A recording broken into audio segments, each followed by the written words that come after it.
to be creative,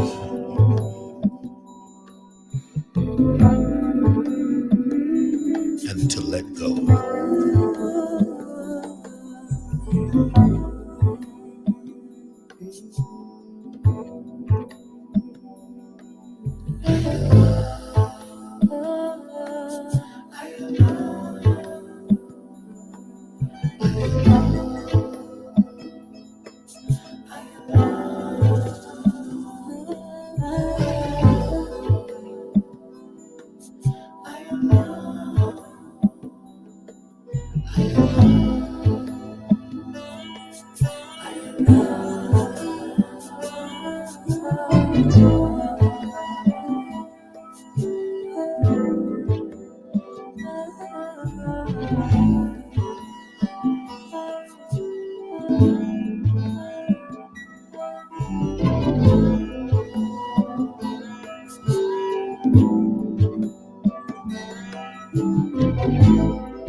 I allow myself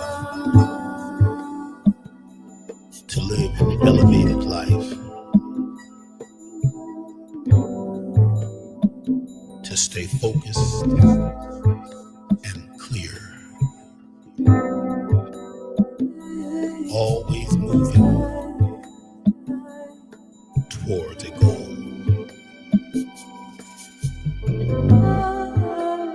I allow myself to let go and to learn to live and to grow.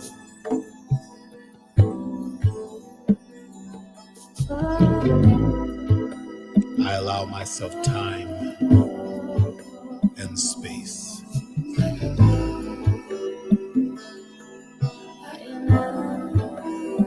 I allow.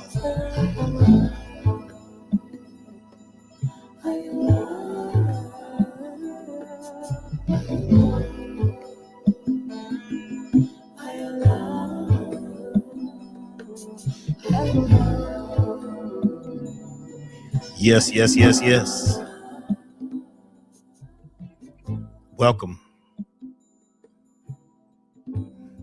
We are live. I allow myself to feel.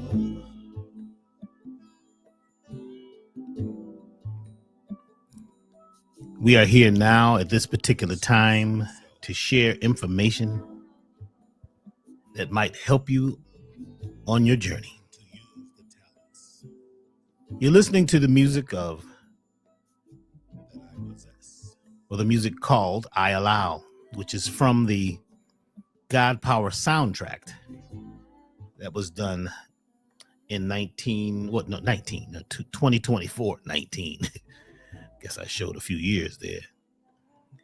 But that's the song I Allow, which will be out, it looks like, within the next couple weeks on our website, elevationtime.com. It will be a special edition along with some other songs that have never been released before. A lot of folks are asking for I Allow because that's the one that's tuned to 432, and it takes us into a state of consciousness where we can allow the music, the vibration, the high vibration, the best of ourselves to come through. It's about allowing a flow and not blocking up or damming up the best in ourselves. That song features Azare. And there's several other artists that we'll have on this project. It'll be out soon. So always go over to elevationtime.com and go to medicine music, and you'll hear a lot of the new projects along with the 4 we already have. Today, we have a lot of information we're going to be covering. We're going to be sharing, and we're going to be talking about cleansing, detoxification. And I'm going to get into where I am in my personal cleansing. And we're going to talk about the experiences of the first week. This is the first week. We started on the 11th. Some folks didn't start on the 11th because they didn't get their program yet. But it doesn't matter when you start, as long as you start. And you can go back and check out these videos and go along with us whenever you do start. So some of you who are still waiting for your program to come, it is on the way.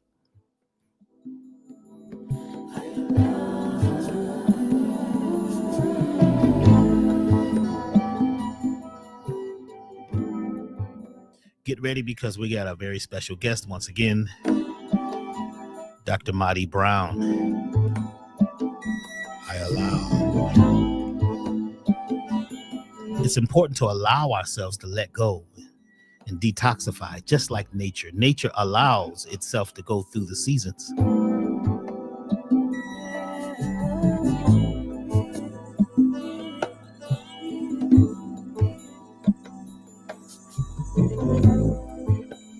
I allow myself to be authentic, transparent, open, caring, and loving.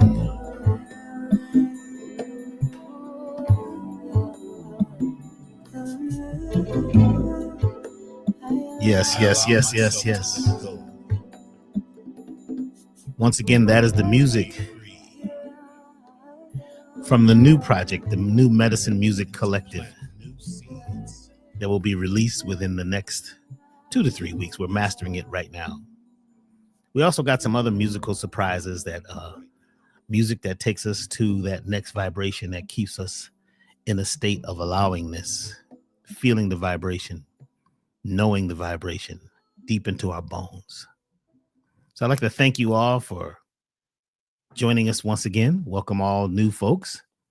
First of all, I'd like to ask, who's here for the first time? Who is on one of these webcasts for the first time? If you're here for the first time, please put it in the chat, and also put how you found out about us.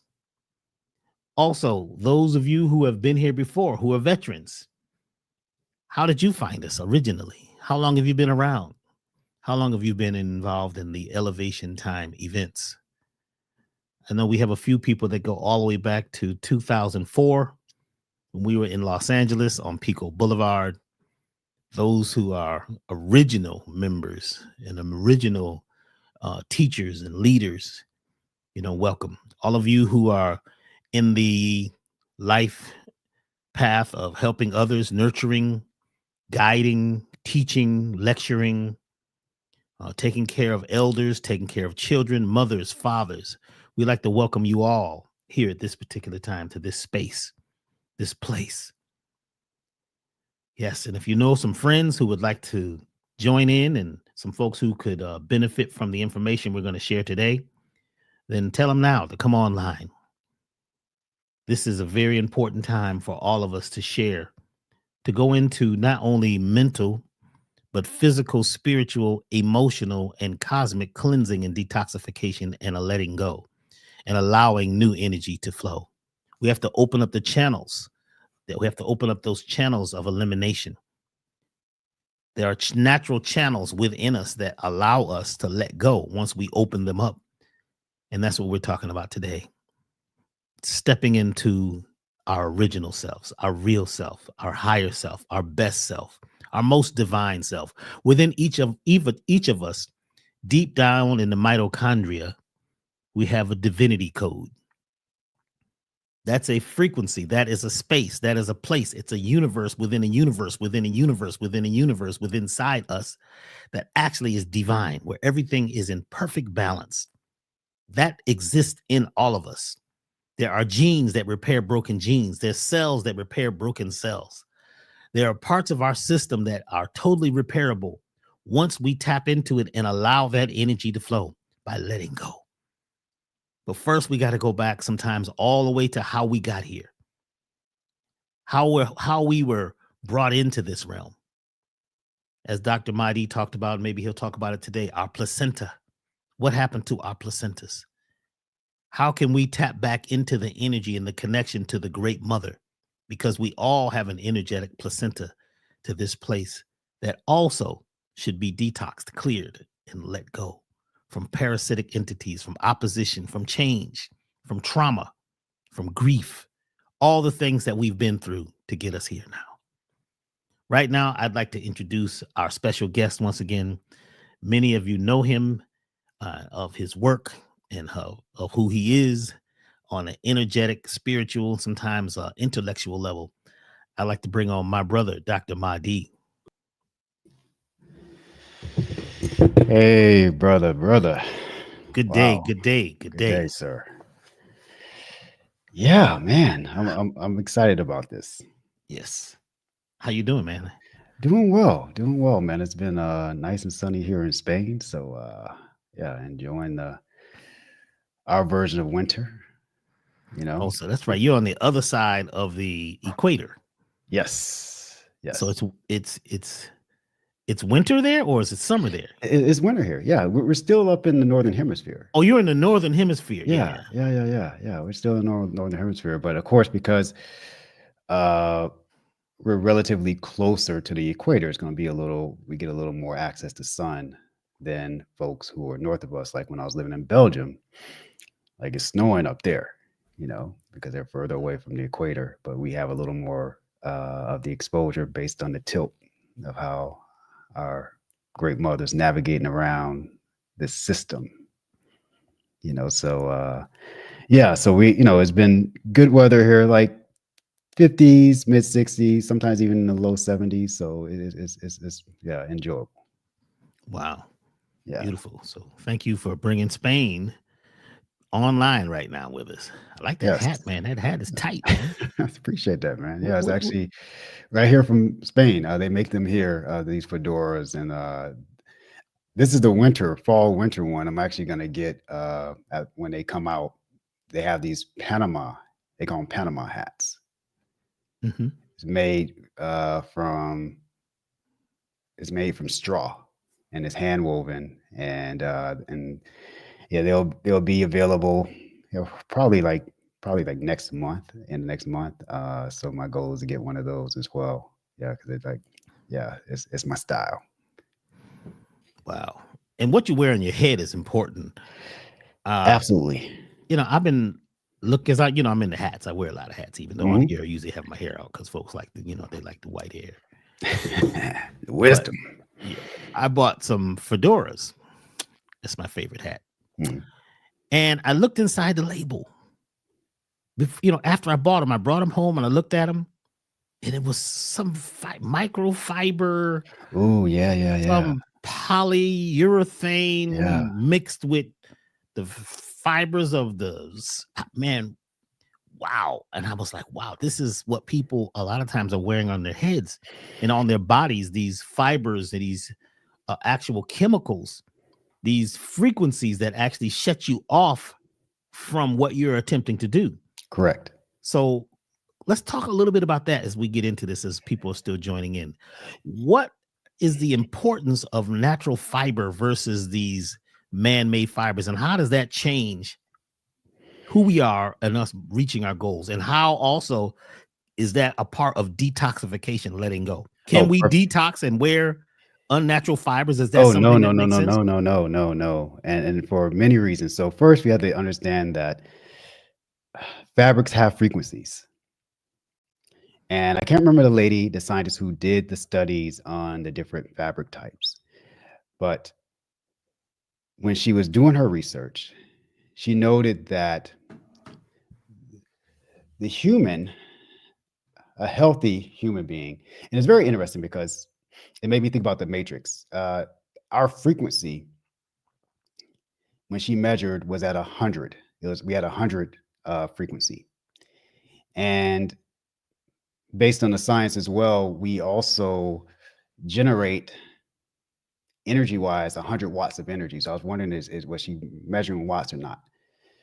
But anyways, a healthy, vibrant human being is operating at 100. A sick or a person who's about to die, their vibration is going to be down to that level of a 15. And our clothing, based on the fabric material, carries a frequency as well. So organic cotton holds the same exact frequency as we do as human beings at 100. Linen holds a frequency of 5,000. Wool, my hat is made out of wool, holds a frequency of 5,000. Your polyesters, these microfibers, even like satin and silk, or much lower down, like in the 15 and 20 range. And so these are not healthy fabrics or materials to have on the body. And when it comes to the wool, what she said, when it came to the wool and the linen, you can't combine those two together because they'll cancel each other out to a zero, which would be very, of course, absolutely depleting for our energy. So if you're going to wear wool, you wear wool by itself. You can blend cotton into it as well because there's no conflict there. But the wool and the linen together, there is a conflict where they zero each other out as far as frequencies are concerned. Or you can just wear linen. So one thing I did for our household here is I purchased linen for our bed sheets. So we have linen bed sheets now, and the sleep quality and just how we feel, the restorativeness at night is amazing. And when we were traveling, we have a pet sitter who come in and they'll basically stay at our place while we're traveling abroad. And uh, they commented on when when we purchased the linens, we have linens in our guest bedroom as well, linen sheets, and they're like they never slept so good. And they noticed a distinct difference from when they're sleeping in their own home. And of course, we're not their normal environment where their bodies are most relaxed and most accustomed, but coming here and sleeping in the guest bedroom uh, on the linen sheets had a profound influence. And what is very interesting, I still have to do research to substantiate this, but this is what is said, so take it for what it is. Apparently, before World War II, hospitals used to have all the sheets made out of linen, and people would literally recover much quicker during that time. And after World War II, when a lot of more synthetic fibers and things were being created post war, they started replacing those linen sheets with these multi fiber uh, fabrics, some cotton blends within it, but also the polyesters and things of that nature. And yeah, we kind of know hospitals can be a very not so healing place, especially if you're there for a chronic condition long term. And so I just found it interesting because we used to speak of bed linens, and the reason why they were saying bed linens because they literally were made out of linen. And we've kind of gotten away from that. Majority of them now are going to be cotton, and even with the cotton, it's not organic cotton. And so if it's just a regular cotton that has come from a commercially processed plant with herbicides, pesticides, fertilizers, etc., the vibration frequency of that particular cotton is going to be at a 70, still below the 100 that we operate at in excellent, vital health. So having very high vibrational materials on our bodies is so essential to our health, to cleansing. And like Doc was saying, if you're trying to detoxify, and this is a point to really understand. So the body is in the process of cleansing and re-giving the waste materials back out to Mother Earth so that those things can be recycled and processed through. And we're contaminating the energetic field of the body with polyesters or these other microfibers, synthetic microfibers that we put on. That's going to inhibit our ability to truly process at the highest level that we can as far as cleansing is concerned. Because ultimately, it's all based on frequency and vibration. We live in a world of energy. We are, in essence, condensed energy in what we call physical matter or form. So when the frequency of a cleanse, which is already going to exact a toll on the body, is now compounded with linens that are lowering the frequency more, the effectiveness of your cleanse and your body's ability to rid itself of the toxins and things of that nature are going to be much more less than if you're working with wools, organic cottons, or linens. So you went to school for naturopathic medicine. Yes, sir. And before that, you were working in a lab situation where they were basically genetically engineering children, as I remember, right? Is that right? That is correct. Yeah. Did that for 3 years. And you studied in Chinese medicine. Mhm. You've been a traveler, a teacher, and now a naturopathic doctor. Yes. And as a naturopathic doctor, can you tell us the difference between a allopathic doctor, a naturopathic doctor, and maybe an herbalist? Mhm. Can you give us an idea of what that is? Absolutely, sure. So there's 4 major medical industries or professions, better classification, medical professions in the United States. We have the allopathic medicine, which is your typical conventional medical doctor, MD. Then you have osteopathic medicine, which is your doctor of osteopathy or DO. Then you have your chiropractic medicine, where you have your chiropractor or doctor of chiropractic medicine, DC. And then we have naturopathic medicine, where you have your ND. And so before, I think it was maybe the early, I can't remember the exact year, but it was the early part of the 19th, um, 1900s, the 20th, first part of the 20th century.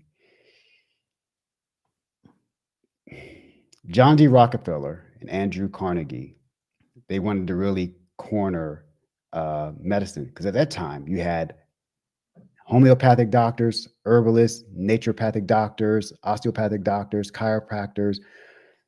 More medicine was more holistic, more in a line with the natural law of life and nature.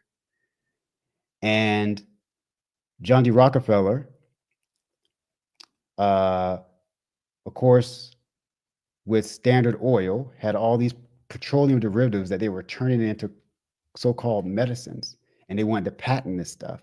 And so in order to lock down the medical industry, he petitioned Congress and helped form what became the American Medical Association, the AMA, to begin to set a standardized,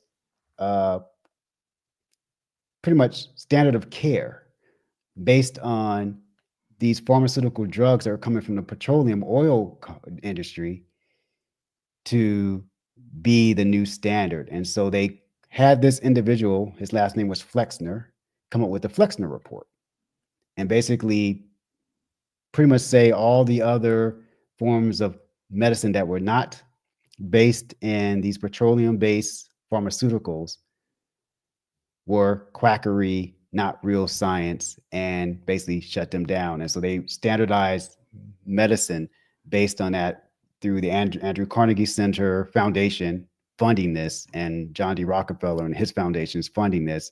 And they basically had Congress establish a new medical model. And so homeopathy, naturopathic medicine became illegal. Practices of herbs became illegal. And the osteopaths said, okay, we'll just join in and start doing this as well, what you guys are saying. So they were able to become licensed. And the chiropractors were the only other ones who came up to the congressional hearings and say, hey, look, we're not going to do what you're doing, but we won't practice medicine. We'll just keep it to this here. We're not going to say we're diagnosing or prescribing. And so they were permitted to, practice and get licensing, and medical insurance companies would cover them as well. But the herbalists, the naturopathic doctors, the homeopaths, they all were deemed quacks. And so, yeah, go ahead. Let's make one important point. Yeah. Before this, they had, midwives. We had midwives. Yes. Herbalists.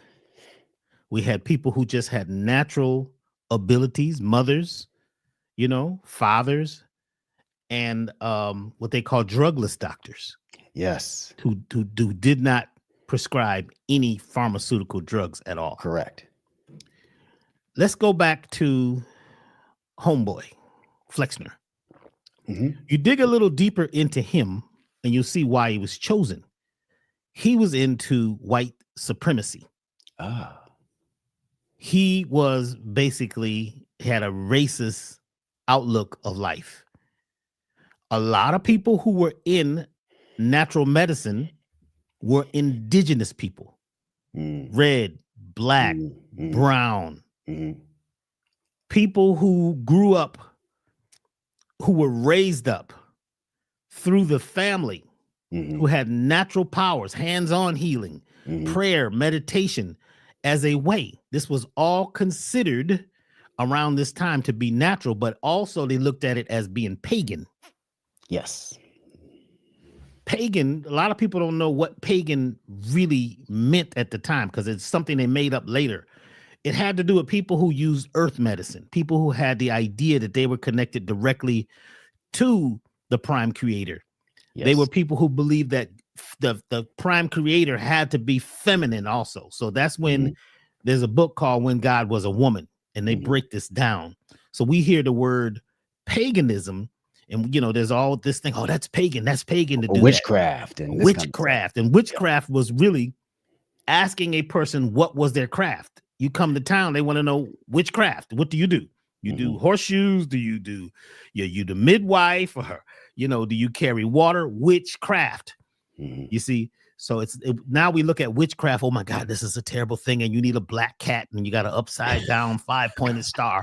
No, it was a question that was turned around this time into something that could be used against people. So some parts of this, the Catholic Church or certain belief systems were into ethnic cleansing also. So Yes. ethnic cleansing has a lot to do with taking you away from your natural medicine, your natural inclinations.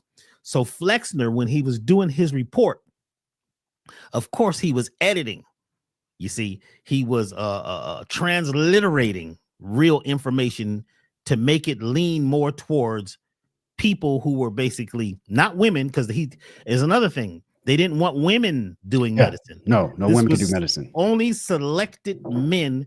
Most of them were white, and all the Mhm. schools and everything that were doing natural medicine had to get shut down because these people were so powerful. The drug companies sometimes are so powerful.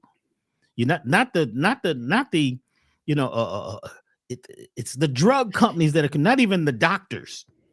It's these people who were into this petrochemicals, turning them into Yes. medicine. So Flexner was also used as a ethnic cleansing agent to get us away from being able to help ourselves, heal ourselves.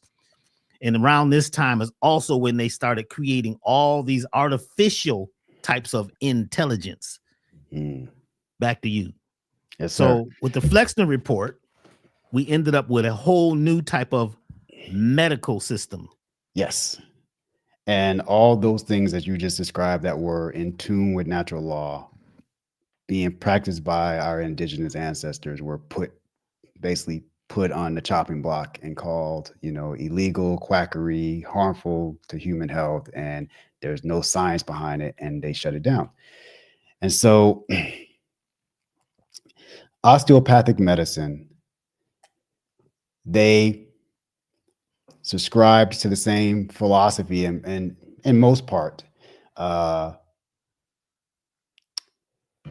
with the allopathic doctors, under Rockefeller and Fleckner's new paradigm of medicine.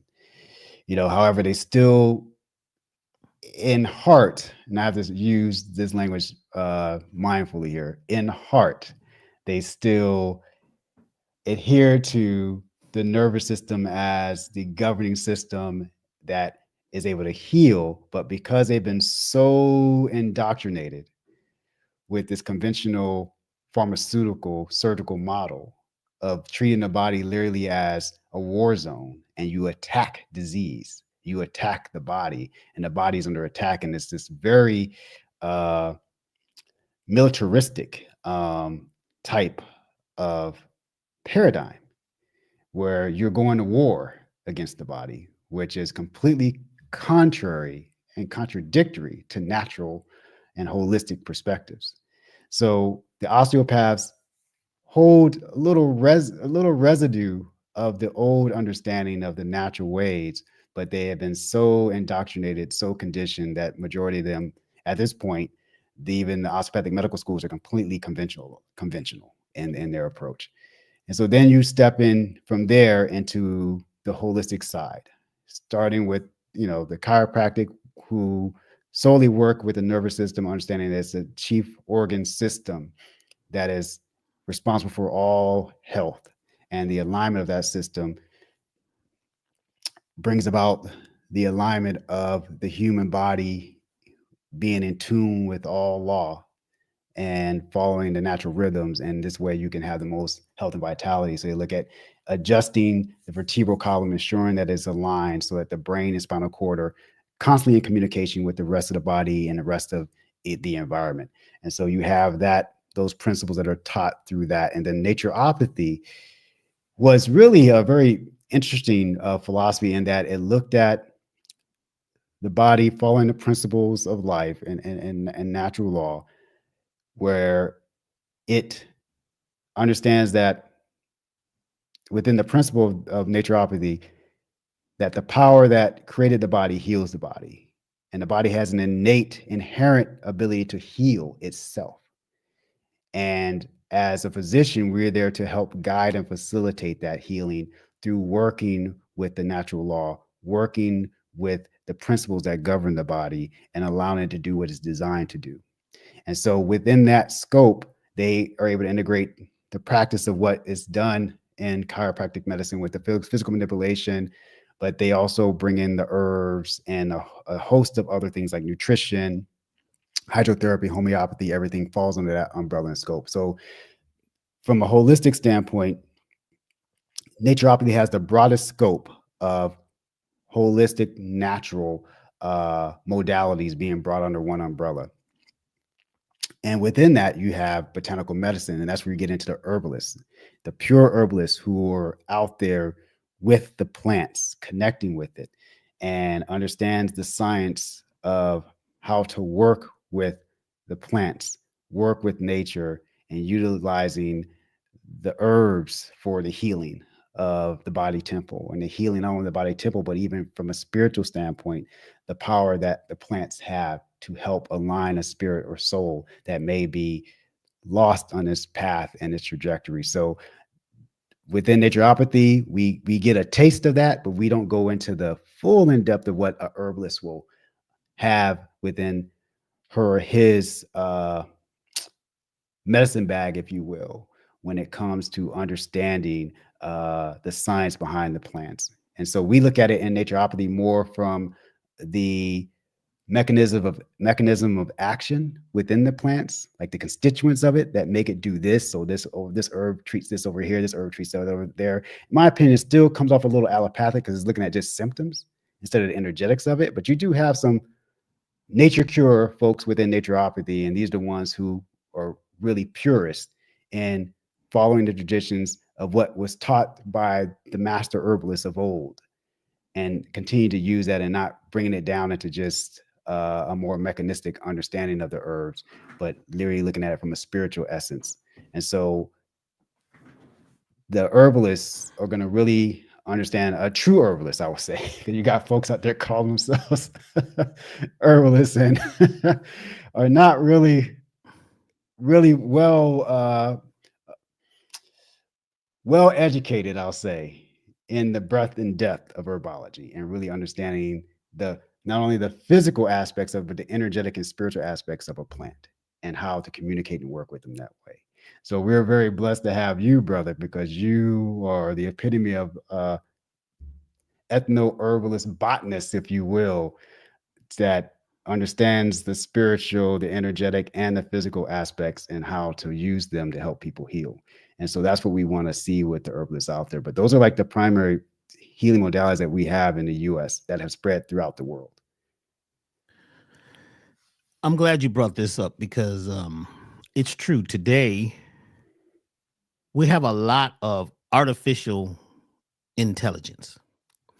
And the artificial intelligence I'm speaking of is not the computers. It's not the machines. It's the people. It's the ideas that people have that are not based in realism. It's not based in true, being totally transparent to the root. A lot of folks who do natural medicine, right, originally, it was something that was passed on to them. Yes. Or something that somebody got into because they became ill, out of balance, something happened, and they went deep into, a type of study. Today, you could read an herbal book. Yep. Back in those days, there was no herbal book. You had to talk to grandma, grandpa. You had to talk to somebody. Like one of my teachers was Chief Little Bear out in Los Angeles. He was actually, it's really interesting. He was part of a UFO contactee study. Very, very, very powerful brother.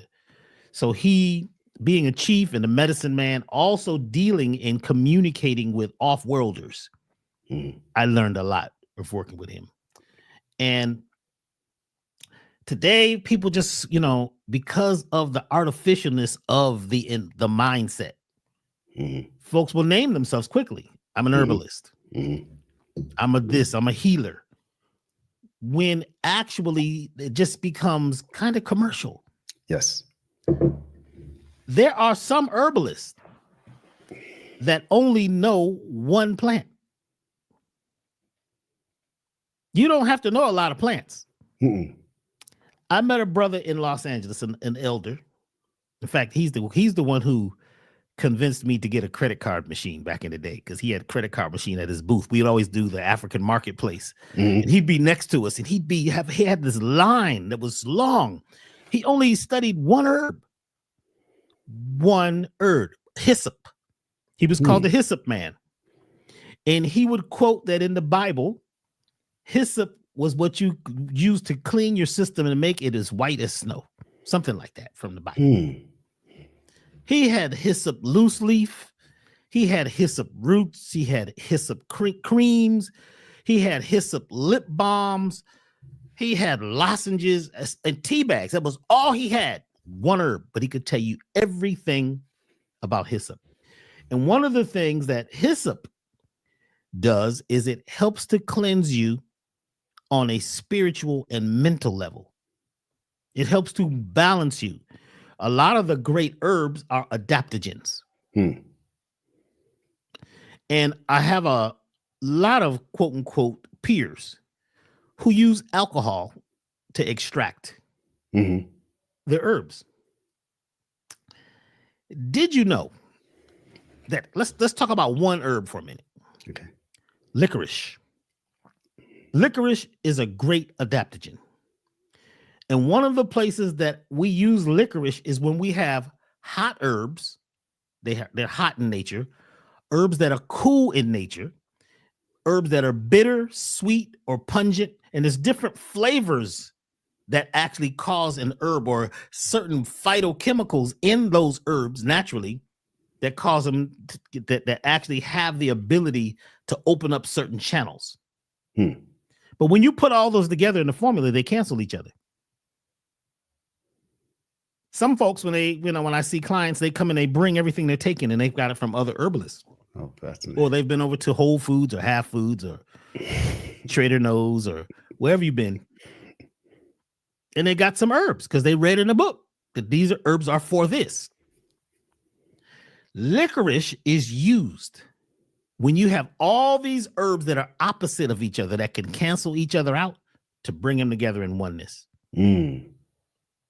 Licorice, that one piece, you put licorice in there, which has its own great abilities, and it brings them all together. It's like the great communicator. Okay. Licorice root that folks suck on is an adaptogen. It adapts to the environment. If your blood pressure is dealing with one, is high or low, it begins to normalize your system, whether it's the blood sugar, whatever it is, it's an adaptogen. So one of the things that I specialize in is adaptogens, herbs and products that adapt to your system. All herbs don't do that. No.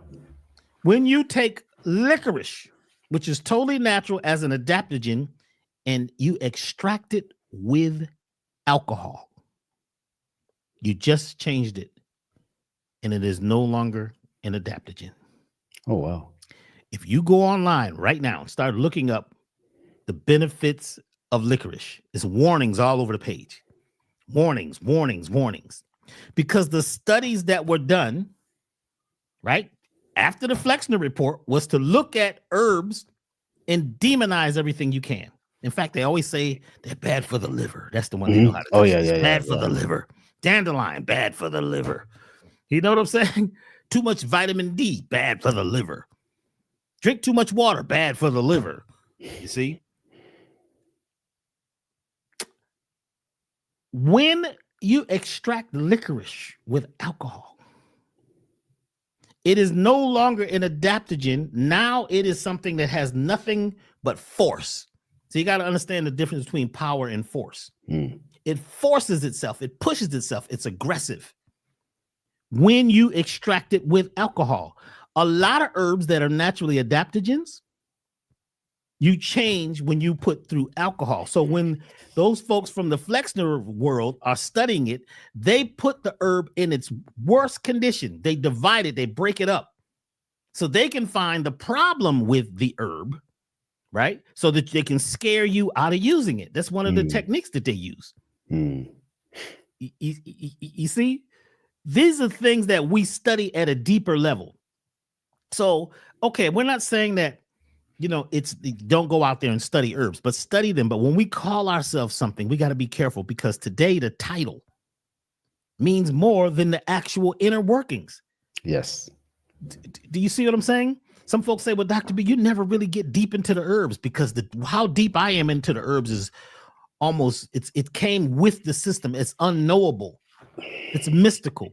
You mentioned something very powerful. You mentioned the spiritual or energetic part of the herbs. And this is one of the things we don't hear much about. I would implore implore, is that a word? Implore. Implore. I'll implore you. Everybody made these words are all made up. Can I make up some words? Is that okay? Go ahead. I would implore you. When you Google or do a search with DuckDuckGo, which sometimes is going to have a better non-government viewpoint, DuckDuckGo as a search engine, look up the benefits and also put spiritual or indigenous. That's going to take you on a whole nother level.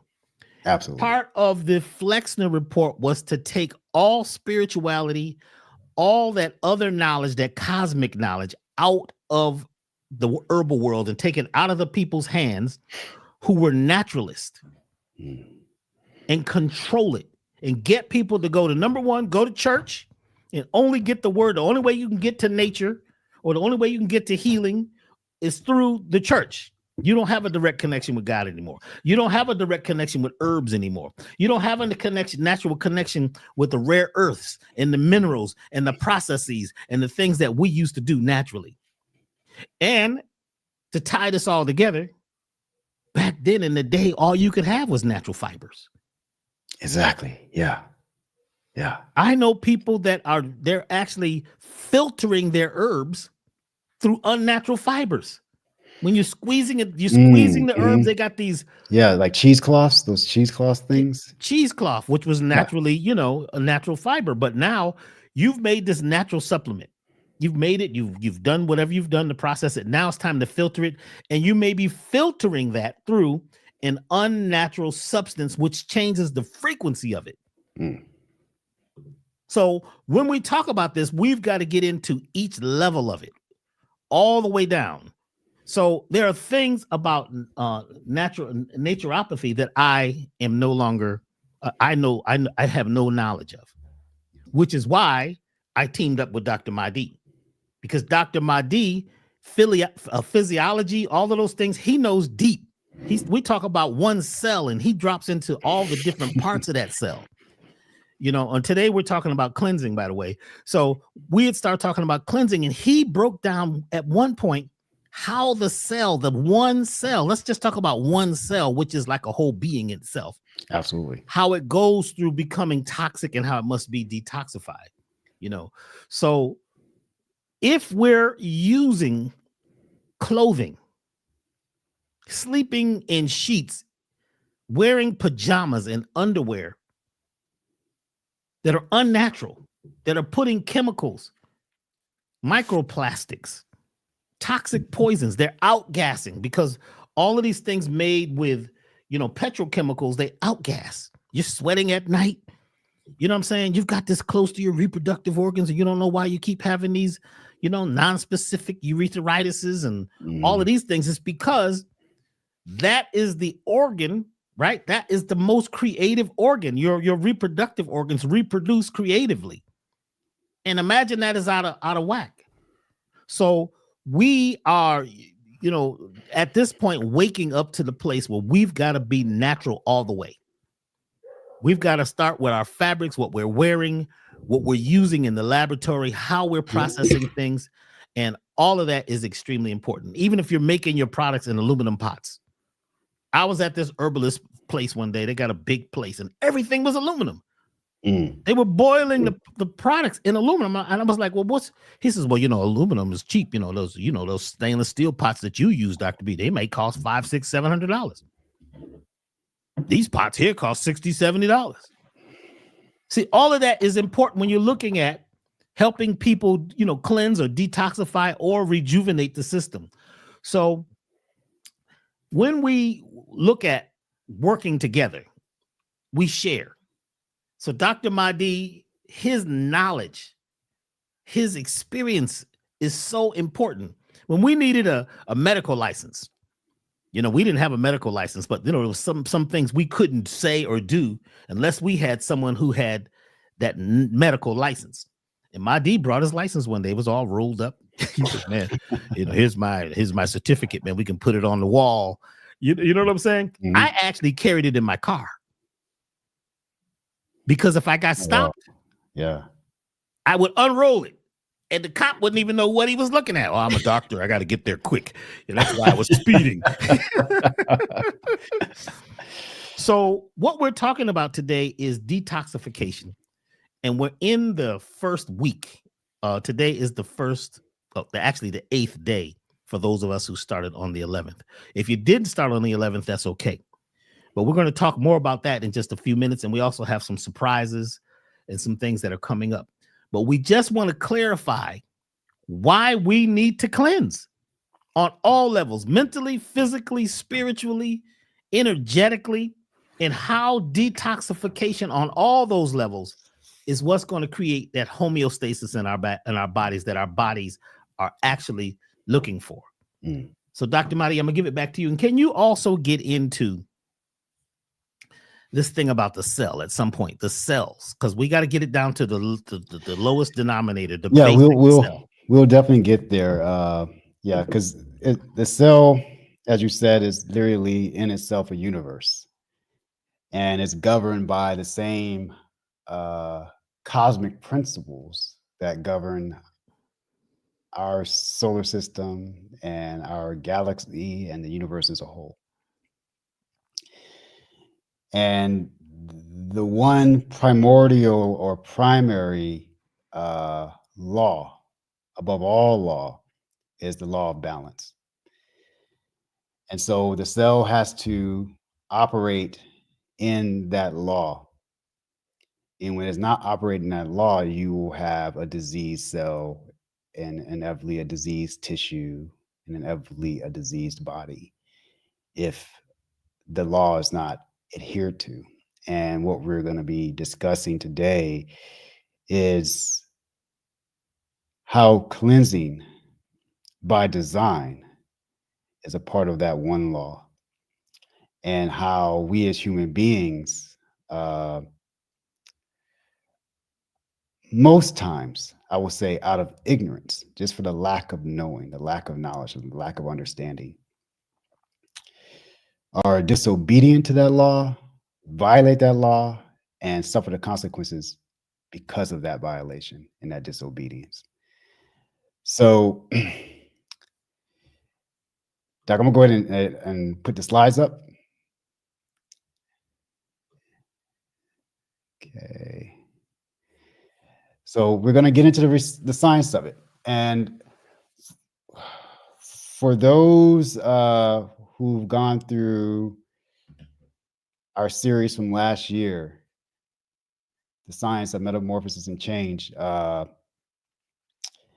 this will be a slight kind of review, but with a added dimension of depth to it, to really kind of speak to what is actually taking place uh, when we look at cleansing. And for those of you who are going through the elevated total body cleanse, what is literally happening.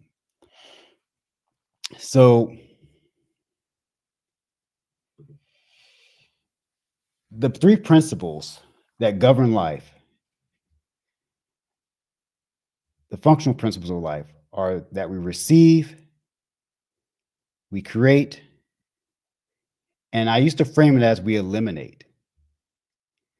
But literally, that elimination is actually a regiving. So, to understand how we're cleansing, we got to first understand what we're receiving. And what are we now using from what we receive to create, and then how we regive or eliminate those things that no longer serve. So this principle of receiving refers to our body's capacity, is a intrinsic ability to absorb and process and integrate the various inputs from all sources of life uh, that play, an integral role to our vitality, our well-being, our in essence, our daily living. So, for example, how we take in oxygen, how we take in food, how we take in frequency and energy, how we take in sound, how we take in light. These are all things that we're consistently receiving. And not only that, as Doc was mentioning earlier, how we even take in ideas and belief systems, cultural indoctrinations, all these things that we take in. And this, in essence, what we receive literally builds up our body. And this receiving starts from the moment of conception, from the seed of our fathers and the eggs of our mothers coming together in the fluid of life, which is water, in which all life starts. The primordial element that is essential for life is water. Semen is based in water. The vaginal fluids within the uterus and vagina are based in water. And so when conception takes place, from that moment of conception, we're receiving the entire history of our father and the entire history of our mother. Their thoughts, their beliefs, their emotions, their intentions, their toxins, the negativity that's tied in the shadow essence of who they are. All of that is transmuted and begins to fixate within the structure and building of the body that we are going to occupy. And this receiving goes back 7 generations. So think about not only your father and your mother and the essence, the entire totality of who they are in spirit, mind, emotions, body, relationships, environment, but take their parents and their parents' parents back 7 generations. This is all infusing into what is becoming your body temple, what you are receiving. And once you are conceived, once I was conceived, you were conceived, Doc was conceived, once we were conceived, our mothers, in the alchemical work of the gestational process of bringing forth life and developing within the womb to give birth to, We're in a field of water, the amniotic fluid, that holds the information of her, the ancestry of your father and your mother, and also what she is extracting from Mother Earth as far as the primordial elements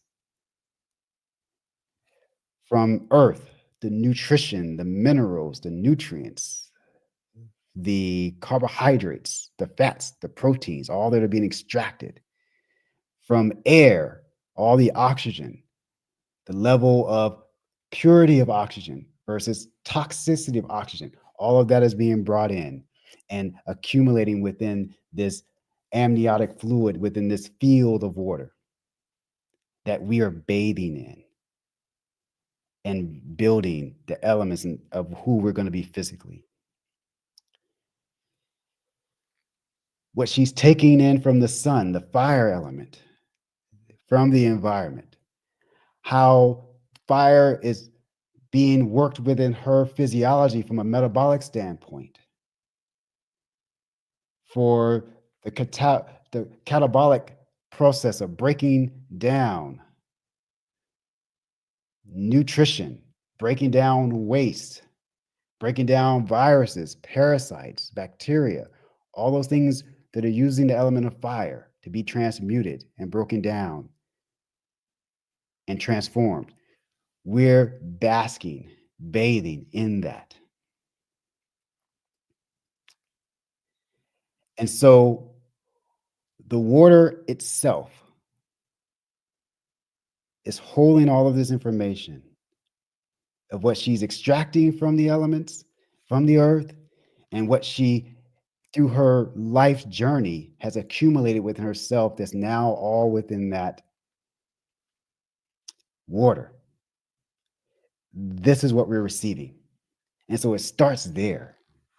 And so once we come into the world and we're living our lives and we're going through the whole journey of life up to this moment as you're receiving the video and audio signal wherever you are in the world, live with us right now,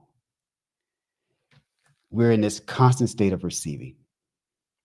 And our conscious choices that we've made from day one of conception up to today, all of that that we have experienced and taken in and received is held in this body. And the body is consistently in following the law of balance. What it receives, it must create from and then re-give back in order to maintain itself. And based on the quality of what is received, determines the quality of what it has a capacity to create, not only in physiological and biochemical functioning, but energetically from our thoughts and how we feel emotionally, all contingent on what we have allowed ourselves to receive. We can't do nothing about what our parents and our foreparents back 7 generations have done before us. But what we do have 100% power over is what we're receiving now and how we allow ourselves to receive. What's the quality, vibration, and frequency of what we're receiving? Even in the choices of what we put on our body temple as far as clothing is concerned. The foods, what we listen to, what we allow our eyes to take in. What we allow the 7 gateways or portals, as I like to call them, the 2 eyes, the 2 ears, the 2 nostrils, the 1 mouth to take in, determines what we have the capacity to create, which is the second functional principle of life. And it's from those things that what we've extracted from our physical realm, we then create with. And we understand this, that what we're just taking in, ladies and gentlemen, is just forms of energy that our body is now taking alchemical steps, if you will, to transform, transmute, and utilize what was taken in, break it down to the most elemental, foundational form it can, and use it for energy production in the form of ATP, for movement, for creating what we're creating in the world based on the knowledge and the abilities and what we've cultivated, through what we received. And then we're using this principle of life to create. And as I said earlier, when we are taking in substances that are of the most refined, most pure, most highly vibrational, most wholesome quality, those elements, those resources can now be utilized.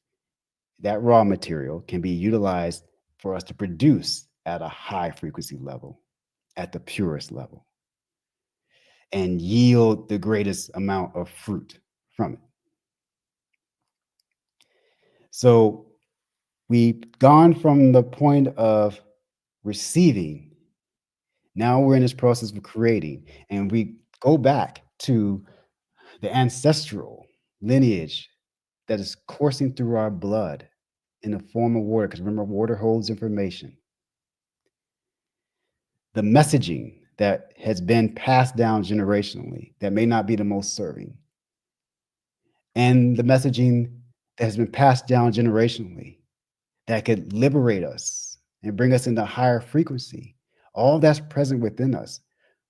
But depending on what we're able to perceive and pick up and then take action on in thought and in physical movement is based on what we continuously receive and how those things may suppress or distract us from those more hidden messages that may be in the ancestral DNA that are whispering to us.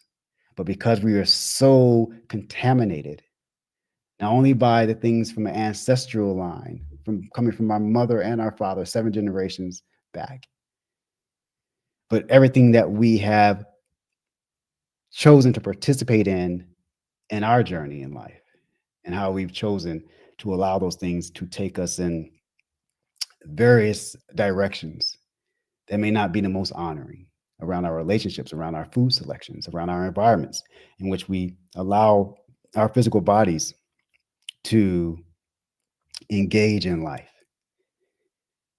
So this is what we create with.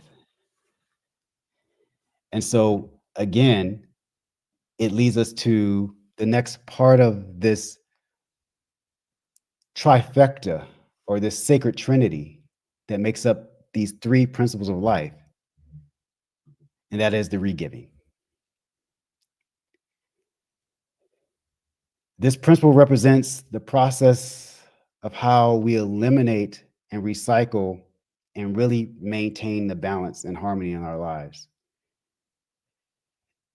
It is what ensures that we no longer, with that which is no longer needed, is properly released, creating space for renewal and sustaining the interconnected cycles of nature, the receiving, creating, and regiving. And when we're in violation of this one here, even if we may not have received the highest quality, or we may not have created the highest quality, if we have the capacity to cleanse and rid ourselves and re-give those things that are no longer needed, and we can release them, so we now have space to receive a higher vibration, a purer quality, we can then create from a higher vibration and a purer quality. But if we lack the ability to re-give, we begin to accumulate waste. And this not only can be physiological and biochemical waste down to the cellular level, it also is the mental waste, the emotional waste, the physical waste that's in our environments that we hold on to. And we are not re-giving back to the source from which it has come. We then behave in a way that is parasitic in a way that is depleting. And when the body no longer has the capacity to re-give through proper breath, through proper urination, through proper defecation, and through proper sweating, then we have what we call dis-ease on our hands. The issues remain in the tissues. We no longer have the capacity to re-give. And it's a very interesting observation that I've been making. When this body temple no longer has the capacity to efficiently re-give, eliminate that which is no longer needed, that begins to impact and impede over long term the capacity to receive, because we can no longer create the space for more life, more transmutation, more energy. And what you will observe, and what I have observed, when the body gets to a point where it no longer can eliminate properly and is about to expire, it will no longer receive properly. And you'll see this in individuals who they stop eating. They're not eating as much anymore. The capacity to receive becomes less and less as their capacity to re-give and their capacity to create becomes less and less. And then the body eventually expires. And their time here in this physical form is no more.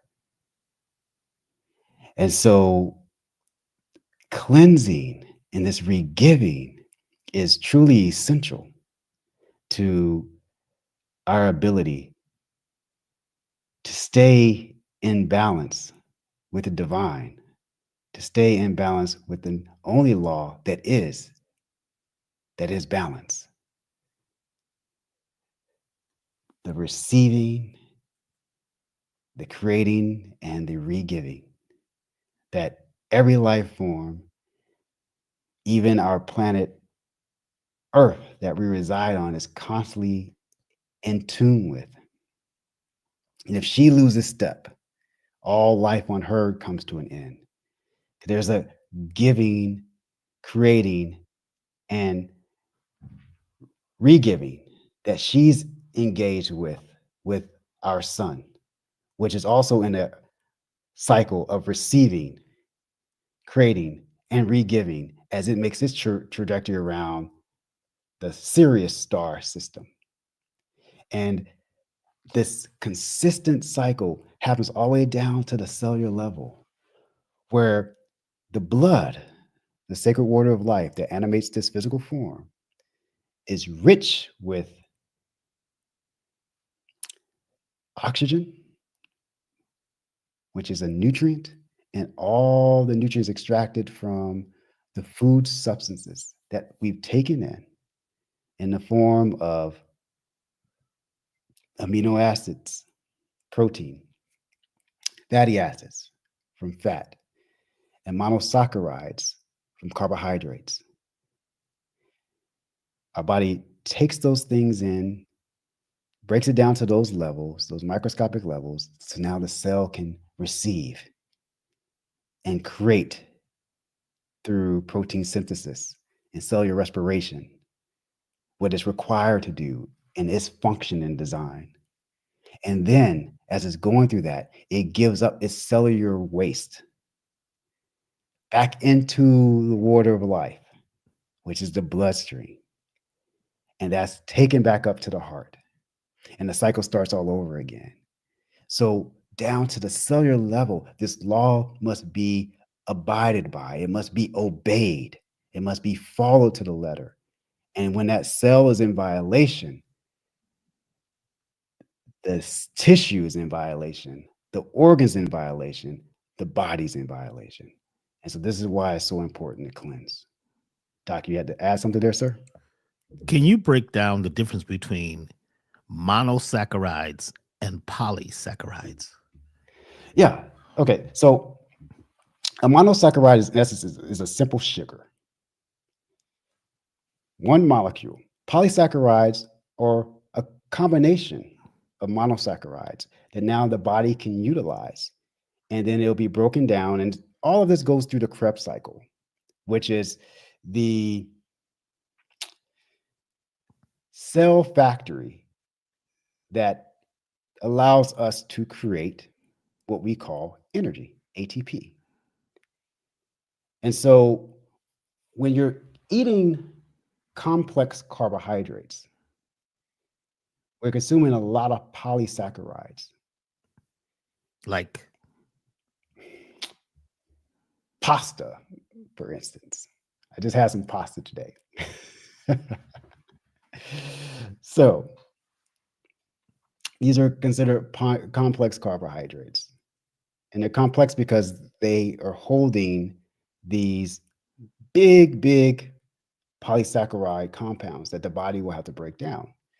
And when you start getting into different forms of sugars, because you have your natural sugars that you will find typically in nature, like fructose in fruit, lactose in milk, etc. When we start to create, which we've done, these other forms of sugars, like high fructose corn syrup, for instance, the body's capacity to deal with that concentration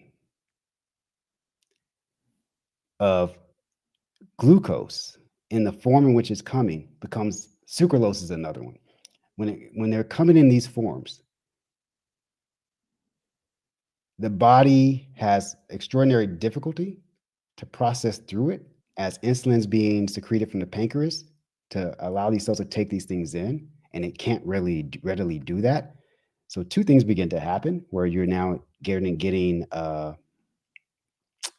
more insulin resistance because the sensitivity to insulin becomes less because the system is being overwhelmed with high concentrated glucose in these forms, these adulterated forms of sugar that we've manufactured by man. And our bodies are not designed to consume as much sugar in the form of the carbohydrates that we do. And so, for example, well, as a little boy, I grew up in Panama. And so we had sugarcane just growing wild in fields. And so we would go and just get the machete and chop a piece off, and you take it to school and go chew on it. That sugar that we were chewing on with the sugar cane, not only were we getting the glucose from the sugar cane, but we were also getting minerals in that sugar cane as well. And it's not that sweet. It's sweet, but it's not as sweet as if I had a Coca-Cola, where I'm dealing with a highly refined sugar. And so our body's ability to break down these kinds of sugars becomes an issue. So again, I said we end up with the insulin becoming more resistant to the cells.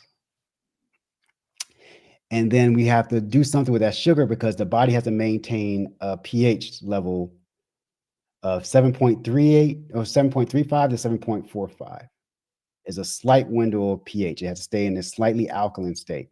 If that exceeds that, you can go into alkalosis if it goes too high, and you can go into acidosis if it goes too low. When sugar comes into the bloodstream, it creates acidity. So the body has to do something with that. So it stores it in another nutrient form, fat. And so fat or lipids are like, fat is like the friend of the best friend of you who's like, okay, or the family member who's like, okay, I'm going to take it on the chin for the family until we can figure out what to do with this. So we'll just hold it and store it. And it does the same thing with toxins.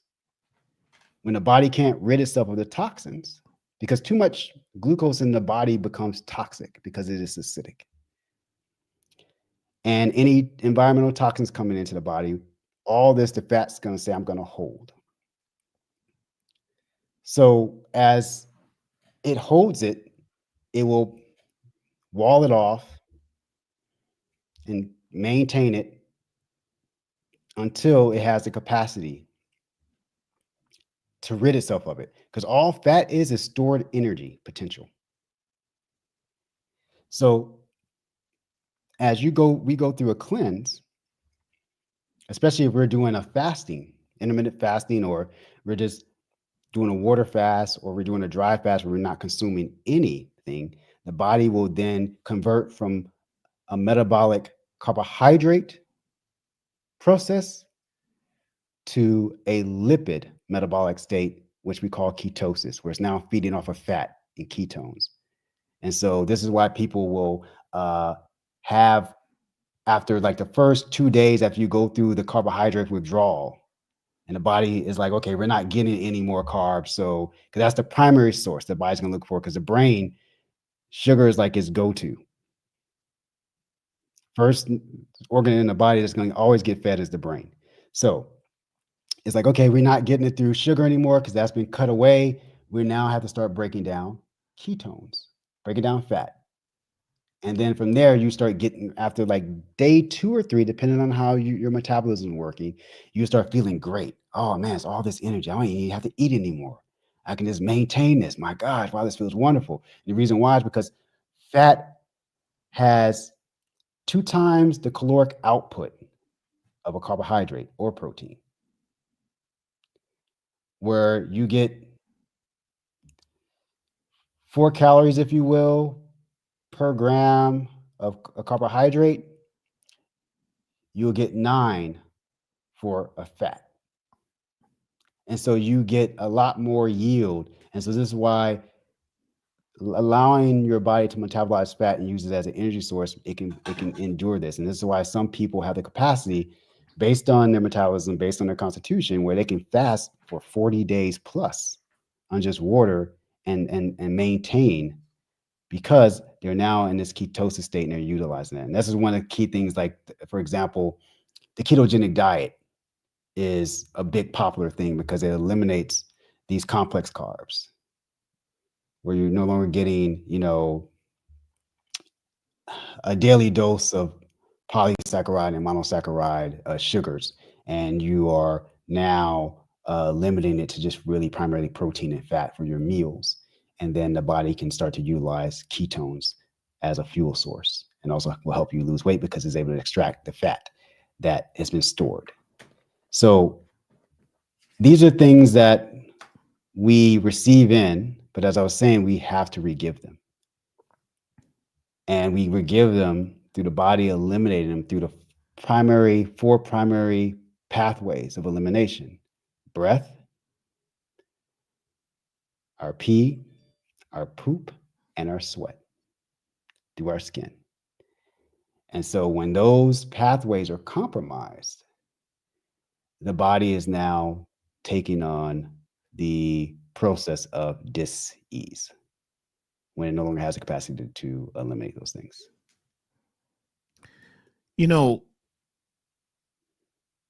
A lot of folks were saying, I'm healthy. I'm the body weight I need to do. I need to be. I go to the gym. I eat a certain way. And why should I join your collective cleanse? Why should I cleanse? I don't need to cleanse because I don't eat toxic food, and the concept of detoxification, cleansing, or release is deeper than just what you're eating, because you cannot eat a perfect diet on earth. You can't. Even your organic vegetables. A friend of mine was saying, I eat all organic. I says, well, did the organic farm had a hermetically sealed dome over it where where did the air come from that those plants were breathing? Because Exactly. certain plants, right, they take in carbon dioxide and convert it into oxygen. Is that right? So our atmosphere is basically full of all kinds of things that are going to be challenging to our health. And the plants are taking it into all plants. Well, Doc, not even from the external. Let's hit them with the internal. Yes. Right? Your thoughts and emotions create all kind of toxins in your body when they're negative. If you tripping about work, tripping about your relationships with your family, your significant other, your friends, you pissed off about your environment, you're creating chemistry, stress chemistry that produces extraordinary amounts of oxidative stress, which is extraordinary destructive to the cells, destructive to systems like the immune system, your capacity to ward off pathogens when you're being exposed to them. And trust me, you're being exposed to them daily. You have the greatest warfare taking place, if you will, in your body than anything we've ever done in the history of humanity. And it's cutthroat. There's no love lost. When it comes to anything that your body recognizes as non-self, it's going to do everything in its capacity, barring it dying, to get rid of it. And so all of that creates extraordinary amounts of oxidative stress, free radicals, that now the body has to cleanse. And if a body is under emotional and mental, as I like to call it, the covert stress, it's not out there in your face like a lion or dog chasing you or something, or someone coming after you with a weapon. It's your daily thinking and your daily feeling that's creating extraordinary toxic chemistry that is doing extraordinary harm that your body has to be able to rid itself of. The metabolism alone from that chemistry can be very depleting to muscles, specifically the heart muscle, the liver, vital organs, specifically like the kidneys, that have to now try to filter out this stuff. And so just to say that, oh, I'm eating well. Okay, great. Are you thinking well? Are you feeling well? This is extremely important. So a lot of us have been made aware of the fires that are happening in California. Yes. It's all over the news. How bad it is. It's more acreage, more this, more that, loss of life, the dangers. And the news, basically, they point the cameras and create the narrative about everything. Interesting. And what they may not be telling you is that this happens every year. It just may not be in a very populated part of the city. And you know what was burning and what has been fueling the fires? The herb chaparral. Oh, wow. Chaparral burns hot. It basically makes creosote, which is a fuel. Oh, yeah, true. Yeah. I forgot about that. Yeah. These areas, right, on these mountainous, hilly areas at a certain altitude is where this chaparral grows. Now, as you know, we use chaparral now in our cleanse, in our package, in our program, because chaparral is one of the oldest plants. They say, according to scientists, they say it is the oldest plant. And it lives in very harsh, dry places. It sucks moisture out of the air into it. It has the ability to transmute and to change energetic fields. It helps to deal with the disagreeable mindset that people have about themselves, about their world, and everything. So this has been ejected and vaporized into the air because it's burning. So we say, oh my God, it's terrible. People are losing their properties, especially when all of a sudden now this is one of the first times the wealthy have been so affected with this. So it's even deeper. You hear more about what's happening in the Palisades versus what's happening over in Altadena. You see, they're starting to talk more about it because Altadena was more the average person, people that were there, indigenous people who couldn't live and couldn't afford to live in the Palisade. So they point the camera and they tell you what to worry about now. This is where it gets deep. You're watching it every day. You're tuned into it. It's on all your social media apps. It's on every news channel, how bad it is. Everything is connected to its opposite. So if something really bad is happening, something really good must be happening at the same time. Yes. The narrative now is that they're getting the fires under control, but it may rain soon. And if it rains, it's going to be worse because the plants like chaparral that have these deep roots are going to be gone and the soil will be loose, which will cause mudslides. So get ready for mudslides on a scale we've never seen them before. Get ready for that. You look at the weather. It's going to snow. We're going to have the worst snow we ever had. Yeah. There's a freeze bomb coming across North America. There'll be temperatures that we've never seen before. You understand what I'm saying? In Japan, they just had this earthquake somewhere in the Southeast Asia somewhere, and there's going to be a tsunami. You see, all over the world, there are challenging things happening. Now, we're looking at how bad it is for the fires because that's something we can relate to right here in America because that's Hollywood. Yeah. All the news people, like there's news people who you've never even heard of. Well, I'm out here right now, and as you can see, there's a windstorm coming, and the fire is like a tornado. It's coming from all directions. And we're out here, as you can see in the back of me, it's the voice of authority telling you what happens, telling you what's going on, pointing the camera. When just to the left of the camera, there's something going on that's not so bad. But in news, they say if the story that bleeds is the story that leads. We are affected by the news. The news is like a noose. It will hang you. They put a spin on it. They're transliterating what's happening. That's happening, but what else is happening at the same time? Exactly. There's some folks that know nothing about what's happening. All over the world, there are emergencies happening that are 100 times or 1,000 times worse than what they're pointing the camera at in California right now.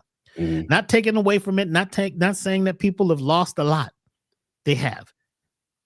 But, it's usually fire that creates the transmutation, even in our cells. Absolutely. It's fire. It's purification. Heat. Yes. Right? Purification is happening. So on an emotional level, if you're listening to how bad it is, and then you turn on your social media and you're hearing how bad some of these celebrities are being. The things that get the most likes are what? Disagreeable. Yep. Or, it's triple X rated, or it's, a lot of folks who are in natural health. I see folks that got to have their shirts off.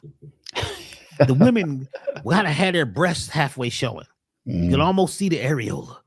They're talking about natural health because that creates the magnetic field so you'll look because people are basically nasty or natural. Nudity does a thing. Not saying that that's bad. I'm just saying that we are directed mentally towards something that we've been trained and processed to look out for. And that fear principle, right? The thing of survival. Yes. In us is built in to try to live and save yourself from what? The saber-toothed lion is coming or, to keep you safe. But a lot of times you're receiving information right now that has nothing to do with you. So we're minding the business of those who are selling products. So with these emergencies, when they tell you it's coming, because they didn't tell us these fires were coming, right? No. They just came. But now they're telling people all across the world to get survival gear, get water, have a way to get out. After the thing, they tell you what to go buy. This is commerce. When actually common sense would say we always need to have a way out. We always should be collecting, things that we can use during an emergency. Yes. My point here is that because of all this stress-related news, our cells, our bodies are holding on to the energetic toxins, which after a while, those energetic toxins also become mental parasites. Things and events that are happening in our mind, whether they actually happened or not, but we witnessed it through whatever they pointed the camera at or told us or whatever our neighbors told us, we hold on to that. And when we're cleansing and detoxifying, if depending on the type of herbs or the type of natural process that you're using, it's also letting go of that fear, that anger, that grief, that sadness, because I almost everybody I talk to right? Right now, they start off about the fires and how bad it is and how bad it is and how terrible it is and what's going to happen and how bad it's going to be. When in fact, it's interesting because whenever they tell you how bad something's going to be and what's coming, it never comes. These emergencies happen like a surprise. So you're prepared when they get on the news and tell you that, oh boy, it's going to be the coldest winter as ever. It's going to be in the lower digits. We go out and we buy stuff. So it moves the economy. Fear moves the economy. Fear is one of the greatest ways to sell something. So think about the years that you've been on the planet, that you've been sold things through fear. You've reacted. You've created feelings and emotions through fear. If you don't do this thing, then you're going to go to hell and you're going to burn forever. Fear. If you don't buy this thing, you're going to be left out. Fear. You see, so when we detox at a deep level, we're also letting go of a lot of that junk that we have programmed into our DNA that creates us this reactive way of living. And we move towards survival, and survival is greed. When people are in survival mode, they become greedy because they want to survive. They'll do anything. They'll hurt others. They got to get there first. They'll push other people down the mountain to survive. What we're doing by cleansing at this time of year is we're creating the vibration of being able to thrive, letting go of mental, physical, spiritual stuff. Which is why this particular cleanse, if those of you who are doing the elevated total body program, helps to detoxify us on an emotional level. People are saying, oh my gosh, my dreams are so vivid. I see people putting that here in the chat.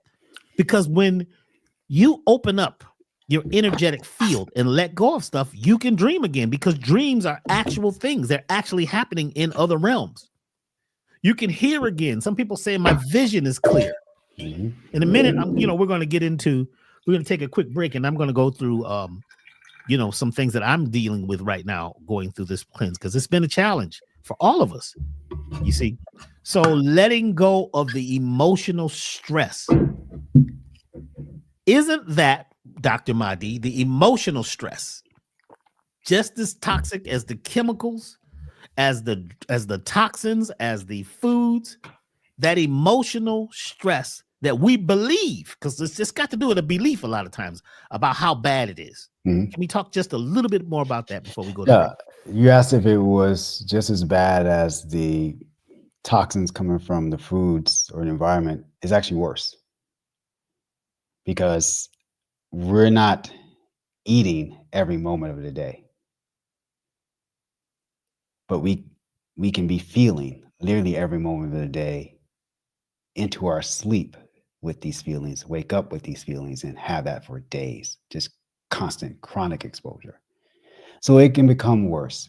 And when that level of emotion is there, it has the capacity to begin to blind us, because the body works in two functions only, governed by the nervous system. One of connection and one of protection. And both serve to keep us in harmony with all that is life. And so we have those two directives coming from our nervous system, the pathway of connection, the pathway of protection. And when we're in an emotionally stressed state, we're in the place of protection. And when we're in a place of protection, there's two forms of protection within the parasympathetic or the autonomic nervous system. We all have heard of the fight or flight state, which is a sympathetic response in the autonomic nervous system. And in that state, I call it the I must state. Either I must fight or I must run, but I must do something. And typically we will be in that sympathetic fight or flight I must state when we are projecting, predicting, and anticipating things in our lives that are not favorable, things in our lives that are creating anxiety, outcomes that we do not want to experience. So either I must fight through this, control this, and do something, or I must flee from this, but I must do something. So that's one of our stress response, protection response mechanisms. The second one comes from the parasympathetic chain, but it's part of the ventral nerve, excuse me, not the ventral, the vagus nerve, and it's called dorsal activation. You have two parts of the vagus nerve, a ventral activation and dorsal activation. Ventral is a parasympathetic rest or digest, and that's about connection. But the protection aspect of it is the dorsal, where the body no longer has even the capacity to fight or the capacity to run. So it just shuts down, it withdraws, it plays dead. It just, the equivalent would be a deer in headlights, that it cannot even move, it's frozen. And that's another mechanism of how we will protect ourselves when the circumstances become so overwhelming, the emotions become so overwhelming, because we conjured up such a story and such a meaning in our lives that we created this emotional chemistry. Emotions, by definition, are literally the language center of the nervous system. And so when the sensations of the body are of such that they're generating an emotional state that is so negative, where we're in this protective dorsal response, where we just shut down because it's so overwhelming, this is the other way that we protect ourselves.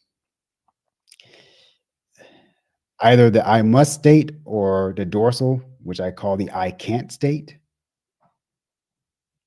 Either one of those states, when we're in that for prolonged chronic levels of time, days in and days out, the damage that that does to the nervous system, to the hormones, to our physiology as a collective is extreme. And the level of toxicity that it creates, the body has a great, extraordinary difficulty to rid itself of with all the oxidative stress and everything. So it is actually worse than you taking in food that's toxic, because the body will eventually rid itself of the food, but we can hold emotional and mental states for days, sometimes months. Some folks even hold on stuff on for years. And then you compound that with the food choices. And most times when we're in that state of protection, we're not making the best choices or best selections when it comes to our food. We'll be more prone to emotional eating. We may do things to help numb the emotions through alcohol or drugs or smoking, whatever it is. We also will be more prone to hanging out with folk or involving ourselves in activities that are not the most serving. And that just compounds it even more, trying to escape.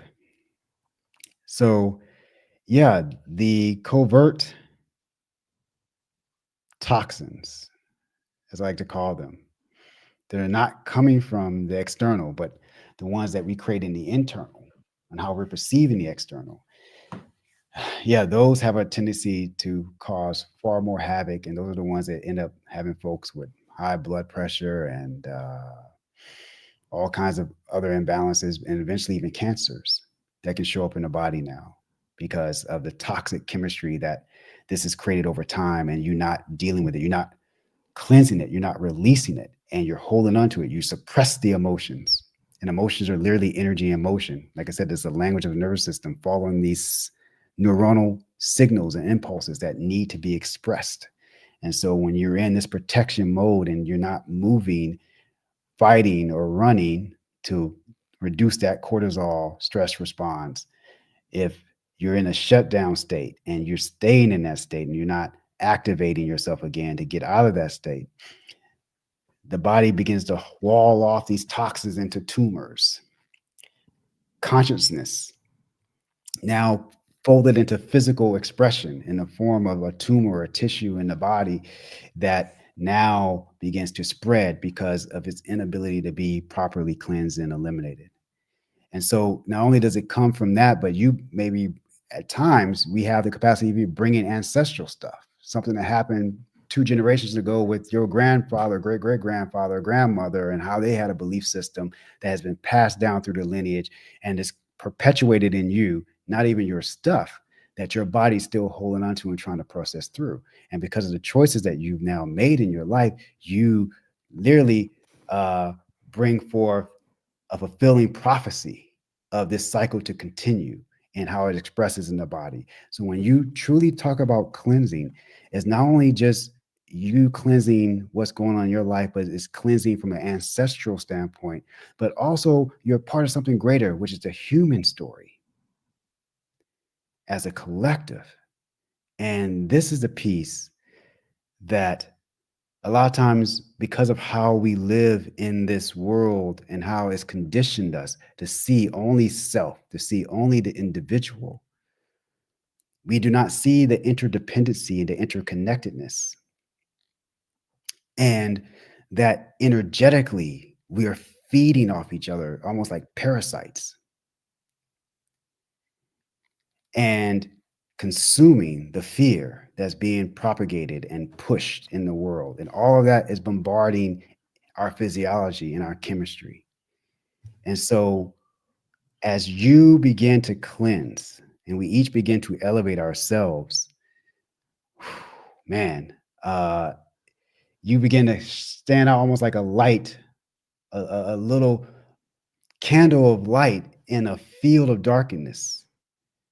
And the more you allow that vibration to open you up and you're cleansing more and you're reconnecting back to source, and you begin just to emit a higher field. And especially when you're now working with the natural law and the mother's field, because you're now in this beautiful exchange of regiving, yeah, you begin to move and shape the world around you because you're operating at a different frequency. And so this is what cleansing does. It's like I said, it's the importance of this regiving that we have to maintain and be in balance with. So we have to take all this into consideration. And so as Doc was saying, it's not just about the food by no means.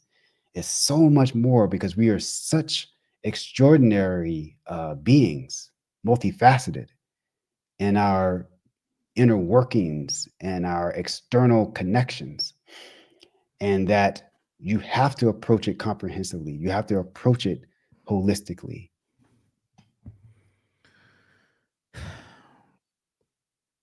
I'm going to touch on this just a little more because it's been so heavy on people's minds and hearts lately. The fires. Okay. Information can be codified. And you have to listen carefully and remove your emotions.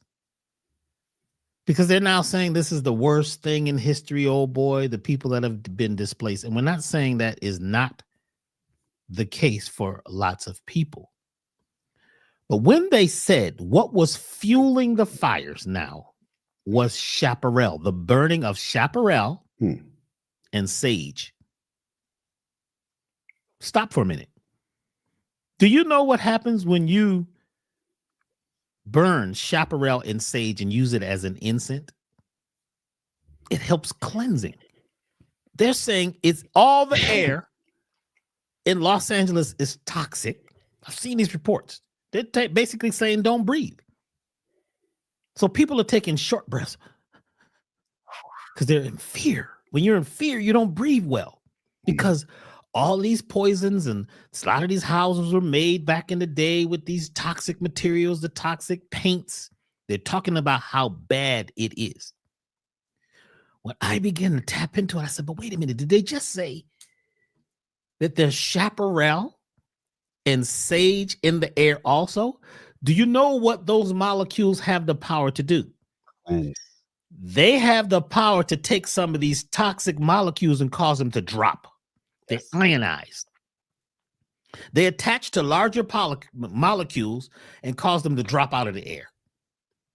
So as the air, yes, the air quality is challenging, but it always is on the desert out there in the city where you've got all these, fluorocarbons. I mean, is this worse than all the trucks and cars and all of the fumes from factories and all of those things?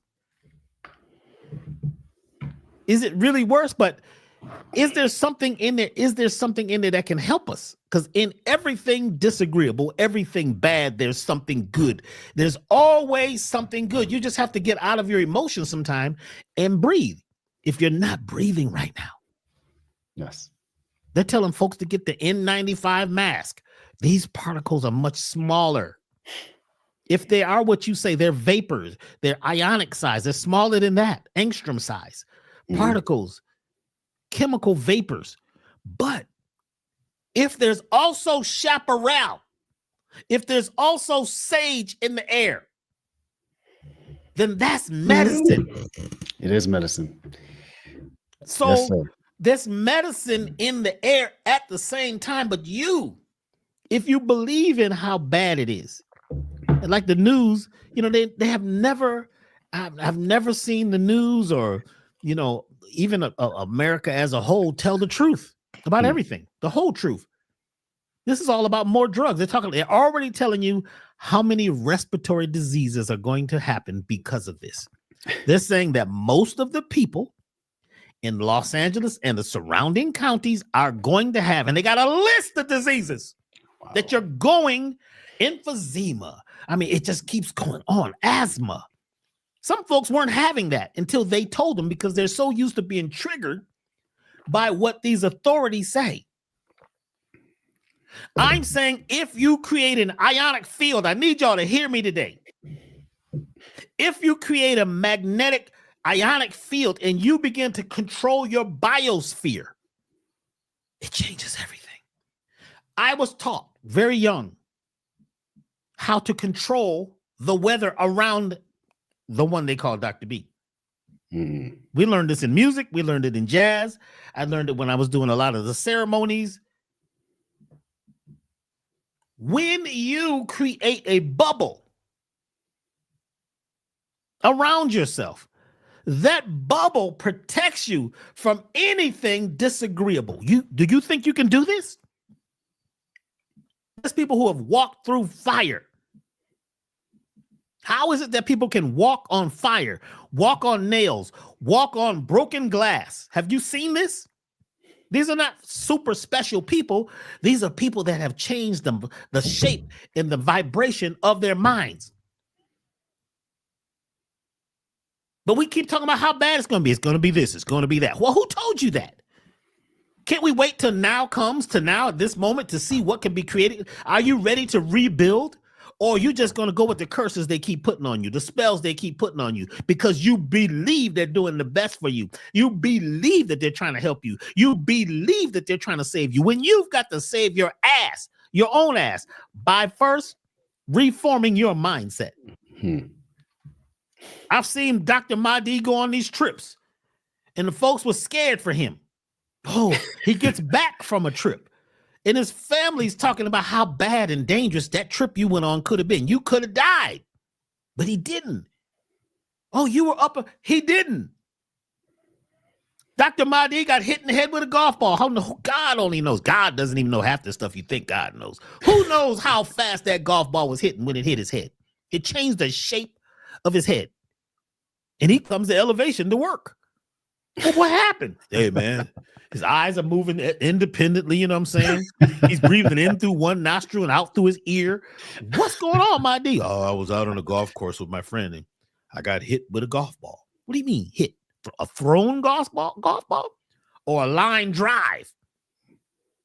But because of who he was, I had to remind him of who he was. We went to the hospital.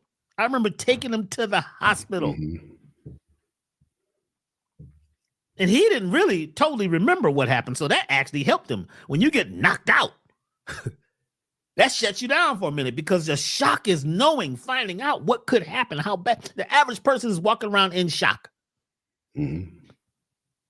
I just saw a report that said that Atlanta is where the next terror attacks will be. Oh, where'd y'all get that information? Who's creating that? Atlanta's the next place. So the people in Atlanta are worried now. What's going to happen here? What's going to happen to us? Something bad is going to happen. Something bad's going to happen. At the same time, something good is going to happen. But there's some things you need to know about that are actually happening. And I got to read this. Are you ready? Go for it. This is in the news today. And I know, Dr. Mahdi, you can tap in on this one because this is from your work, your study. Let me find it here. This was in the news today. And like I say, there's a spin on everything. But this one, I think they spun it down a bit. Listen to this. Are y'all ready?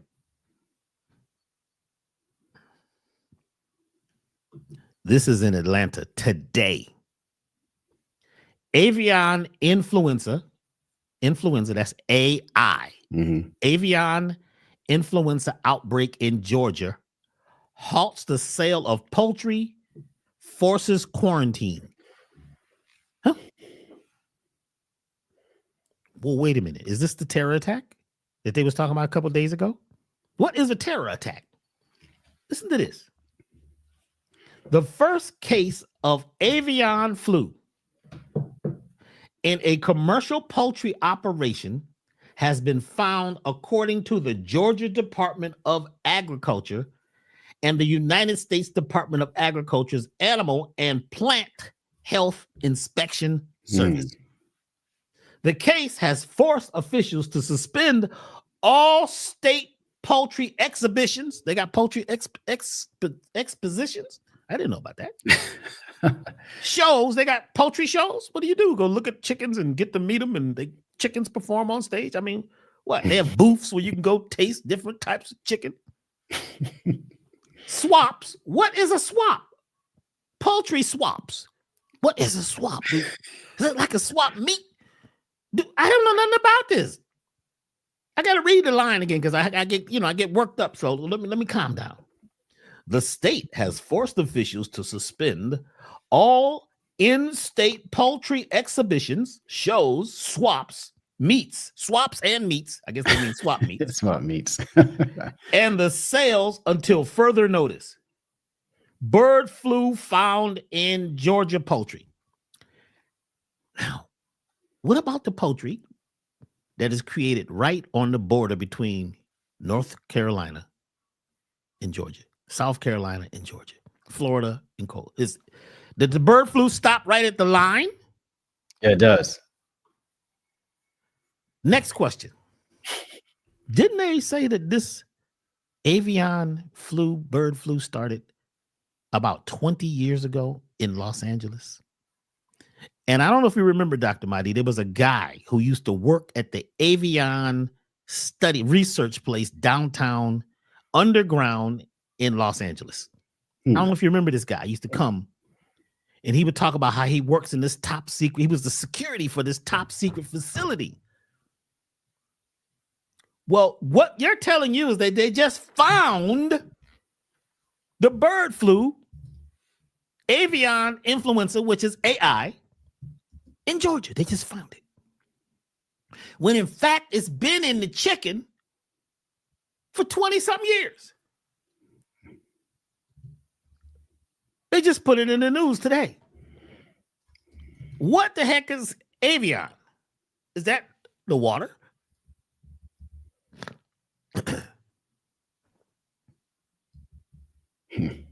How often have we been eating foods that were promoted as being healthy? The white meat. See, they got you scared about future events that have not happened when there's something that's already happening. Exactly. People who eat a lot of chicken have a certain personality because they become chicken-headed. You see how the chicken be looking around, don't have no personality? His eyes is one, you can go grab a chicken around its neck and it won't even run. It has no self-protection. A lot of people who eat chicken also take on that personality. They don't know how to take care of themselves. A lot of folks who eat a lot of chicken, and I'm not putting people down. I'm just saying that certain foods cause a certain outcome because they have toxins in them, the hormones that they're pumped up with, the chemicals that they're fed, the maggots that they eat. Maggots. Yeah, look up maggot farmers. Just Google maggot farmers and they'll tell you what they're there for. These are multi-million-dollar companies that do nothing but grow maggots for the chicken industry because chickens need to eat maggots. My point here is that we've all ate chicken. We grew up on chicken. Is that still in our cells? Are those chemicals and toxins and viruses that they're now saying they're finding, and they're going to stop the chicken? And I drove by 4 chicken places yesterday, and they was open. I went by 4. This is the chicken capital of the world. Popeyes and what is it? Church's Chicken and Chick-fil-A and. So my point here is that a lot of times we're afraid of what they're showing us instead of becoming courageous about taking care of ourselves and creating a sphere of energy around yourself.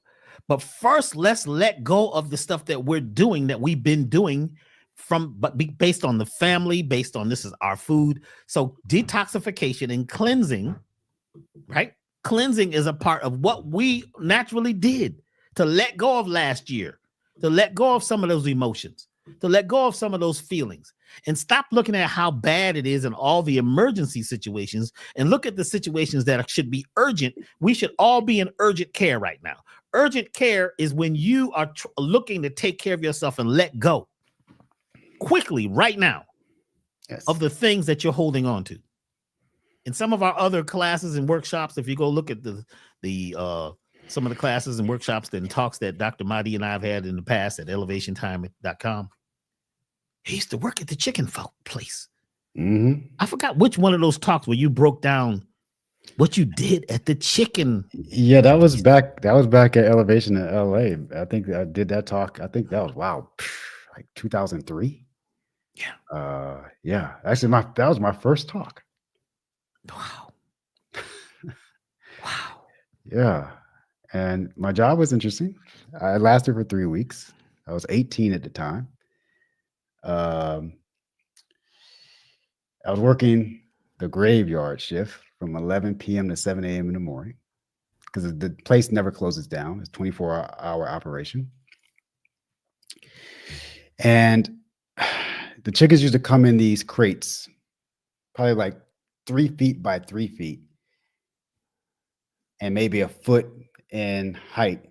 And they would have 100 chickens compressed in, they're live, 100 live chickens compressed in these cages, 3 feet by 3 feet of 1 foot high. And they would come in on these trucks, and this crane would come down and lift, grab the crates and put them into this bin where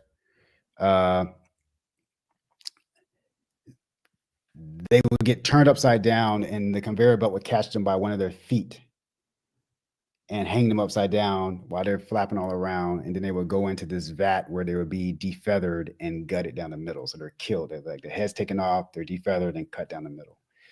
And from there, they would come to me on this conveyor belt. And my job, we had 2 bins. We had the USDA grade A bin, and then we had this non-labeled other bin. So my job was to cut off any tumors, cancer, or disease tissue I found on the chicken. Not throw the chicken out. Cut it off. No, just cut it off and throw the diseased tissue into this non-labeled bin, and what was remaining of that chicken into the USDA grade A bin. And these bins were massive because like a group of us all in a line. So like, for instance, like I would be here, Doc, you would be like in your station, 3 feet ahead of me, and somebody's behind me in their station 3 feet behind me, and we're just grabbing chickens, tossing them. And so I was like, okay. Most of the chickens that came through were disease. We rarely had a whole chicken that I could examine really quickly and then just throw the whole chicken into that USDA grade bin. Most of them had like, and you can see the disease tissue, it would be like black, green, or grayish, and you could see tumors. So you had to cut all that away to where you just see the white meat or the red pinkish meat, and you leave that, and then that goes into the thing. And so one day I was just like, let me see, man, because the USDA person would come by. He or she would stick their hand down in there, pull out like 10 chickens and inspect them. And once the bin was full, they'll send it off. And I was like, there's no way they can be that thorough. So I tossed a couple of ones in there, didn't even clean them just to see if they could catch them. They never did. And so I learned over the course of those 3 weeks that majority of the chicken wings and chicken legs that you are getting, most times than not, those are probably coming from cancerous diseased animals. No. And if you're going to eat chicken, make sure it comes whole, organic, whole, free range, etc. Because if you're eating parts, those parts are coming from multiple chickens, and more than likely, they are going to be diseased. Because the majority of chickens we had coming through, because we were growing them so fast at the plant, it was a zero waste plant, so they didn't waste anything. So I found out that they were actually grinding up those diseased products, and that was being processed and turned into feed. No. And I was like, what? They wouldn't do that in America. Yeah. So it was a zero waste facility. I don't know if that's the situation now, because this is back in the 90s, early 90s, but yeah. So that was a deal. And so I realized very quickly that, if you're going to deal, now when we were teaching our holistic nutrition programs, we would always tell our students, if you're going to eat chicken, okay, great, no problem. Make sure it's free range. Make sure it's a whole chicken that you cut yourself. You want to cut it into parts. You want chicken legs, chicken wings, chicken breasts. You cut it yourself. Do not trust the packing that's coming in the stores, because you don't know where the source of that chicken is, and especially how fast they grow, because they're pumping them full of steroids and hormones to get the maximum amount of production out of them. With that rapid growth comes rapid cellular division, comes cancers. And so, that was a deal, man. And I lasted 3 weeks, and after that, my journey with chicken and that place was done. Well, let's make this statement right now. We're not sure what they do today, and this is Dr. Mahdi's experience. We're not speaking against the chicken industry. No, we're not. And we're not telling you to not eat a certain food. You must make your own choices. So we have to make sure that we say that, so that the chicken industry doesn't come after us and say, you guys were speaking bad about what we do. Yeah. This was an experience that we highly hope that this was a isolated incident that Dr. Mahdi experienced, or maybe it was in another dimension. Could have been. And he was in another mindset. Yeah. We got to be very careful. Okay. So what we're saying is just add one more thing to that, just for context, folks. When I was in Colombia, I was up in the mountains, and they had all kinds of chickens there, and I actually had some of the chicken, but it was a whole chicken literally coming from the land there. And so, again, all in context. And like I said, this was back in the early 90s. Okay, so maybe regulations and things have changed over the decades. Sure. As we entered the new century, the 21st century. That was the 20th century, long time ago. So we're in the 21st century now. So perhaps those things have changed. But it is our highest choice that they have. Yeah, indeed. So for those of you who are chiming in now, we're going to get into the cleanse, and I'm going to talk a little bit about the experience that I've had over the last 7 days on the cleanse. And Mahdi's going to chime in on what's going on in the body. And also Mahdi's going to be making a very special announcement for those of you who would like to be chosen for a very special journey that will be coming up soon. So what we're going to do right now is let's take a break. And I'm going to go over to Instagram and do a quick Instagram live, getting people to come over here, because a lot of folks, they couldn't get here from Instagram. So we're going to tell them how to do that. So we're going to take let's take about 5 minutes. It's 1:06 now. So that would be what? 1:11. Is that about 6 minutes? About 5 minutes? Yeah, about 5 minutes. Yeah.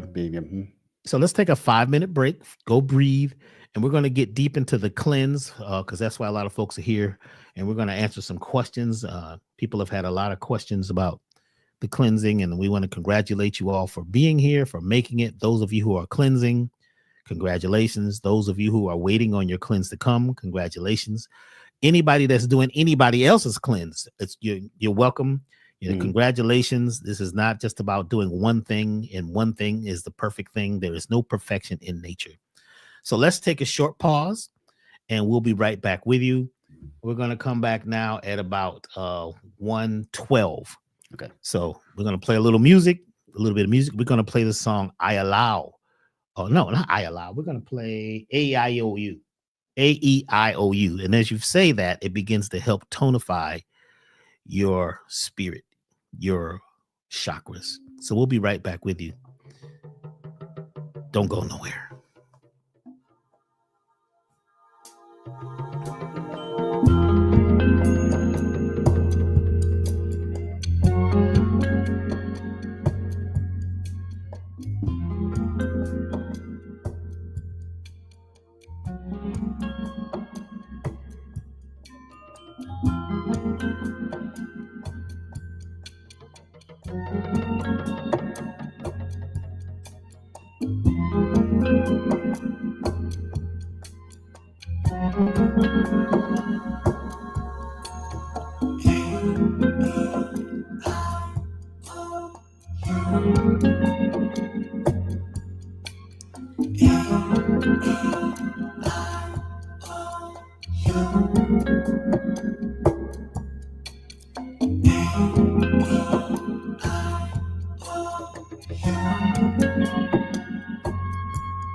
Yes. Welcome back. We're here live. This will be a replay also, so some of you may not see it live, but you'll get it through your YouTube replays. We just did a live over on Instagram to invite some of the folks over there to our amazing talk on cleansing and detoxification. Yes. Dr. Mahdi is back. Welcome, all of you who are just getting here. If you're new to this, to our series, our talks, put in it that you're new, but put it in the chat that you're new and how you found out about this. If you just came in from over there on Instagram, let us know how you got here. Welcome. We'd like you to know that we're going to cover some information that you may not have heard before. Is that okay? Is it okay if we talk about some things and have a little fun? Is that okay? Would it be okay if we cover some things that may be kind of shocking? Some things that you may have never even pondered on before. Is it okay that we share in ways that would enlighten you to help change us? We must allow ourselves to let go. We must allow ourselves to take a new path. We must look forward instead of looking back so much. But sometimes it takes looking back to see what we may have done to get us here. Some of us have done really well. There are people who are very fortunate in life. And then there's folks who have not, had all the opportunities or known about the opportunities. But, when you cleanse on a deep level, when you detoxify on a deep level, did you know new opportunities come? There's folks who are on our elevated total body program and have been on it who have changed their love lives. They've changed their financial lives, mental, physical, spiritual, emotional changes that come when you release and let go of some of the old ways. So cleansing and detoxification is not just about from the food or from chemicals, but also the chemistry that you've created from thought patterns. Some of the ways, some of the beliefs that we have held on to that have caused us to have the life that we have. It's the rhythm. When you change the song, it changes the rhythm. It changes it. When you wipe the chalkboard clean and write what you desire, allow yourself to be yourself. You see, is it okay that we start something new together in rhythm? Would that be okay? How many of you would like to join us? How many of you have joined us already? How many of you are ready to walk a new path? How many of you are ready to take advantage of all the new things that are coming in this 9 year? Because 2025 is a 9. It's about completion and beginning to start something new. And it's interesting, in the beginning of the year, they come with all these disagreeable things. It's terrible. Oh my God, the politics, the weather, the rain, the cold. And if you get caught up in that and you're not able to flush that out and let that go and let it flow and allow it to become, just information, then you become emotionally caught. Your brain creates chemistry. We go in fight or flight mode. We go in fear mode. Some of us even go in freeze mode or fawn mode, where we just go along. We just believe it. And we share it. And we post it. And we follow the leader. So those of you who are just arriving, welcome. And we are in week 1. We're at the end of week 1, where we have all decided or chosen to allow ourselves to cleanse. Now, some of you have not received your cleanse yet, or you may have just received it. It's okay. Some folks, were telling me, well, Dr. B, I missed it. I can't do it now. No, you start when you start. You don't have to start when we all started together, because you're on it together, just as long as your mindset is with us. It's your mindset. So you begin when you begin. The U.S. mail has been extremely slow lately. There's a lot going on in the mail system. So some of your packages are delayed, but as soon as you get it, you begin and you read the instructions. You get a booklet, read the booklet. Read the booklet. This program, the Elevated Total Body Program, is a very special type of cleanse. It's different than the cleansing most people have done before because it's working on many, many different body parts. And it's different in different body energies. It's not just detoxifying the parasites, even though that is the main thing, but there's mental parasites, physical parasites. Parasites are beings that live in or on another being and use it as a host. They use it for nutrients. They use it for food. They use it for energy, even electricity. And the more disagreeable you are, the more toxins you have. The more sad you are, the more grief that we hold. We have more toxins because the body's getting the signal that there is a problem. It is not good out there. So we build up reinforcements. So I just want to show you. Let me see really quickly. For those of you who haven't seen it, before we start talking about it, where is the cleanse? Hold on one second.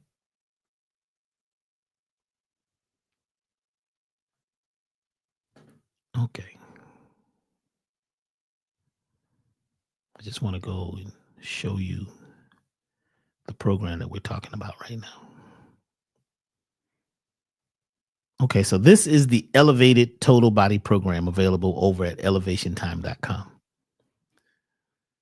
And this is one of the top detoxification programs probably on the planet right now because it deals with systemic parasites. Systemic parasites are not just the ones who live in the digestive tract. Like the average cleanse out there, deals with the digestive cleanse, the digestive parasites. Those are the ones that live in the intestines and in the colon. Those are not that difficult to eradicate. But the systemic parasites are ones that live throughout the system, the liver, the kidneys, the spleen, and the brain, the nasal system. They live throughout the system, and some of them are superbugs. They're not your average parasite. Some of them were made through biological warfare, things in chemistry that they dropped on certain cultures or certain people, and now that's in the atmosphere. It's in the water. So everybody is receiving some of this toxic energy, and it is important that we detoxify. We're doing it right now in winter, just like the trees drops their leaves. We go into our root, go into the core of ourselves, and begin to detoxify. So in just a few, we're gonna let folks ask some questions about what they're dealing with, and I want to actually play something because personally, I've done the cleanse this week too, and I'm still doing it. I'm going to do it for 28 days or more, so I can be right here with you and have an experience that is, parallel to yours. This week for me was challenging. This week was like, wow, something hit. And I want to play something. I made something. We made something very, very special for this. Hold on. Let me see if I can find it. How do I do it? I made a little video. I can't find it now. Hold on. Just be patient with us. I've never done this before. This is a brand new thing.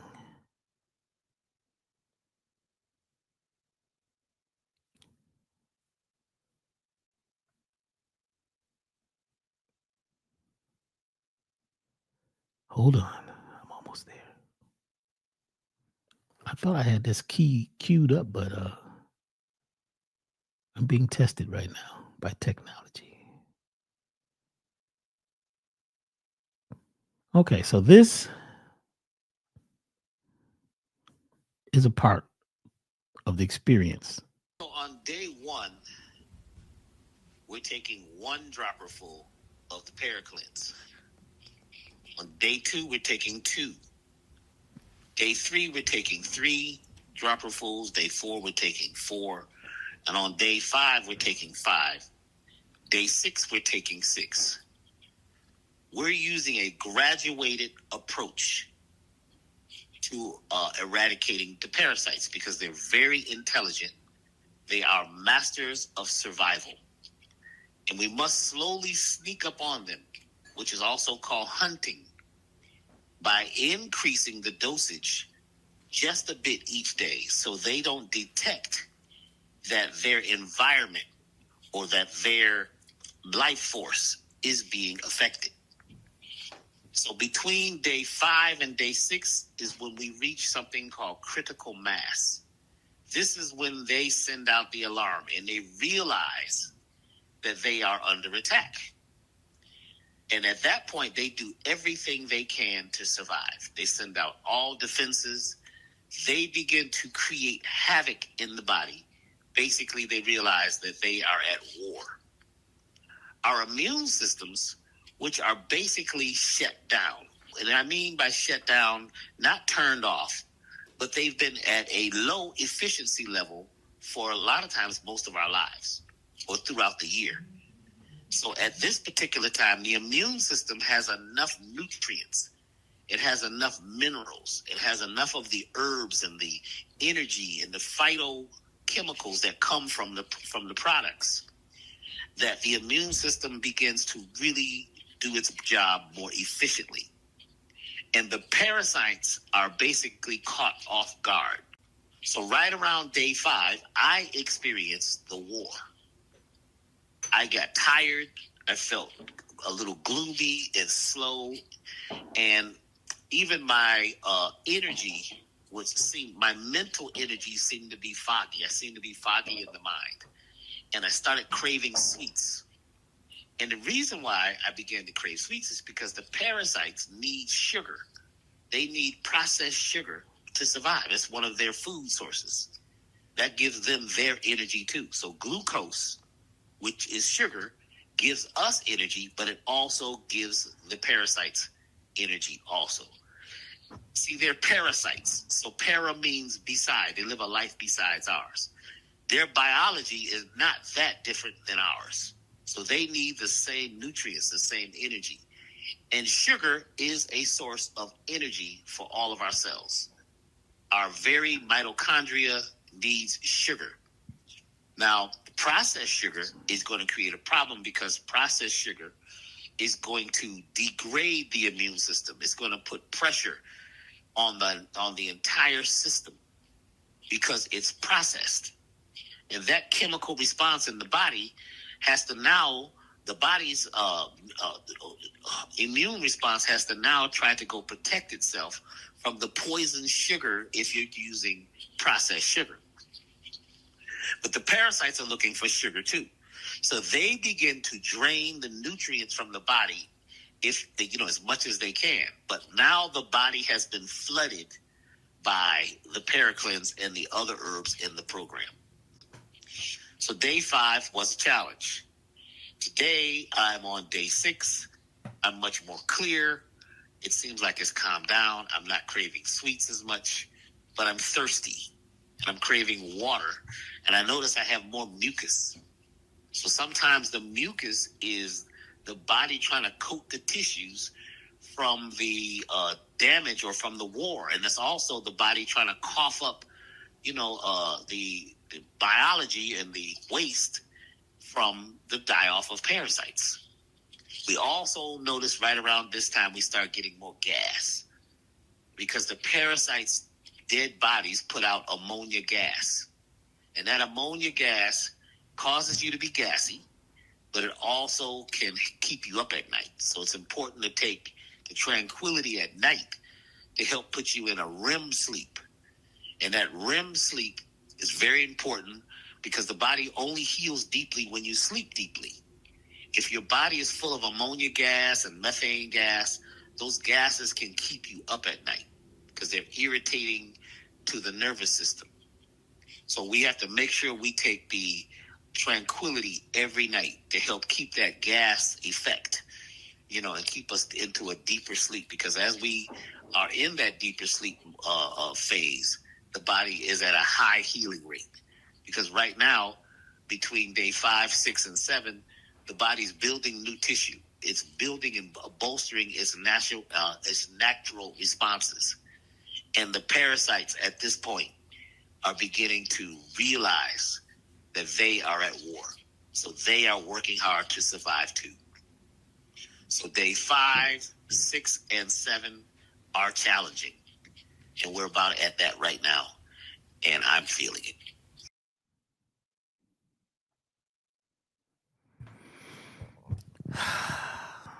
So I was explaining this to someone over the phone. And they recorded it. They somehow put this cartoon with it and sent it back. Wow. And I was cracking up. I'm like, wow, man, this is crazy. Is that cool? Real cool. But, you know, sometimes by teaching through entertainment, through music, through sound, through cartoons, the message goes deeper. But the point was that between day 5 and day 6, I was basically shut down. I mean, I do the cleanse like often, but I hadn't really done it in 2024. It was so much happening. So this is my first time actually doing the cleanse for almost a year. And on day 5, going into day 6, I got tired. I was burnt out. It was almost like they were telling me to quit. I didn't have hardly any energy, Dr. Mahdi. I felt like I just needed to sleep all day. And I kept, using the bathroom. And I'm like, what's going on? And I realized this was the war.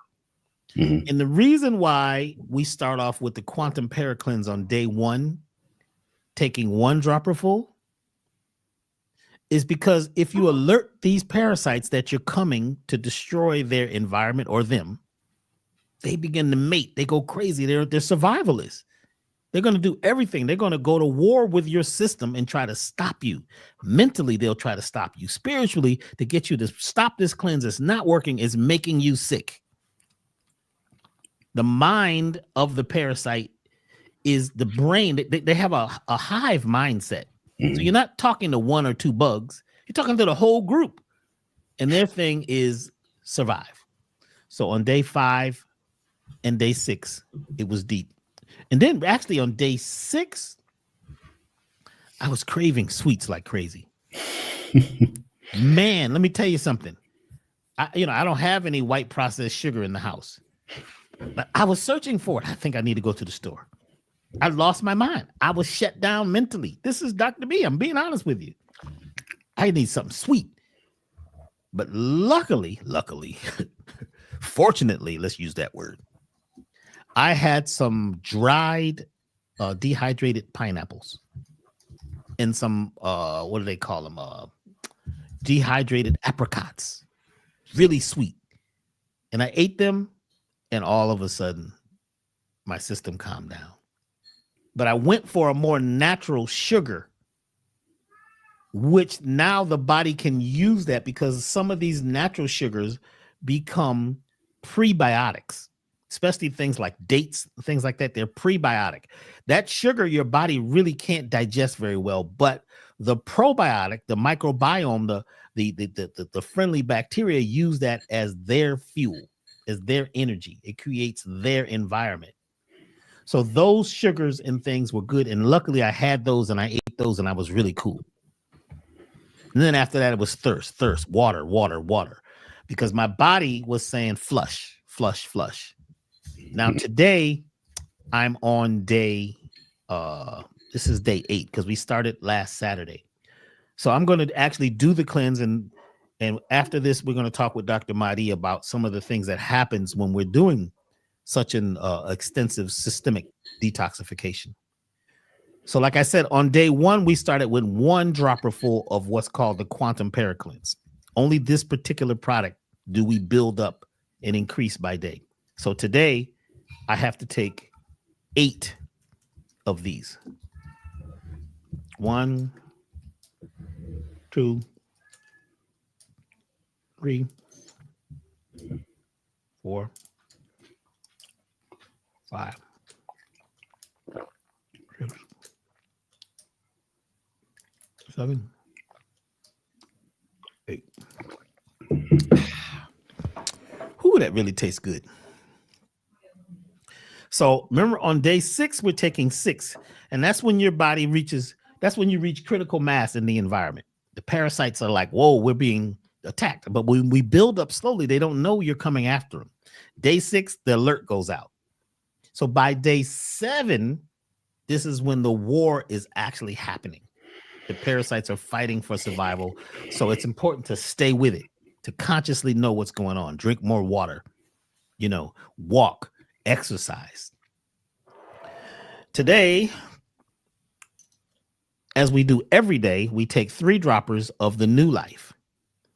New Life is your basic nutrients, because a lot of cleansers out there, they strip, but they don't replace the nutrients.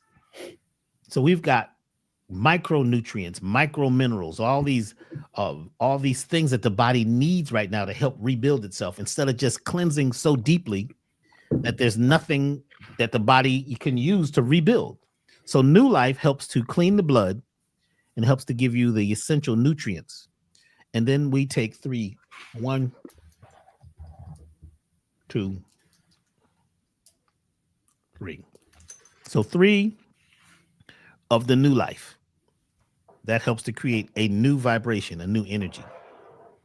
We also take 3 of the Lax Ease, which is a mild colon conditioner. It's not a very strong one. It's just something that's going to help begin to stimulate peristalsis, which is the large intestine's muscle movement that begins to move the matter and toxins out of the body. So we do 3 of those. 1, 2, 3. And I'm a man, so I take 3 of them Timeless Man. And you need to know about this Timeless Man. Be careful, because some folks take 3, and if you take 3.5, and all of a sudden you start becoming timeless again, brothers. Mm-hmm. So 3 of the Timeless Man. 1, 2, 3. And that helps to balance your hormones. It helps to bring on more testosterone. It helps to bring up courage too in men, so they can be strong. But you also may need to be careful and abstain from intimacy unless the person that you're about to be intimate with is on the cleanse too. Mm-hmm. Otherwise, what happens is you get that what do you call it? What do you call it, Dr. Mahdi? The urge. You get that urge, and the parasites want to travel from one person to another. They try to get off. They try to get off the train. Yes, and they will, because you are putting these vibrational herbs and high frequency herbs into the body that is not hospitable for them to be any longer, and so they have a new host in your partner. Yeah. Like, oh, great. Yeah. Yep. Actually, I didn't do this correctly. On day 6, you're at 6 dropperfuls, and you stay on day 6. See, the parasites are talking to me. They're very intelligent. When you get to day 6, you stay on day 6. So on day 7, you're still doing 6. So I misspoke earlier, and I may have taken a little extra, but that's okay. There's no mistakes. I might need it a little extra because there was a super bug down in there, a conscious super bug who was woke. You see what I'm saying? So when you get to day 6 with the Quantum Paracleanse, that particular product, you stay on 6 for the rest of the program. Okay. If you're doing the elevated, the total body, which is a little different. Only difference is that you're not going to get the organic vitamin C in the mushroom tonic. But if you're doing the total body program, you're going to get the liver powder. You take 1 tablespoon, and some folks are doing a teaspoon because they want it to last longer. You put it in some juice. Right now, I'm going to put it in some matcha tea. Stir it up. The liver powder helps to give nutrition to the liver, the kidneys, and the spleen, and also the pancreas. You stir it up. It never really breaks all the way down. And you drink it.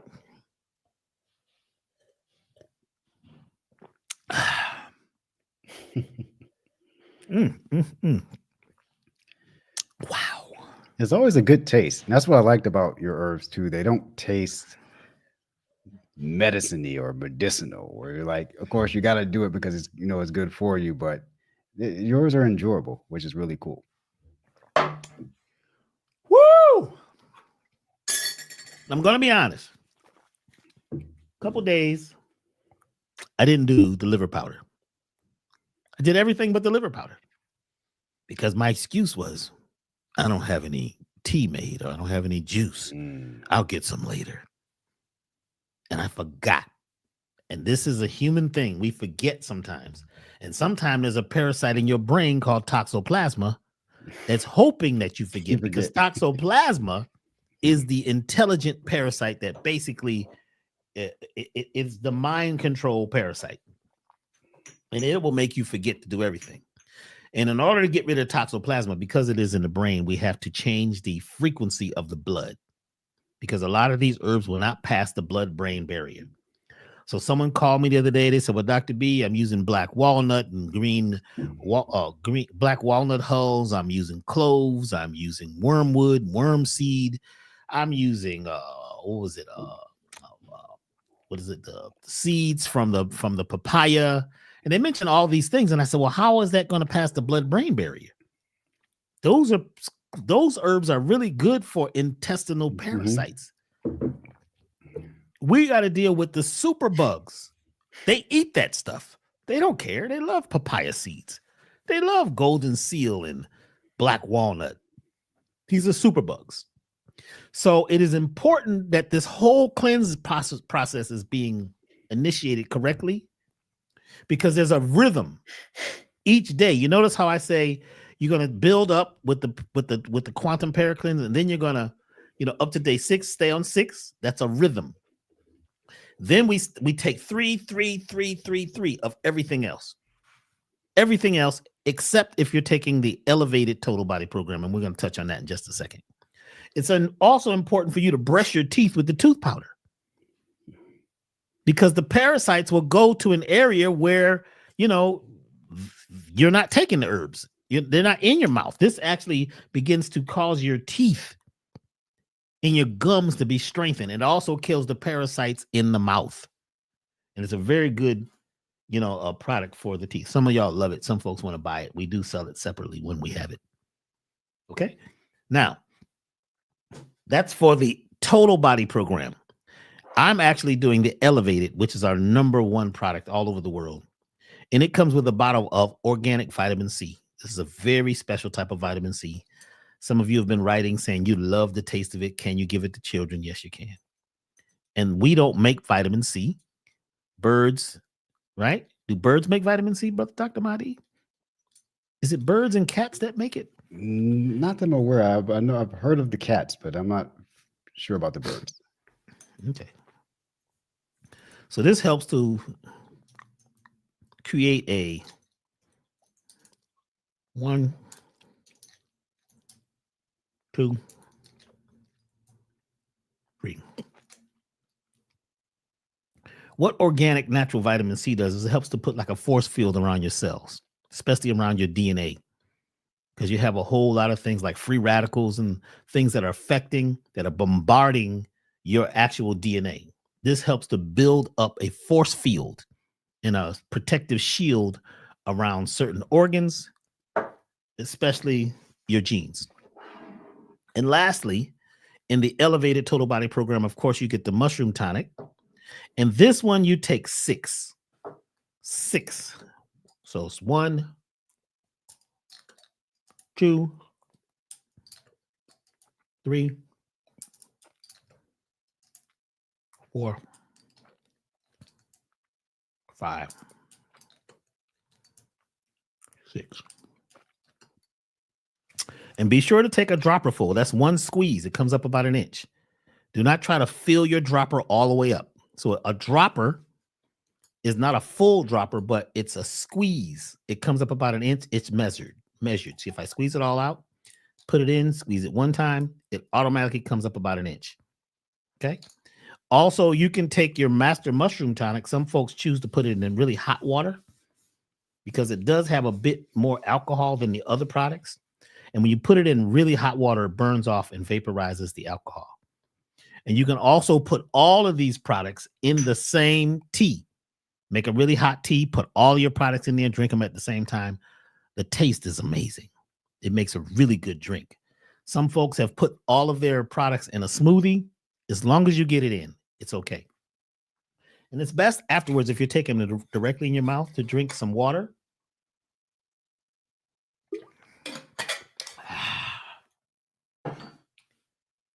And that is day 7. No, that's day 8 for me.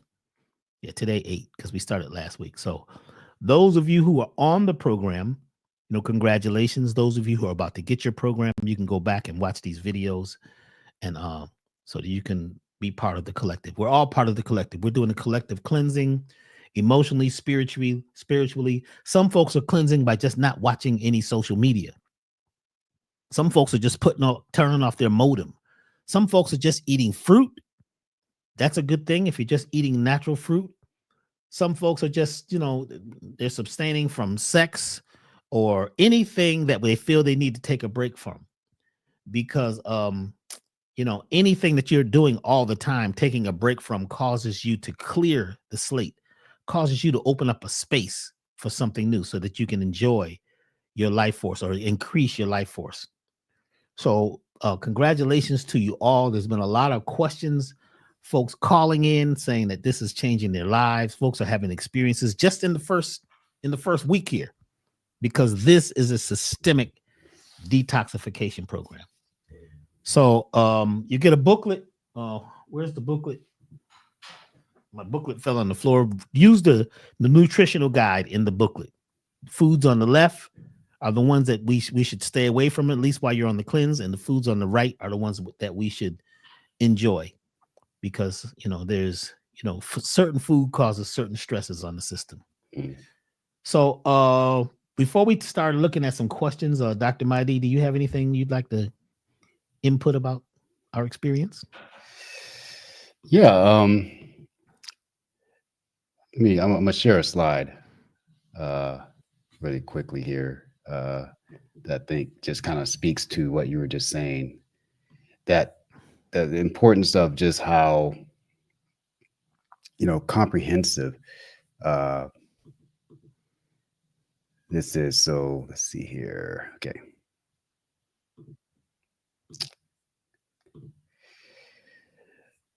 So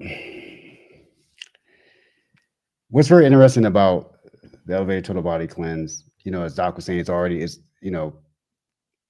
detoxifying, and he spoke in depth about the parasites. But I wanted just to describe, I think it was important to define a parasite for folks. And when we read this here, a parasite is an organism that lives on or inside a host organism and derives nutrients and other benefits from the host, often at the host's expense. Parasites depend on their host for survival, reproduction, or both, while typically providing no benefit in return and potentially causing harm. What's very interesting about that definition, when we look at it,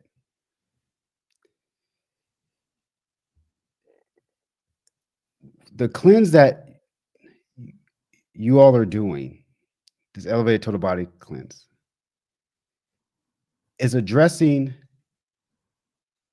these parasites that are on our bodies, in our bodies, and basically using our bodies for their survival, but they add no benefit, but in fact begin to deplete us over time.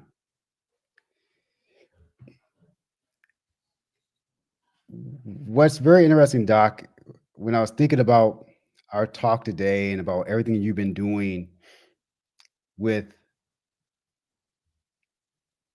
starting out with just a total body paracleanse. Now there's the elevated total body paracleanse.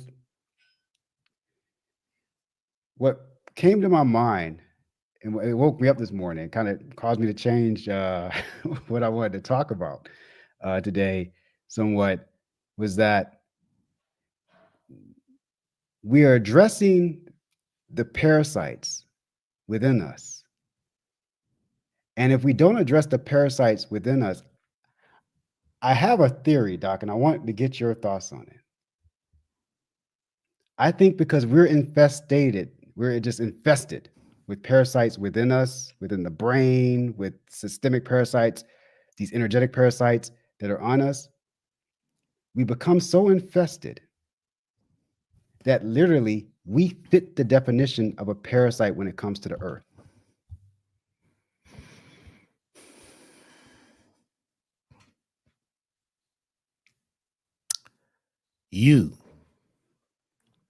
Now, I don't know if you were on a couple weeks ago, but our brains are usually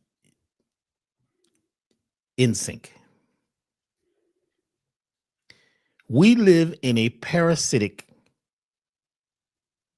environment. Mm-hmm. We have, for the most part, most of us have become parasitic. We take, and don't want to give. Yes. We used to take folks on hikes, and we used to go to get sage. And we'd be walking, and sage is growing on both sides of the path. People are just ripping it up. They got big backpacks and garbage bags, and those black garbage bags of plastic garbage bags, filling it up to get as much sage as possible. And I wouldn't say anything because folks are trying to get, take. They're in survival mode. So we get down to the bottom of the hill, and I say, how many of you got sage today? And everybody's hands it up. They're all happy because they're going to sell it or they're going to have it. And I said, how many of you gave something back to mama? How many of you gave something? How many of you asked if it was okay? Did you ask the great mother if it was okay? Did you ask the plant if it was okay? People start looking down at the ground. So you basically just raped and took. Yes.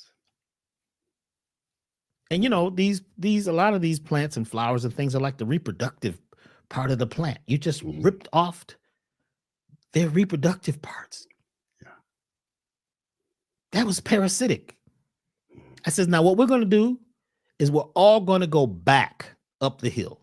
Oh, Dr. B. No, we're going back up the hill. So that you can, first of all, apologize to mama and then ask if it's okay. Take your herbs with you, all because they wanted to leave their packages because they were heavy, at the bottom. I said, no, take them back up there with you and ask the question, is it okay? Then you ought to also ask how much is okay. We walk back up the hill, and some folks began to become emotional and cry. Some folks dumped out almost half of their herbs because they realized that mama said no, or the plant said no, or the plant said you've got too much. Take. I got to get mine. And this is what happens when you grow up in a society where it's all about commerce and war. Even in health, you mentioned it earlier, it's about war, attack, kill, cut it out, cut off the offending, organ or body part. Because we were taught by people who may have been oppressive, oppressors. And when you live in a world where you've been taught and raised in an oppressive environment, you can very easily become oppressors. A lot of us today, we don't think we are, but we've become oppressive. We've become parasitic. Take. I want mine. I got to get mine first. One of the things that we're seeing, especially in the Altadena area of California, is those people who lost almost everything. People from all over the world have come to help them. The whole Rose Bowl was full of food. It still is food, clothing. People are offering shelter. People are are buying folks. And you know, people like, you know, Billy Carson, he actually is housing 30 families. The Walk Good LA, they have raised more money in clothes and shelter for those folks in Altadena because they don't have some of the stuff and ways and means that they have in the Pacific Palisades. Those are a lot of times multi-millionaire and billionaires that live there. So they can go and fly to some place. They've got other homes, but a lot of folks in Altadena didn't have anywhere to go. But we're seeing an outpouring of love. And a lot of times during an emergency, this is what you see. And when in this emergency, it wakes you up and you leave your parasitic ways in the me, and move into we. We've got to get into we. Yes. But when we become parasitic is because we have lived under the oppression and the idea that me getting mine and I'm all alone and I'm separate and it's all about me. We begin to normalize that. That's not normal. Even when folks talk, if it's me, I, you need to run because that's a person's nature that says it's all about them. We. Can we begin to say we? And we're all one. But that mindset, right, of me, it begins to dwindle when you're on a program like this. You know why? Because your cells all have to start working together. You're on a rhythm. This is a musical cleansing. What are you talking about, Doc? Yeah, well, I didn't mention it, but there's actually a 6/8 rhythm that I placed in every bottle. Nice. I've learned how to put sound and frequency in the herbal products. I'm not sure if anybody else is doing this. There may be. But this is energetic medicine. And medicine has to do with measurement. And when you start looking at measurement, there's no space between you and another person. We're all connected. Just like, you know, Mahdi asked this question. This is exactly what I've been saying. We have become parasitic. We're pointing the finger, but are you parasitic? Look into yourself. Is it all about you getting yours, and only your family and your household? We're all here in oneness. We're all connected. And sometimes these emergencies and these situations happen to get us to finally come together. During the big earthquake in Los Angeles, so many people came out. People on my street, right? I didn't know this, but on our street in Los Angeles, people thought that we were drug dealers. We were home a lot. You know, we had, you know, fancy cars in the driveway and you know what I'm saying? And people were in and out because we had a studio in the house. So, but the people didn't see us go to work. So they all assumed that we were drug dealers. And one lady, it was Halloween. And I heard her next door telling her children, don't go to that house next door. Those are evil, devil worshiping people. This is for real. I can hear it through the bushes, the hedges. Don't go over there, even though we weren't doing Halloween anyway. Yeah. You know, don't go over there because those are evil, devil worshiping people. This was supposed to be a loving Christian family. They had crosses on the lawn, you know, and crosses on the door, but they was ready to cross us out. You see, people have mindsets. And the mindset in our neighborhood was that we were bad. But it wasn't until the big earthquake happened. When the big earthquake happened, Dr. Mahdi, all the families and neighbors came out because folks had damage. Our walls were cracked. And they came out and everybody was coming together, bringing food, and folks had cooked food and they were crying and talking for the first time. And folks kept saying, well, you know, what do you guys do? They get real quiet. What do you guys do for a living? I said, for a living, I live. That's what I do for a living. Well, what do you know? I mean, how do you make money? How do you afford that big house? I says, we're in the music industry. Music. And I started naming the records and songs that we've done. And all of a sudden they're dancing. Oh, I know that song. We listen to DJ, blah, blah, blah. And they really began to change their perspective on who we were because it took this emergency for us to wake up. Sometimes it takes an emergency for us to wake up and get out of our, you know, mindset, me, that monolithic mindset of I'm better than them. You see, and talking about other people and pointing the finger and throwing shade on people. It's these emergencies like 911 Look at all the people that came together. Mhm. Look at all the people over the world that are going through emergencies. This is all they know. There's bombs raining down on some people's villages every day. Some folks have nothing every day. Nothing. And one of the beautiful things that while this was happening in Los Angeles, do you know the big event that was happening that really was a trip? Did you know that this guy they call Biden and this other guy they call Trump were working on creating peace in Gaza? Have y'all heard this? They just decided to stop the war in Gaza. While everybody was looking to California. This was happening at the same time. Now, these guys are supposed to be enemies, arch enemies. They hate each other. No, they don't. It's a game. Just that, me feeling that, wow, there's people in Gaza right now that for the first time in years, there's no bombs. There's no war. People are starting to feed them. All of a sudden, the aid is coming to help a lot of people in the world.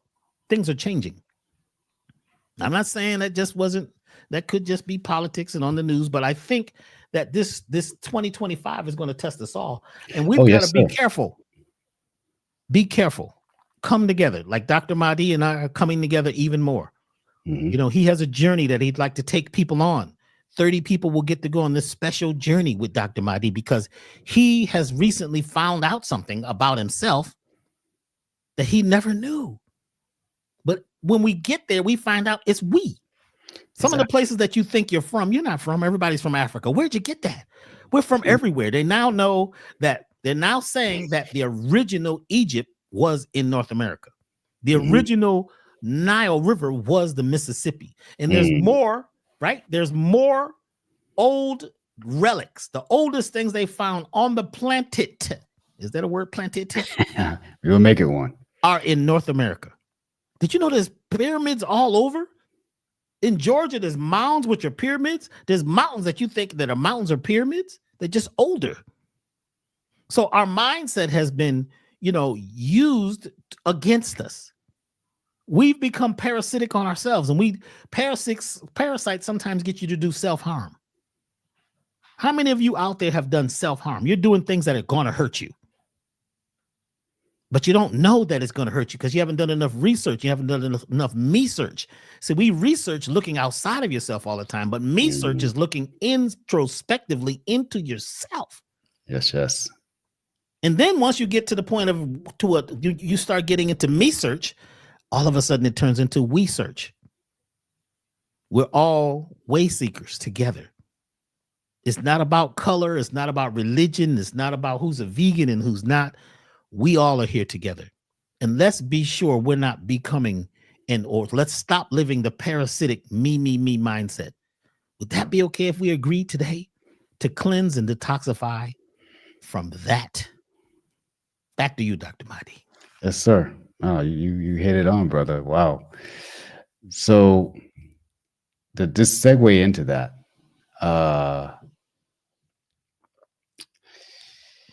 you go back up to, why this elevated sort of biperic cleanse. I was talking about that. Let me get back a couple of slides here. Yep. Okay. So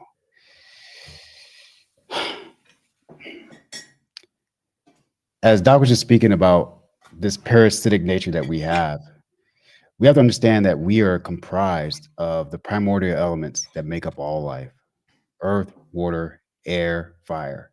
And we're utilizing those when we're looking at cleansing. And there's an interplay of these elemental forces within us, as earth is providing the raw materials, the structures, the fiber, the minerals that bind up toxins and support elimination. Think about your feces. Literally earth material being re-given back to the mother as compost, actually as payment for what we've extracted from her in the form of food, sustenance, that our body is now used to help maintain the homeostasis, maintain the balance, maintain the harmony, and we re-give it back. Water Water is very, very special. It literally facilitates the flow and removal of all waste. Not only physiological, biochemical waste, but mental and emotional waste. Mm. And it's through hydration and acts as a solvent to help eliminate the physical, mental, and emotional waste from the body. Air comes in, clearing out the carbon dioxide that's been created by cellular respiration, utilizing O2 and the creation of ATP and energy for us, maintaining the balance. And fire in and of itself is literally the electricity, the heat that ignites the metabolic process. All metabolism is from the element of fire. It generates the heat of the body, allowing sweat to take place. As we talked about, remember the 4 primary pathways of elimination: air, our poop, our pee, our sweat. So that element of fire is extraordinarily necessary. And in our discussion about the fires there in Los Angeles County, the same way our body uses fire to cleanse, our mother does the same thing. And it's not arbitrary by chance that that creosote that Doc was talking about from the chaparral is being used to cleanse. Fire is a very purifying substance. And one thing about all of these elements that speaks to the oneness, speaks to the wholeness, speaks to the interconnectedness. There's only one earth. There's only one water. There's one air, and there's one fire. We lived in an enclosed ecosystem, a living ecosystem. And these primordial elements that are earth, water, air, and fire have been here since the beginning. And they hold, especially water, holds all the memory of all life there's ever been. The air holds the stories, the songs of our ancestors that were spoken when the first human uttered sound on this planet. The earth holds all of our DNA.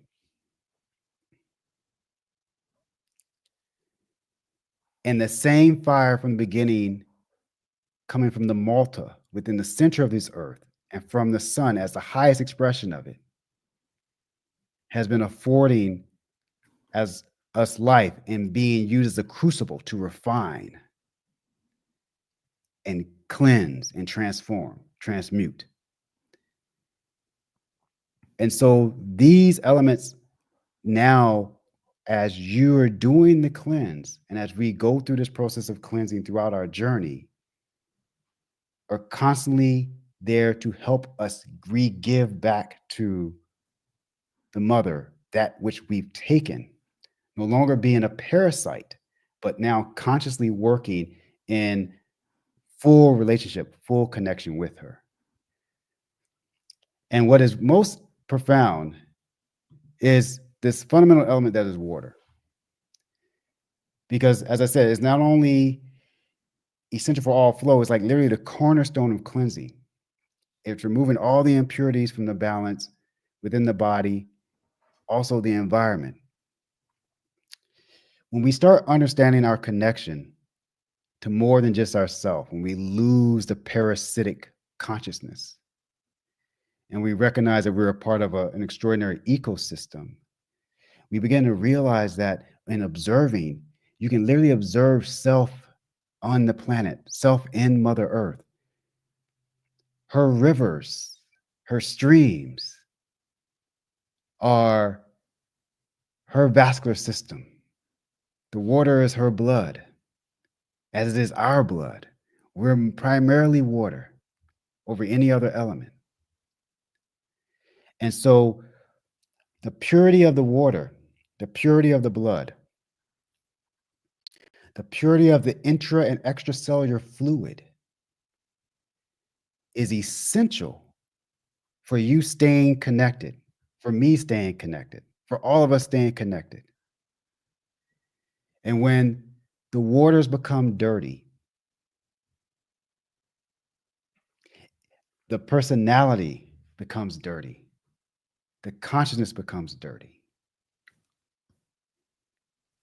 it becomes impure, the behavior becomes impure, and we begin to take on this parasitic nature, that we're no longer working in a symbiotic relationship with our great mother, but we're now in opposition with her.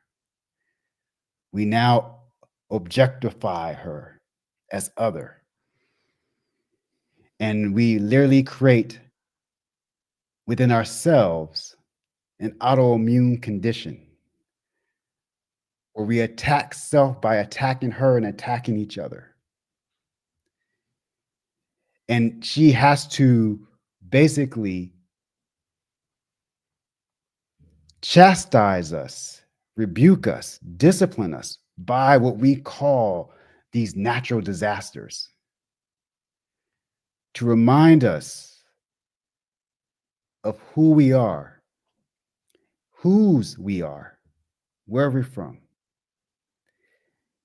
And so when we have a fire that shows up in Los Angeles, when we have the extraordinary floods and mudslides that happened here in Spain this past November, this past fall, where people were being swept away, homes were being washed out into the Mediterranean Sea.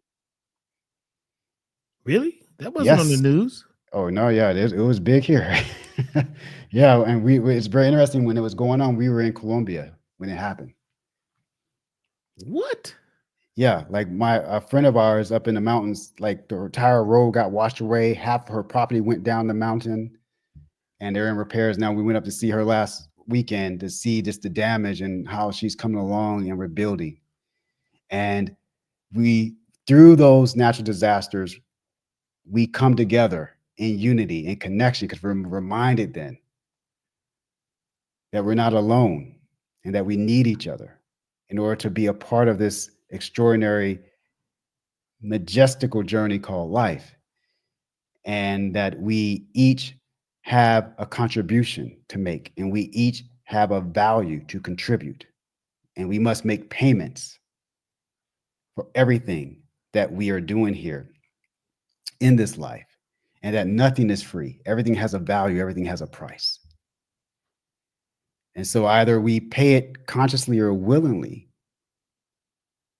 or our great mother will extract it from us, however she sees fit. And so this process of cleansing is not just about, keeping yourself healthy as a part of divine law, but it's also you demonstrating and reflecting the law that this earth is governed by, the universe is governed by. And so understanding that we can remove ourselves from this parasite hive mentality, I'm gonna get mine, I'm gonna go for self, or only my people need to rise, or only my people need to do this or that, or only my family needs to do this or that. And we begin to understand that we're one. And it's through this parasitic consciousness. And when we have parasites that we are hosting within ourselves and on our body temple, the elements begin to be depleted within us. Earth, depletion of nutrients and damaging of tissues. Water, obstructing elimination and causing dehydration. Air, compromising oxygenation and respiration health down to the cellular level. Fire, your metabolic processes and energy become impaired, and you no longer can detoxify and cleanse through metabolism properly. when parasites are there. And so this is why this cleanse that Doc has put together is so important, because it's working with these elements. And each of these elements are in those particular formulas that you put together, brother. Question. Yes, sir. Can you talk a little bit about what happens when we adopt a victim archetype? Whew. Everything is caused by someone else or something else. Mhm. Somebody passes away, that they must have killed him. This happens, or they lit the fires. The weather, they're controlling the weather. It's the multinational corporations. It's the evil.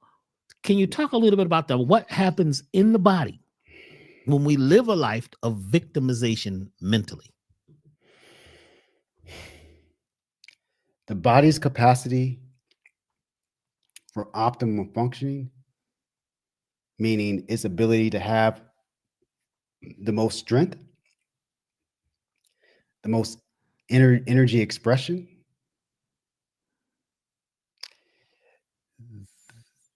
based on that consciousness, all is brought down to the level of the victim. Your body at a cellular level will not even afford you the energy capacity to rise above that if you're holding that consciousness. And it's something I should teach my holistic nutrition students and my stress management students, that every cell down to the mitochondrial level are listening to the inner thoughts and emotional vibrations that we are emitting at all times.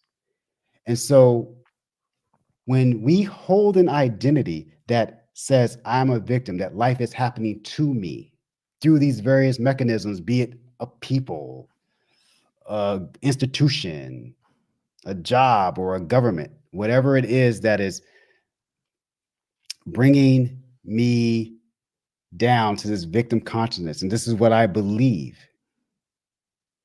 My body, by design, is being told not to emit any energy beyond that can allow me to live at a higher vibration of now working in greater connection with anything outside of itself.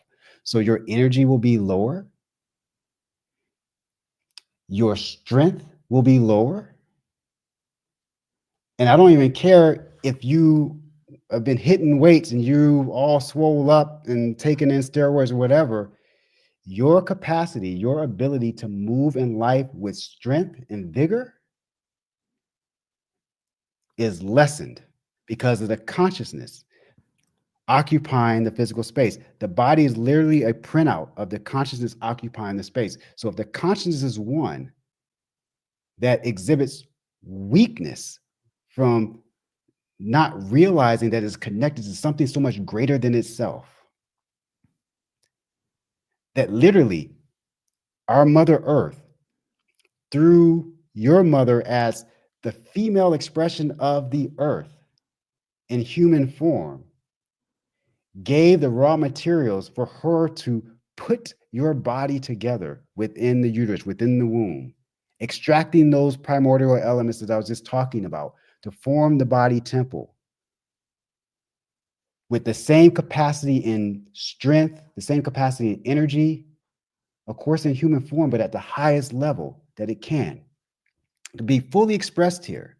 But if the consciousness that infuses with this physical matter that is now the physical form is one of victim, one of less than, one of I can't, one of life isn't fair, these things always happen to me, the physiology has no choice but to obey that directive, obey that decree by you, by me, the belief system, the identity that's now playing out the narrative that this physical form has to obey because the body has to honor the truth always. So when we shift that, and I saw this in real time as far as the capacity and strength of the human being. When I was in Colombia, up in the mountains with the Arhuacos nation,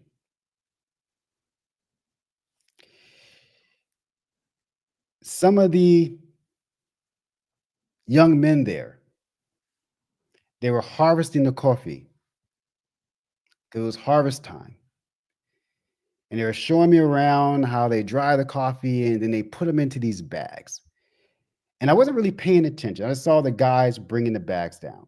So I'm not a big person in physical size. So I'm 5'5", about a 130, not a big guy. In comparison to these other guys who were working, they were either my size, and some of them I even had a little size on. I was a little bigger than them. So the truck came up the mountain to pick up all the coffee. So I saw the coffee bags out there. They had about 10 or 12 big coffee bags. I looked at the coffee bags, and they have the weight on the coffee bags. And so I remember seeing the guys carrying them down the hill from the coffee mill where they were drying them all out, and also putting them in these bags. And they said 80 kilos. I was like, whoa. Each bag weighed about 180 pounds. These guys were throwing these bags around like they were rag dolls. One of our translators and guides who came up the mountain with us, about good 6'2", good 200 plus pounds, struggled on one. The guys started laughing at him. And he was like, this is dead weight, these coffee beans in these bags. And they're like grabbing them, just tossing them on this truck. And he's like struggling with one. And he had to go lay down and rest afterwards. And Mamo Apolinar, the elder, spiritual leader, we were staying at his, actually had the privilege to stay at his house, and he's over the village there. He was telling me, he said, as a Mamo, as an Arhuaco, you have to be strong. And I was like, wow, okay, looking at their human form, completely unassuming, you would never think that kind of strength could come from them. But they're completely in tune and connected. A parasitic consciousness does not exist there. They feed the entire village. It's all about we. Everything that he does as their spiritual leader, as a husband, as a father, as a grandfather, is for all other than self. And he was teaching me that everyone there has that consciousness. And so for him, the idea of jealousy and envy, these are foreign concepts to them. Out for myself, foreign concepts.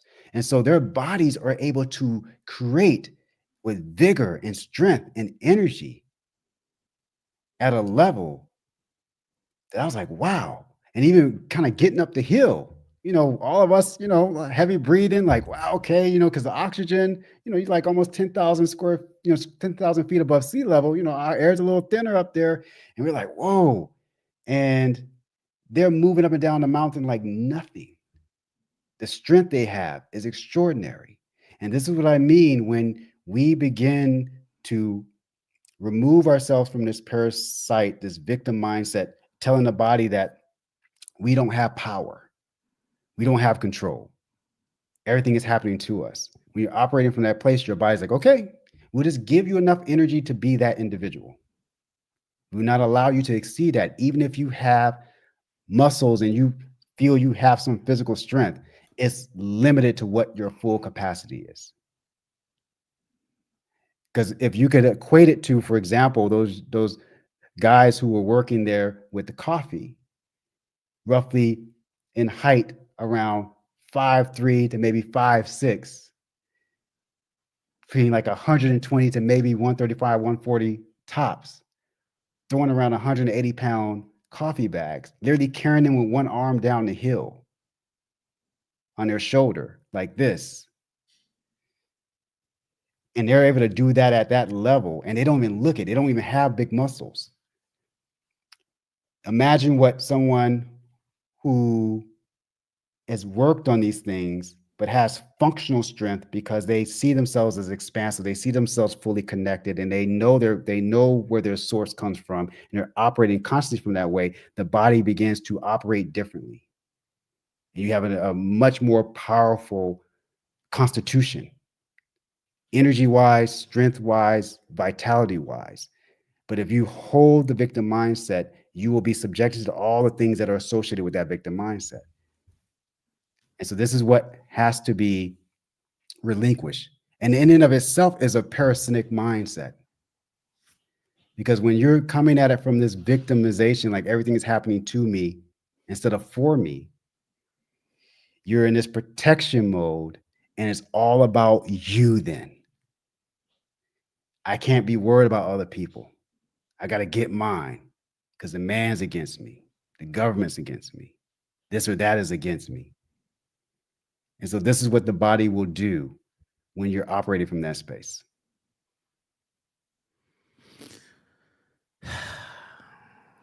The mind. Life is controlled by the mind. Energy follows thought. Yes. If you think you're weak, then you are. If you think you're strong, then you are. Mm-hmm. The type of cleansing and detoxification we're talking about also helps you get rid of the mindset and energetic fields and beliefs that are no longer serving us.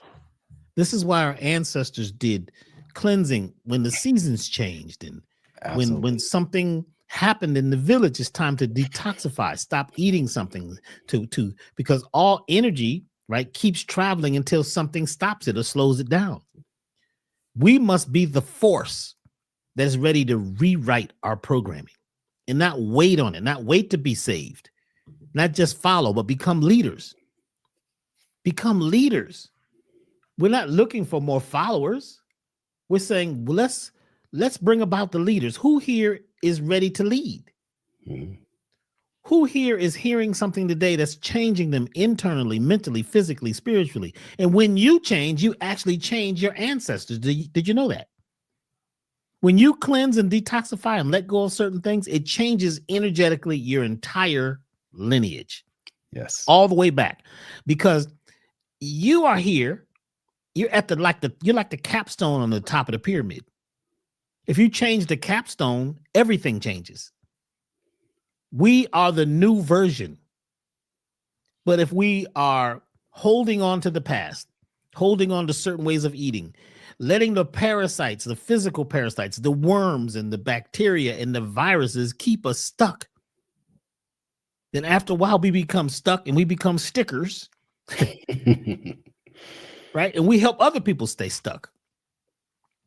Some of us go to the lecture or listen to the movie or watch the video if it's all about me, and what we have and what we're not doing and what's being done to us. I've said so many times to some of my peers, why, when we speak, do we keep telling the people what they're not doing? We as Black people never. We don't, we don't do this. We don't do that. That is not the truth. You don't know enough Black people. You don't even know enough white people. We don't know enough Asians. We don't know enough people in the world personally to have that kind of conclusion.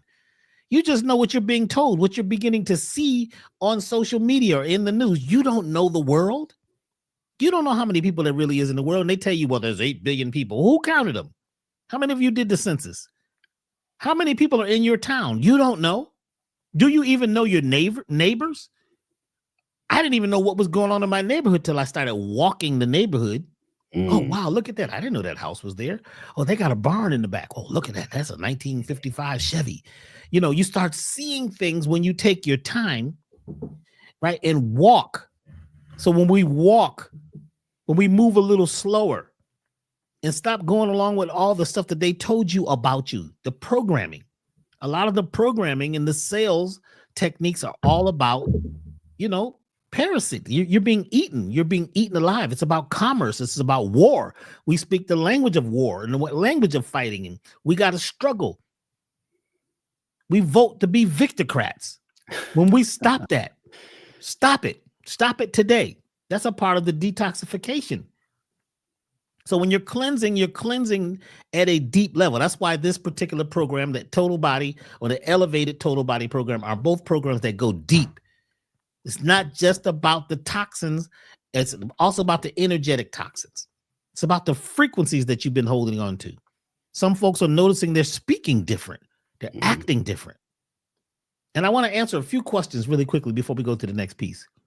Some folks say their stomach began to hurt when they started doing the cleanse. That could possibly be a cleansing crisis. Yes. Detoxification. Cleansing, detoxification, or healing can be uncomfortable. Oh, sometimes even painful. Some folks are saying, my dreams are so vivid. They're waking up because those are dimensions you're beginning to see at other levels. And some folks are on here who haven't even physically taken the cleanse yet. This is deep. How many of you were here last week and you decided to do the cleanse, but you haven't received it yet, but you're actually receiving the energetic field of all of us collectively detoxifying? You're actually on the event horizon just because we're connected as a group, as a collective. I've been getting calls. They said, well, Dr. B, my cleanse didn't come yet, but I feel like I'm detoxifying because you've joined a group. And sometimes when you join the group, it becomes we, and we are all connected as one. There's folks who haven't gotten the cleanse or are not getting it or doing somebody else's cleanse, but they're feeling the effects of the collective consciousness, the magnetism, the biosphere that we're creating around this whole new community of people who are detoxifying at the same time. Yes, sir. There was a few questions that somebody had. So the cleansing, the collective cleansing is not just about the cleanse, even though it is. And right now, for those of you who don't have it, some folks are saying, well, is there a discount code? Yes, there is. So you go to elevationtime.com and you either get the Total Body or the Elevated Total Body program. If you use this discount code, which we just created, is Collective 2. Collective 2. You get 10% off. And that's up until Monday at midnight. Nice. And also, if you become a member at Elevation Time, you get 10% off of everything all the time. And there's a lot of new things in there. In fact, if you want to take the course that Dr. Mahdi and I did, which is the Soulful Transformation. What was the name of it? Soulful Transportation. Soulful Transportation. Soul Plane. Yes, sir. You know what I'm saying? Soulful Transportation.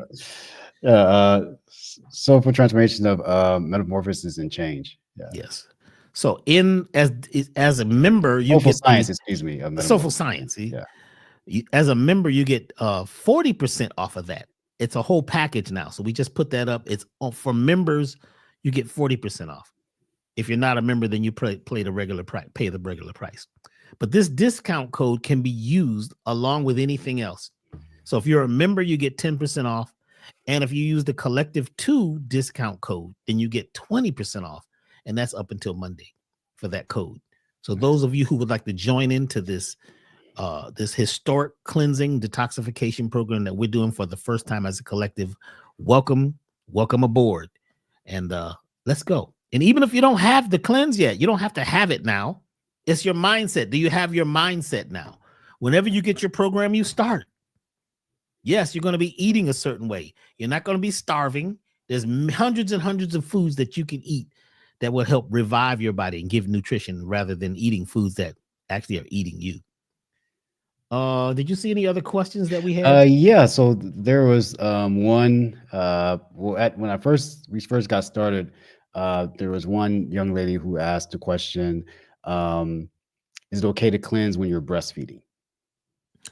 No, not this particular one. There are some programs you can do, not this particular one. Is too strong because the body may see the child as a parasite, or it's, whatever's in your breast milk is in your body. Yes. And you may be giving the child something that's too strong.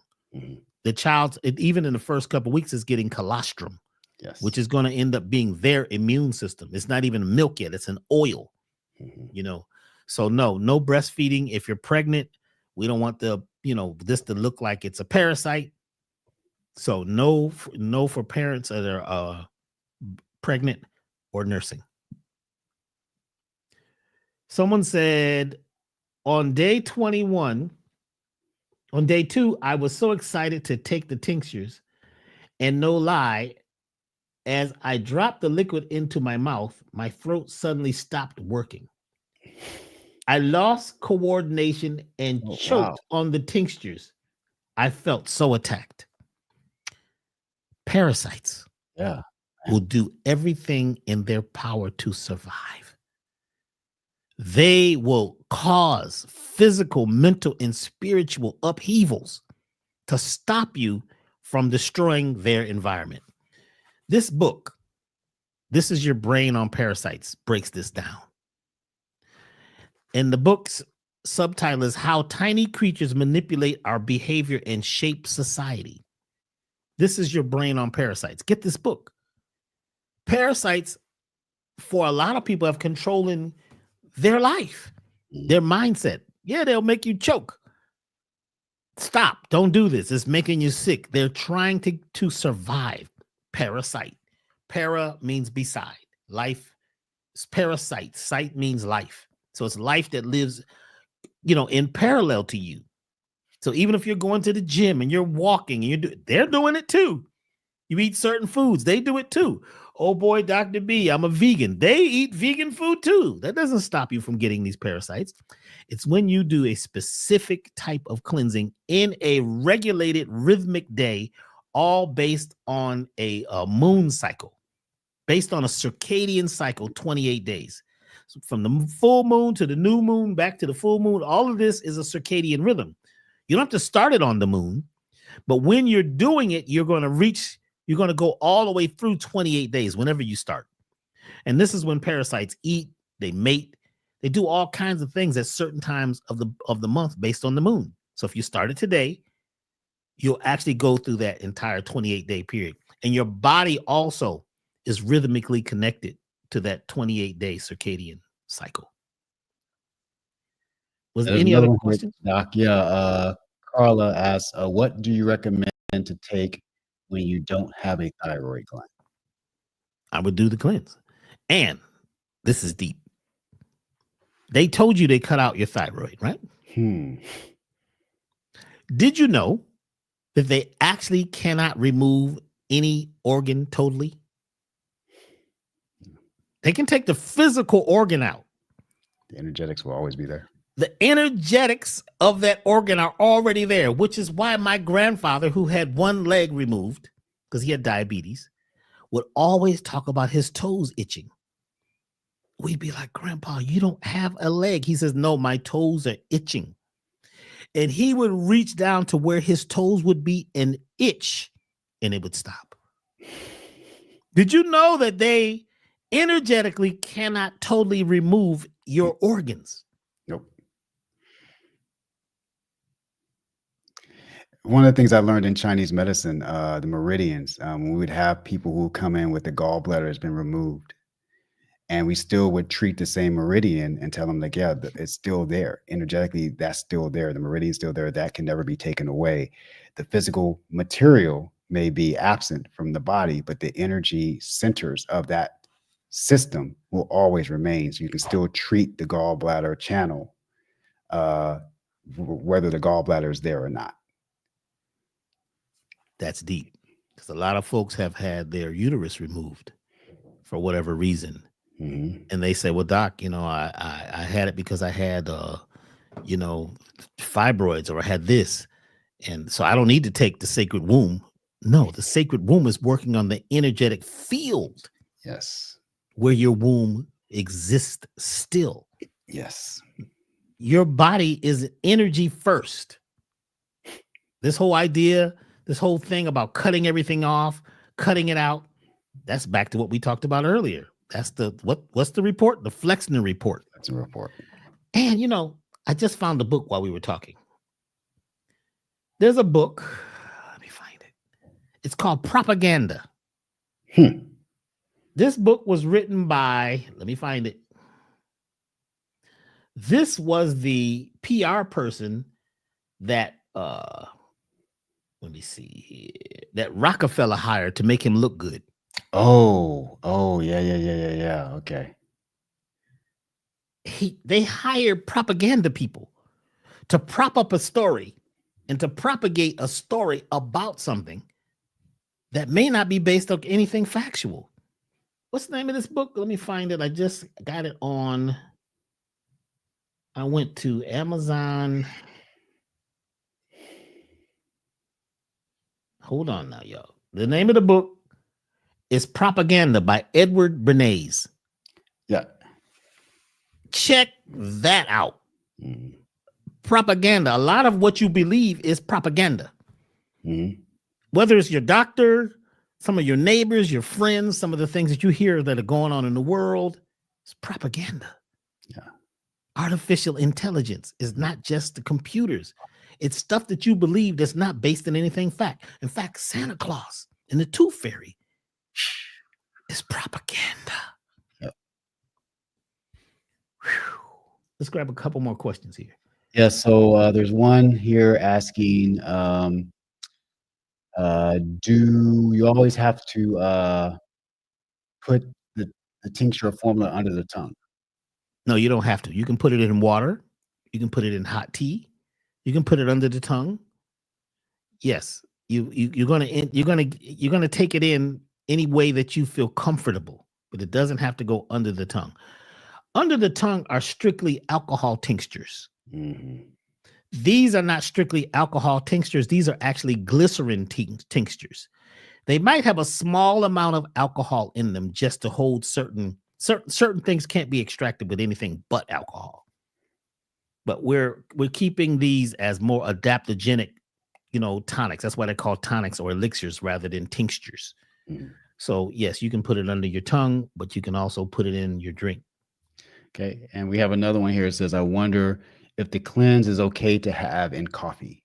Yeah, if you're drinking coffee. Now, our highest choice is that you're going to, have an organic coffee, a natural organic coffee. And one thing that we've noticed that was better than your regular roasted coffee was coffee tea, where you get the green coffee beans and make a tea.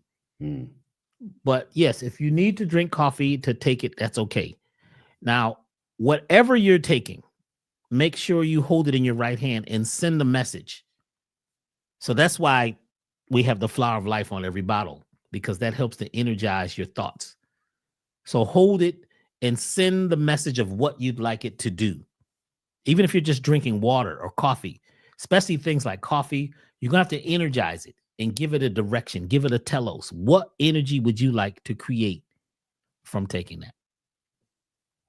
Somebody asked about soursop bitters. Can you do that with it? Yes. Soursop bitters are very, very good for the body. Mm-hmm. Yeah, there's another one here. What if a person has cats? Should I still recommend them to do the parasite cleanse? I'd recommend you do the parasite cleanse for 3 months. Mm-hmm. Because that toxoplasma is in the environment. Yeah. And at least you can get rid of what you have physically in your body. And also maybe get some diatomaceous earth and sprinkle it in the kitty litter. Yeah. That will kind of slow it down in the cats. Mm-hmm. But make sure you take your cats to the vet. Mm-hmm. And they got something fenbenzonal, I think it's called. And I think that's also, it, ivermectin and things that they give the animals. Yeah, it clears it all out. Yeah. You know, a lot of people lay on the same table the animals are on and say, "Get that same stuff to me." Yeah. So yeah, but yeah, cats do. The domestic cats is where the toxoplasma does. Hang out and play. That's where they actually are germinated or created in the gut. Mhm. And they end up in the kitty litter, which ends up in the mice and rats, which ends up in the garden, which ends up in the birds and the fish and the animals at the feedlot. So almost everybody has toxoplasma, Mhm. which is the mind control parasite, which will keep you in the victimhood mindset. It will keep you thinking like a parasite. It'll have you mating with people you normally shouldn't even be mating with. That's a deep one. Yeah. Any more? Yeah. What natural cleaner should I use to wash veggies and clothes and households? Also, can I put the liver powder in veggie capsules instead of mixing it in a smoothie or other liquid beverages? Yes, if you'd like to take the time to do that. We used to originally have this whole program in capsules. Absolutely. I remember that. So yes, you can do that if that's what you like to do. And that's a whole meditation, creating capsules. So that would be good. And also the cleaners. They asked about cleaners and to wash the veggies and clothes, like household, like purify, so not using chemicals as they're doing the cleansing detox. How can they, do it environmentally as well? Some of the best cleansers for vegetables and your environment, your house, is baking soda, vinegar, lemon, salt. Salt is one of the greatest cleansers. Most soaps are made of salt. Okay. And also borax. You can use them individually. Any of these individually, even just borax. Borax, I mean, it's non-toxic. They call it a laundry booster. Yeah. That's all my grandparents had back in the day was borax. That's all they used for all the clothes. Some folks can use just baking soda on everything. It's a great cleanser. You see, even if you've been out, and this is interesting. If you've been out around a bunch of people, you can come home and take a bath or a shower and rub baking soda, because a lot of the toxic energy from people is held in the oils of your skin. Yes. So when you use baking soda, right, it's highly alkaline, and it begins to break down the oil on your skin, which is most oils are basically acids, right? It washes the oils out of your skin, which contain the energetic biochemistry of people. Yeah. But after you do that, you've got to put oil back on your skin. Yes. You got to repair that oil layer on your skin. It's very important, that acid layer. So that's a cleanse. That's a detoxifying of the body. So you go out to a concert, you're hanging out with folks, or you've been out making love with somebody and you don't really know what's happening. Get some baking soda to get the people off you. Yeah, a salt bath like that too, just rubbing the salt on, Doc, and also lime is very good for that as well. Clear the aura, clear the energy. Okay, somebody says, I have a female client asking, what does this help with candida or bacterial vaginosis? Two different things, by the way. Yeah. It can help. It may not get rid of it, especially if it's candida. Candida is a system-wide issue. Yes. It's a mental thing. It's a physical thing. It's an emotional thing. And it is systemic. So there are ways to detoxify the body from candida, but it may take up to 6 months. So you may do this program for the first 3 months, but you've got to go deep. And one of the things that we can do is begin to use more thyme, the herb thyme or thyme. You can use the essential oil in the air. You can cook with thyme, but that is going to be something we've got to attack also with what do we call them? Probiotics. So flora, what is it? Vital Flora. I think it's Vital. Yeah, that's the name. Vital Flora 6060 is something that we can do also. That one we got to be very careful with sweets, even fruit sweets. So that's got to be something that's done very carefully and specifically. It takes time, and it's not a matter of just taking some pills. That's a whole lifestyle change. And for those folks who have questions about some of this, you can also, email us at Elevation. Go to elevationtime.com, and there's an email address there. And I have actually chosen to start doing a few consultations. Okay. So if you go to elevationtime.com and email us and say you'd like to get a consultation, then we could talk about what the investment would be. And I'll do a few, every week or so for the next, month or two. So even though I haven't done any in years now, I've chosen to step back into doing consultations because folks right now really need some personal help. And if that's what you need or you desire, then write us an email. Let's talk about it, and we'll talk about what that investment looks like.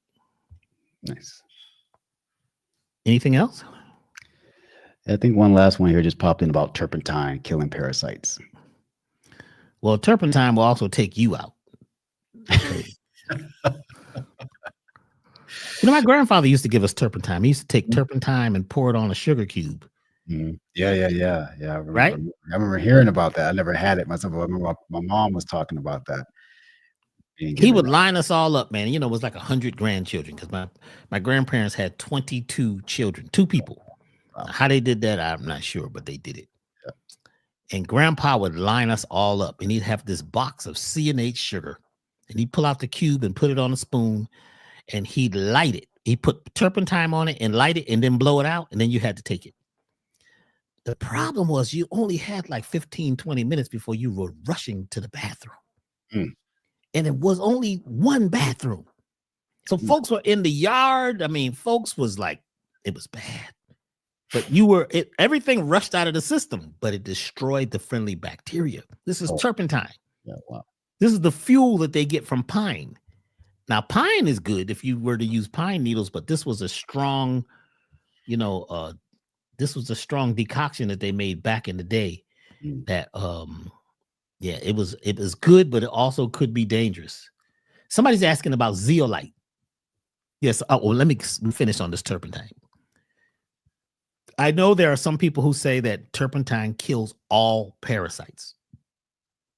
I don't know anything that kills all parasites. There's so many different kinds being discovered every day that they didn't even know exist. But it does help to curtail some of the intestinals, not the systemics. The systemics need a whole different vibrational shift in the body. Okay. Somebody's asking about zeolite. Zeolite, is it a great cleanser?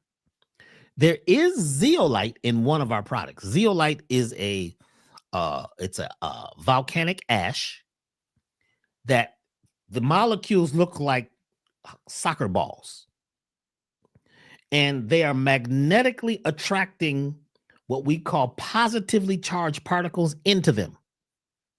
And when you use the bathroom, it takes them out. Zeolite was used for cancers many, many years ago. Zeolite is a very good detoxifier, but only in the digestive tract. Zeolite is actually good. And also the one I mentioned earlier, diatomaceous earth, they work differently. But yeah, zeolite can help. Okay. So now what I'd like to talk about is a different thing that Dr. Mahdi has brought to our attention. A lot of us need a deep spiritual reconnection. We need to be re-earthed. We need to be reconnected, especially after we do something like this. We got to tap into where we really come from. What is our origins? Where are we really from? What can we connect to that really lights our fire? Where we say, yes, this feels good. This is right. Dr. Mahdi recently had a whole experience in Colombia, and I'd like him to talk about that. And also, I understand you have a special offer for us. Yes, sir. Can we talk about that now? Yeah. So, as Doc said, for me, this trip to Colombia was literally a path going back to the origin. And I didn't even know that at the time. So to kind of give you all some background, I used to live in Los Angeles. That's where I met Doc back in 2003. And after my golf ball incident, I was told I needed to go by a reading I had received to this place where there was a lake on top of a volcano. After doing some research, because there wasn't no Google Maps back then, I had to pull out real maps and triangulate. I found out that this place existed up under closer to the border of California and Oregon, about almost 800 miles away from LA. So this place was called Medicine Lake, and it was running through the Cascade Sierra Nevada mountains. Beautiful mountains there. So I made a journey up there, had an extraordinary experience. Came back to LA, brought back some obsidian with me, gave some to Doc, and had some for elevation. And yeah, it was transformative, and it really set the trajectory for me to then end up moving from Los Angeles to go transfer from Chinese medical school to go to the naturopathic medical school there in Arizona. And after medical school and working there in Arizona, teaching holistic nutrition and becoming a professor at Arizona State University, teaching stress management, I ended up moving back to LA for a bit with another doctor. We put together a holistic nutrition program online. I did that for a number of years and then ended up leaving that and moving to Atlanta, Georgia, where I was there consulting. In 2017, I left Atlanta, ended up meeting my wife. My wife is from Belgium, and ended up moving to Belgium in 2017. And in 2019, we decided to take a holiday trip down to Spain, which I had never been before. So we went down there, and as we went into Andalusia, basically where it was like the Moorish stronghold, with extraordinary cities. You can see just the Moorish influence in the area. So it was very, very interesting for me. And I had a just strong connection with wanting to see these places. And we end up driving through the Sierra Nevada mountains there in southern Spain. And after that trip, I told my wife, I said, we need to move there. Just the energy of the place, everything about Spain just really spoke to me. I felt this connection there. And so in 2022, during the heart of the pandemic or pandemic, however you want to call that thing, we moved to southern Spain down in Andalusia, or as they say in Morocco, Al Andalus. And been enjoying it. And last year in 2024, through a friend of my wife, I was kind of going through this process of figuring out, I was coming up on my 50th birthday, which was on October 7th. And this is in September. And I am just like, okay, I've been here, just things are not feeling fulfilled for me. And I was seeking some insight and wisdom. And I had a recommendation from a good friend of mine who was like, well, hey, brother, you need to find a shaman or someone who can look beyond the veil. He said, because this is a profound spiritual matter for you.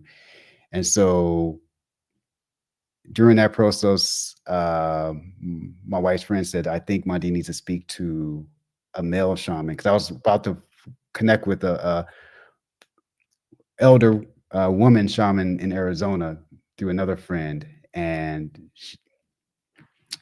she was like, I think he needs to talk to an elder male. She said, this is deeply spiritual for him. And so she recommended me connecting with this Mamo. I'd never heard about the Mamos. There are Wako people or Tairona people there in Colombia. Never had any desire to go to Colombia. I lived in Panama as a little boy. Spent almost, 3.5, almost 4 years there. But had no interest in Colombia. And so had a consult with this Mamo, spiritual leader. And he was like, you need to come here to the mountain. And in my head, I was like, I'm not going to any mountain. I'm not going to Colombia. I don't have any desire to do that. And there was a lot of resistance. To such an extent, it was like really starting to wear even on my relationship with my wife. And because she really wanted to go and I was just completely resistant to it. And then one evening, around 3:30 in the morning, I wake up and I'm shown that I had gone to the Sierra Nevadas in California. And I had gone to the Sierra Nevadas in Spain. And now I was being called to Sierra Nevadas in Colombia. And I never made that connection that this was my life. This was my life's journey, that I was being called to all three of these mountain ranges with the same name, and the only three that are in the world. And so it was clear in this vision, this conversation with the mountain, that I had no choice but to go, regardless of my resistance, regardless of what I was feeling or thinking. So we went. And we ended up flying in from Madrid to Bogota.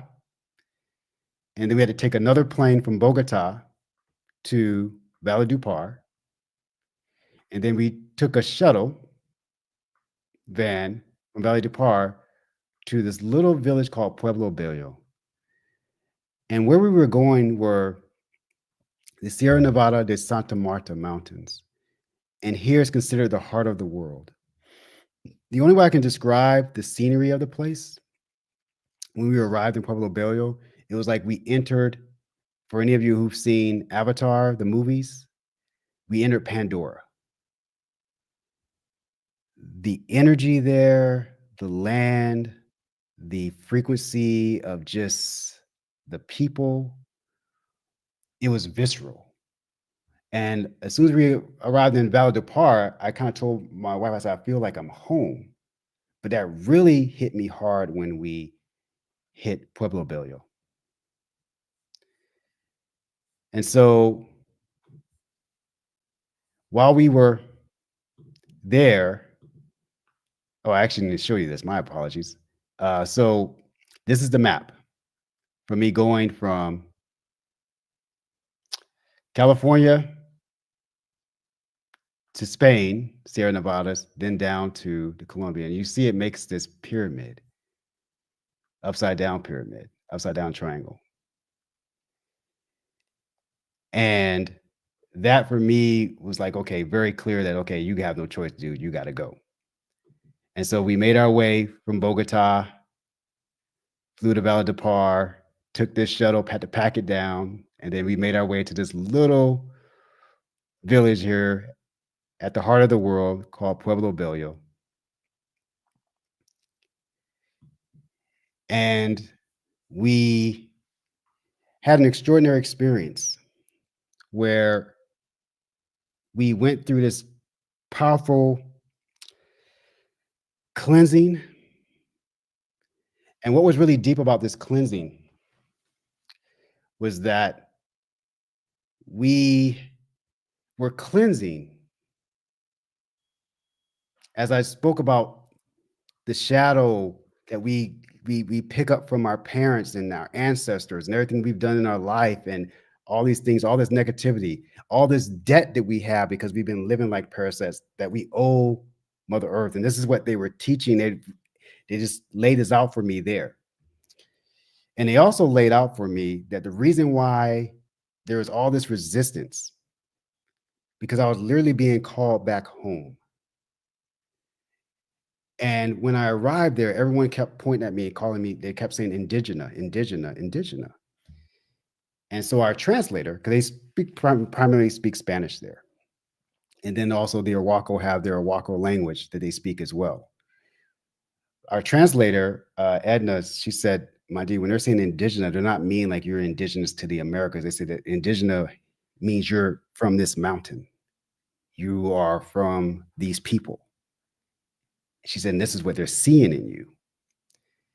And so when we made our way up to the mountain to work with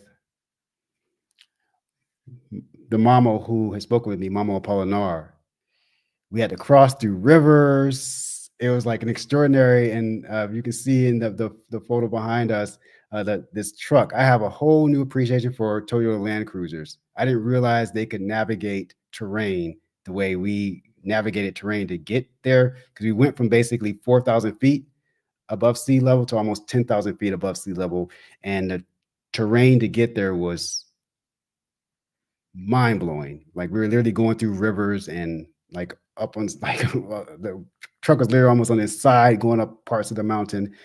But we made our journey up there, and we literally went from this place of disconnection to this place of connection. And it was through that process that they introduced us to these ceremonies, these rituals that were life-changing.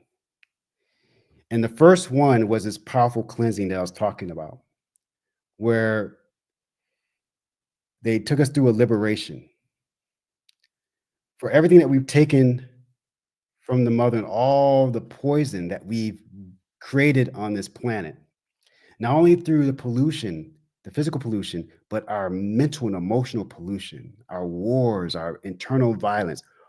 Because as I was speaking to you about the rivers or her blood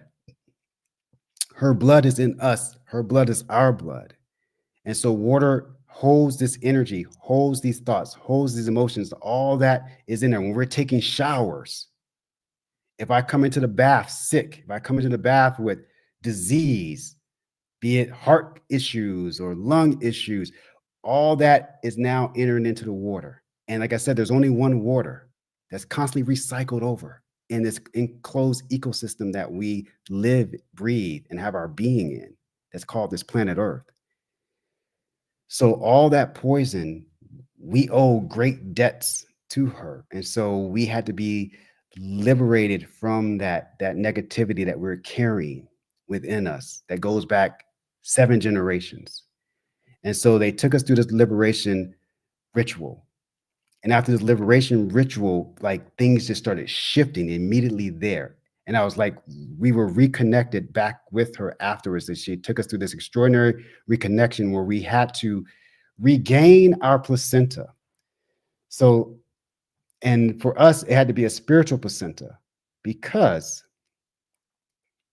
most of us, like my placenta, I don't know what happened to it on October 7, 1974. Your guess is as good as mine. What happened to that placenta? But more than likely it was destroyed or even used for research, stripped for stem cells, whatever was going at that time. But it wasn't properly dealt with. And what I was taught there is that as our mothers are extracting the elements to form our bodies, during the gestational period, when we're in utero, a placenta is created that's unique to each of us. And when I was in medical school, you know, I delivered a few babies as part of my obstetrics rotation. We have each our unique placenta that's formed based on the energetics of the spirit and energetics of the body. And that placenta has all the gifts that we're coming in the world with. The signature of the gifts, the signatures of our identity. And what they shared with me there is that that's our true identity card.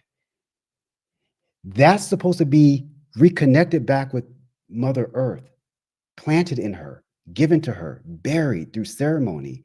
So now we're registered in her, so we can walk this earth fully connected in our strength. We don't have a victim mindset then. We don't have a parasitic mindset then, because we understand we're one and we're registered in her now.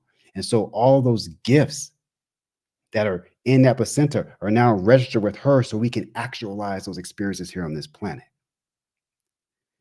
So we're completely disconnected from that. So they took us through an extraordinary ritual where we went through and created and collected our spiritual placenta from everywhere that we've gone in the world. No matter where I've been in my journey over these 50 years, I collected all of it. And then that was packaged up. And then that was offered back to the mother to register me there. And that happened through an extraordinary experience that shifted everything for me.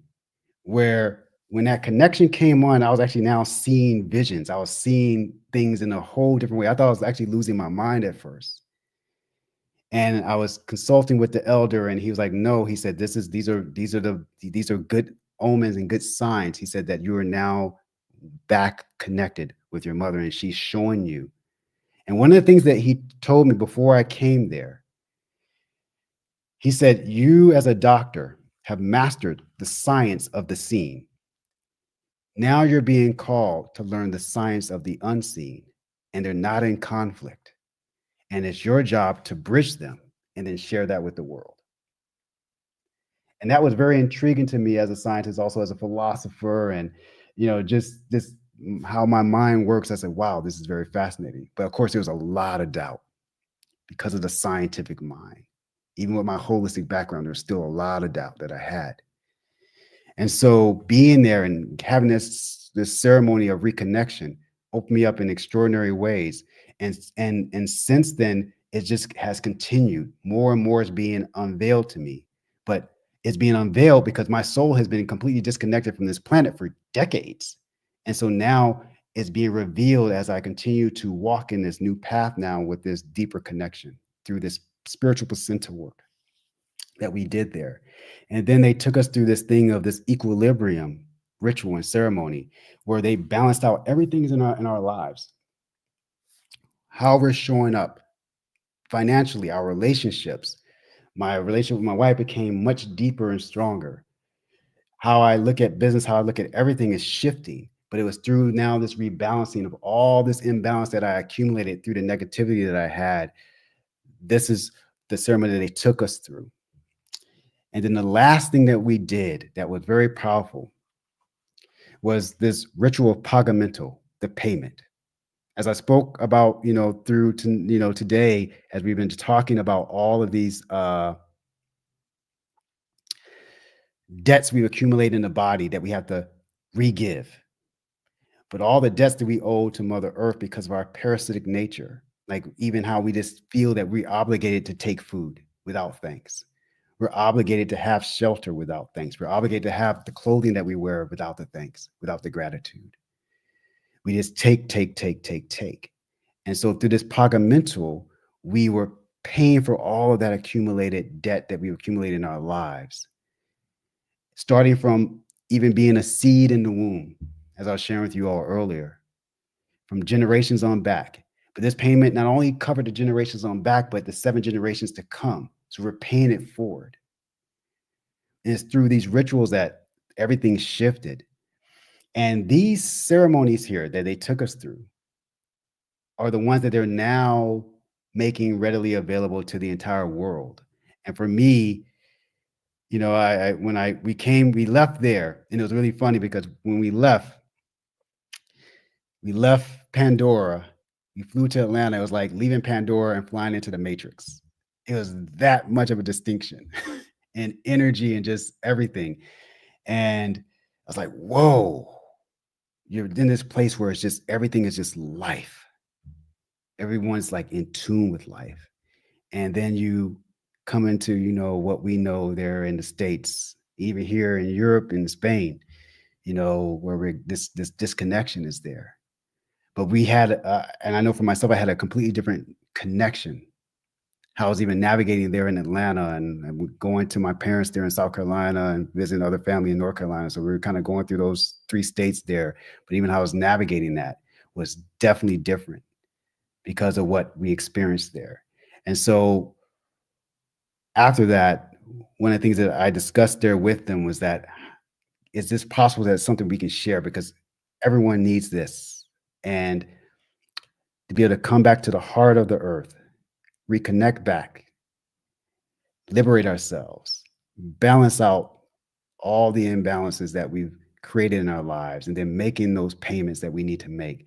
So we fully are now free and able to move and grow and navigate in a completely different energy and awareness.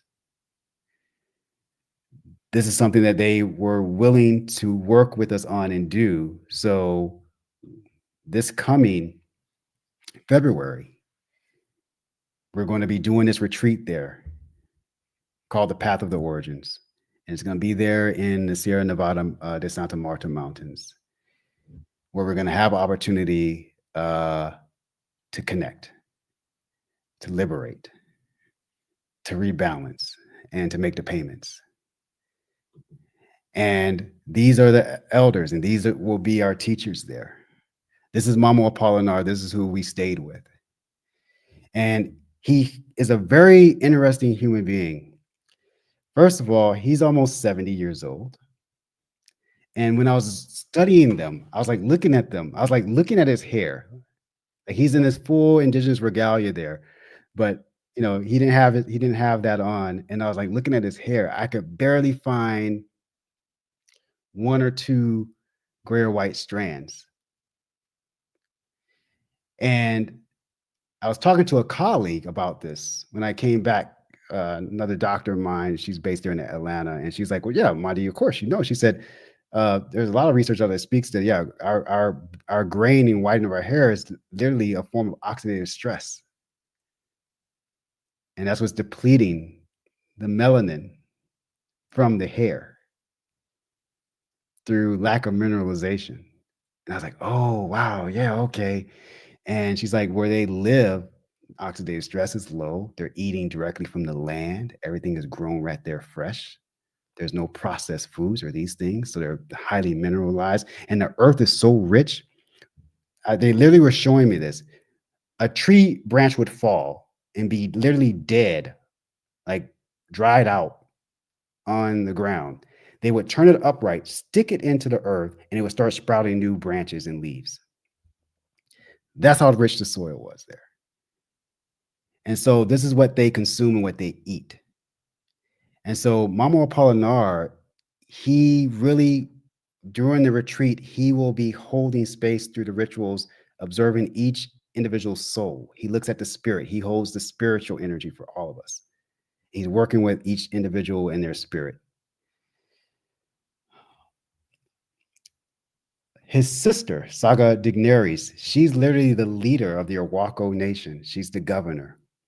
And she's the one who actually gives us permission to even come there. They hold the place very sacred. And she grants the permission for each of us to be able to come based on them looking at us. And what we had to do, we had to send her pictures of ourselves where they can look into our eyes. So our eyes had to be open in the photo and they can look at our energy and read our souls and say, okay, yeah, you can come. And there have been people who they've said no. And there's one person I'm not going to mention who's a big renowned guru, especially here in Europe. And they turned him down because of what energy he was coming there with and what his soul's intentions were. And this is what they're able to read. This is the level of awareness and connection that they have. And so she will be there facilitating some profound wisdom and coming from the perspective of the divine feminine. And then there's Mamo Eduardo, who holds the cosmic energy. So during our time there, he didn't say much to us, but it was always fascinating. Like at times I don't even know how to even approach him because his energy is just different. And it's like otherworldly. And he was holding the sacred space for us while we were going through and doing the rituals with Mamo Apollinar, and he would give him counsel, but he wouldn't say it in Spanish. He always spoke in their Arhuaco language. So Edna wouldn't even understand our translators. They wouldn't even understand. And then Mamo Apollinar would convey it to us. So he will be there to hold the space for all of us from a cosmic standpoint, while Mamo Apollinar holds it from the spirit standpoint. And then Mamo Busingama, I wish we had a better photo of him so you can see his face. I think he's in his 80s, maybe even older. because the life expectancy there is at least 90 years. And the elder who we never got to meet, who never leaves out of the top of the mountain, and he's about 10 hours away from where we were, he's 105. And Mama Apolinar, Mama Basingama, and Mama Eduardo, and Saga Digneris, they all go and seek counsel from him. But they have a very long life expectancy there. And same thing with Mama Basingama. I was looking for gray or white hair, and it wasn't there. And you don't see that with the elders. Either they may show some complex, like maybe some wrinkling in the skin or something like that. They don't look how old they are. So I don't know how old he is. And I felt it was inappropriate to ask him directly. But just from what I was gathering, that's what was there. And I was like, wow. So these will be our teachers and our guides there. And they will take us through those 4 ceremonies of liberating us, reconnecting us, restoring our balance, and then making the payments so that we're free of the debt to Mother Earth, free of the debt that we've accumulated in life. So we now are truly debt free in the deepest sense of that word. And we can move forward in life with a completely different energy, vibration, and consciousness. And so this will be, we'll be the team that kind of supporting you all there through everything. So starting from the top, this is Blythe's extraordinary woman. We call her the star because she, an amazing woman, has an extraordinary story of overcoming extraordinary challenges. And she will be responsible for all the food. Like the food that we were eating there, it was definitely connecting ancestrally, the plantains, the rice, like everything that they made. And there will be vegetarian options, vegan options, but she can basically cook it all. And also the smoothies and juices. So that's all the things that she's responsible for. And so then Mr. Cesar, just a beautiful soul. He is like the jack of all trade, but not just a jack. He's a master of all trades. This man is extraordinary. So he will be there to kind of deal with logistics. Mo, this is Mo and Edna. Mo is Edna's son. They're the primary translators for us there, from translating what is being spoken by the mamos from that into English for us.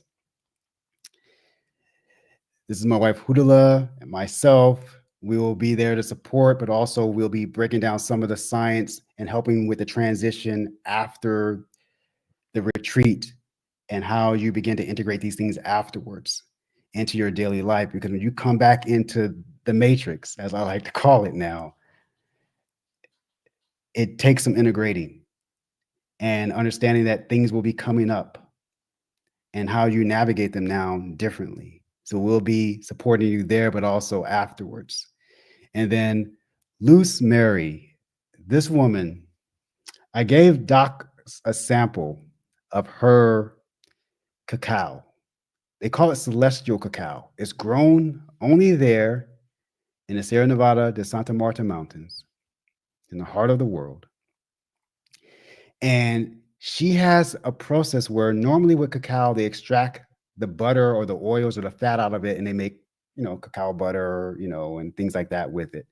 She has a process where she's worked with the cacao bean and the cacao plant, where they told her how to keep it integrated. So you remain 100% of its quality without losing any of the fat. And it's the highest form of it that you can have. She's the only one who does this on the planet. She's going to take us all through a cacao ceremony with Saga Digneris and also show us how to prepare cacao properly. And so she will be providing, that wisdom for us. Doc, have you had a chance to try that cacao yet? I had to chime in on that, and you didn't warn me. I was in a meeting with the, with Elevation. We were having a group meeting. And I was like, I need to, this tea I was drinking didn't have much. It had like a bitter flavor.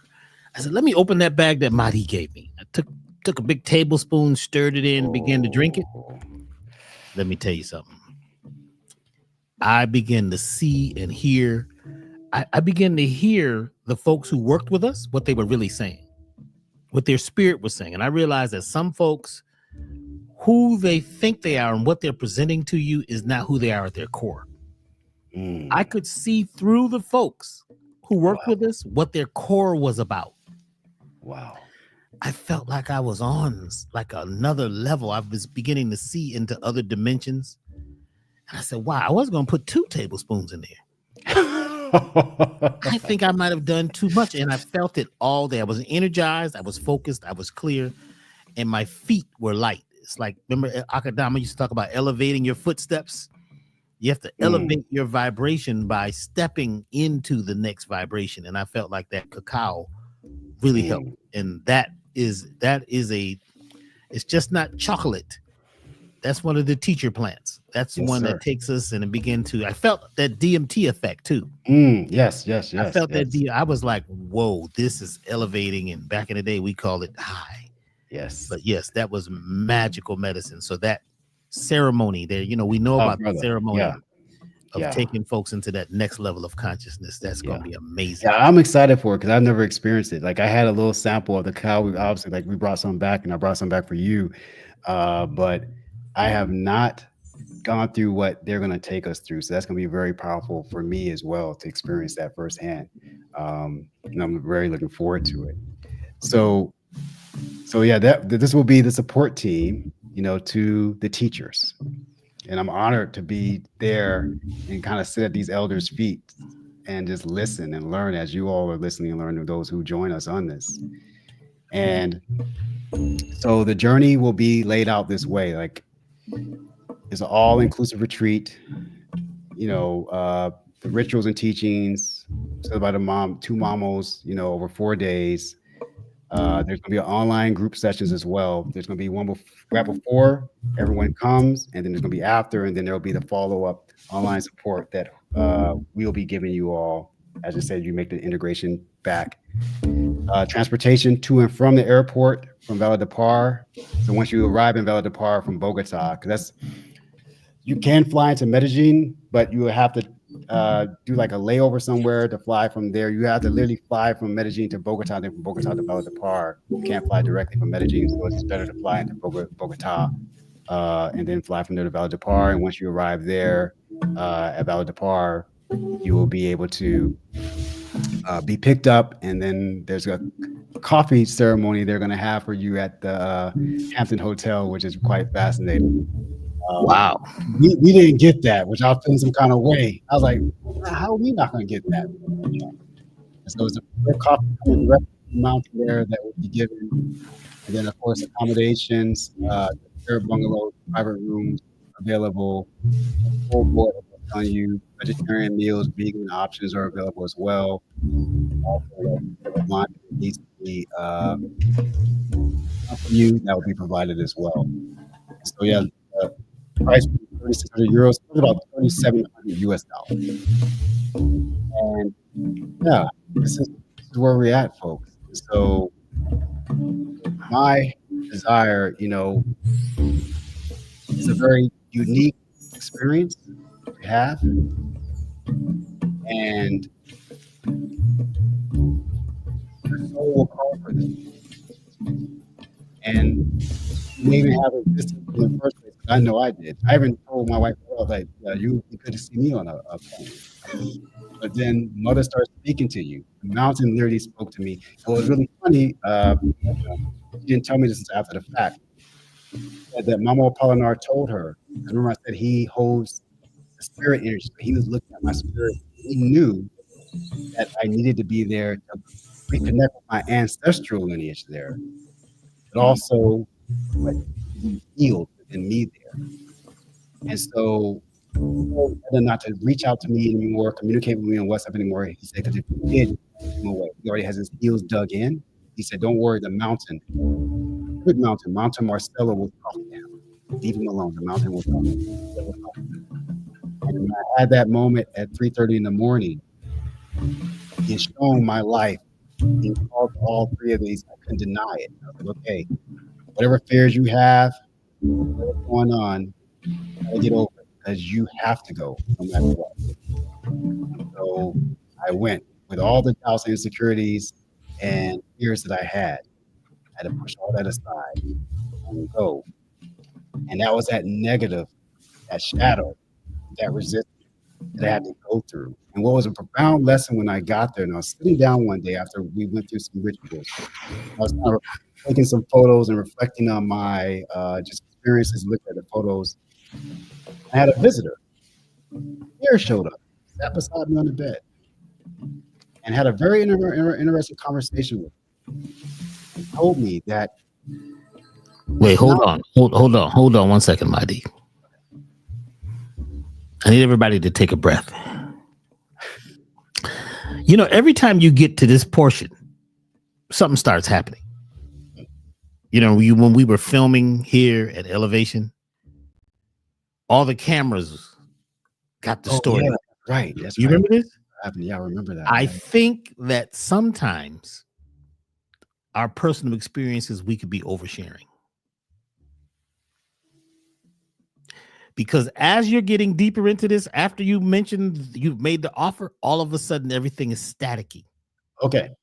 Energetically, you could feel. People are saying his voice is staticky. I can't hear it. Okay. And I think that's because each person is going to be responsible to have their own experience. Yes. And maybe sometimes we desire to overshare our personal mysteries, but if it's truly a mystery, we can't share it. Because each person is having their own experience.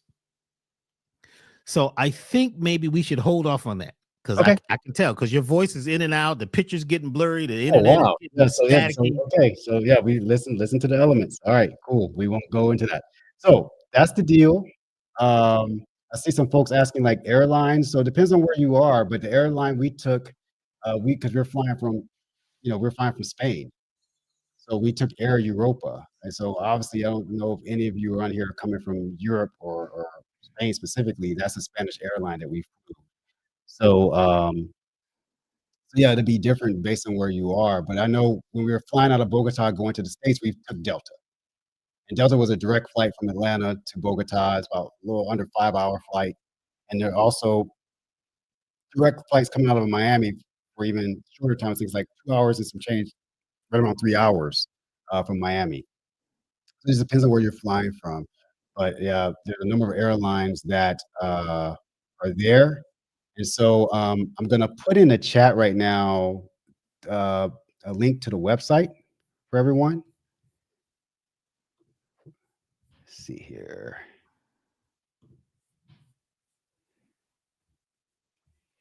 Okay. If they go to your website, Dr. Mahdi Brown, will it Well, actually, that's down right now.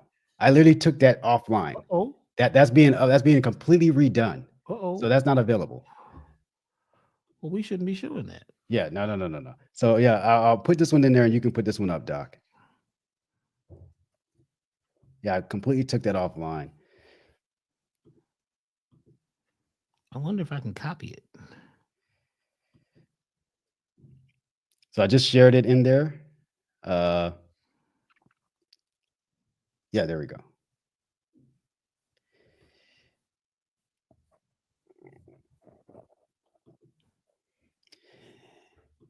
And what's really cool, I was talking to Mamo Apolinar, and this is I'm glad for everyone who stayed on here. He will be tomorrow, for those who are interested, from 9 a.m. starting at 9 a.m. tomorrow, Eastern Standard Time. He's going to be doing a Q&A with anyone who wants to come on and ask questions to him directly. And Edna will be there and Mo will be there for translation to field any questions, talk a little more about the retreat and the work that will be done. And so I'm going to put that one in there as well. It's a tidy call registration form. So that will be tomorrow morning on January 19th, 2025 at 9 a.m. Colombia time, which is same thing as Eastern Standard Time, where he will be on to field questions. Iris just said she was able to speak with him today. Fantastic, Iris. Fantastic. And so that will be there for people to register for that tomorrow. And then we had last week, Doc, remember when I told you we actually had the webcast before I popped on with you? Yes. So Saga Digneris, who's a governor, we got a recording replay for that, and I'm gonna put another link in there so people who want to watch the replay from that. She touched on some extraordinary science, and you just her energy, her spirit, you'll be able to sense and feel just the love that this woman emits, the power that she emits, the authority that she has, her connection. She literally is like Mother Earth speaking, the energy that she has. And so we have that recording available for people to watch. And so I'm going to put that in the chat as well. So what's up there now is the link to tomorrow. So tomorrow, to speak directly and connect directly with Mamo Apollinar. So let me kind of go back to this page. So tomorrow, because Mamo Apollinar was supposed to speak last week, but they got called into the mountain to do some very important ceremonies for the world at a global scale because something was happening. And I don't know if it was dealing with the fires there in Los Angeles, but they had to go and make payments to Mother for all of humanity. So all the Mamos were called back up into the mountain. So he couldn't come last week. And so Saga Digneris, came in his place. And I guess that's how it was supposed to be. And the science that she dropped on us last weekend was just extraordinary. And just to hear her, because I never really got to talk with her while we were there. We met in passing because, like I said, she's the governor over the entire nation there. So she has a lot of responsibilities. So we were able to briefly speak with her. But to have the opportunity this past weekend to listen to her and really connect was amazing. And I was just really moved by everything she said. And so I asked him if we could get a copy of that for people, who were not aware that this was going on because it was just sent out to the list of, Earth Souls, Edna's people. And we promoted a little bit on Instagram and social media. But I knew we were going to be coming here today. So I asked if I could get permission. And they're like, yeah, no problem. So we have that here as well for people to listen to. And so I will put that one in there. Oh, actually, it's already in there. Yeah. It's the wisdom webinar is the makiwa.com wisdom webinar. Now that already happened. That already happened. That's the replay. Yes, sir. That's the replay from last week's webinar. Yes. But this other one that you're showing, that's for Mamo Apollinar tomorrow live. Okay. For anyone who wants to join tomorrow and be a part of that conversation with him and ask any questions and get more wisdom. And what's really fascinating with Mamo Apollinar, his level of connection with each of us as an individual is extraordinary. So he's able to just look at us and instantly starts getting an understanding of what our soul needs, what we need. And that's how it was with me, with him. Like I didn't even know that what my soul was even asking for at this level until I came there and had these conversations with him and went through these rituals with him. And I was like, wow, because, Doc, I'm Dr. Mahdi, in my ego and thinking, I know, but it was like, wow, never knew the lack of connection that I had until coming back home. The path back to the origin, back to the source. And everything just shifted. So this first link was to the retreat. That's to the retreat. When is the retreat? The retreat will be on the 23rd of February through March 2nd. Ideally, folks can start coming on the 22nd. That would be the most ideal, coming on February 22nd, have that day, you come in, get yourself settled. And then everything starts on the 23rd, and it will go through March 2nd. Is that 9 days? No, a total of 7. 7. But if you come on the 22nd, it'll be 8.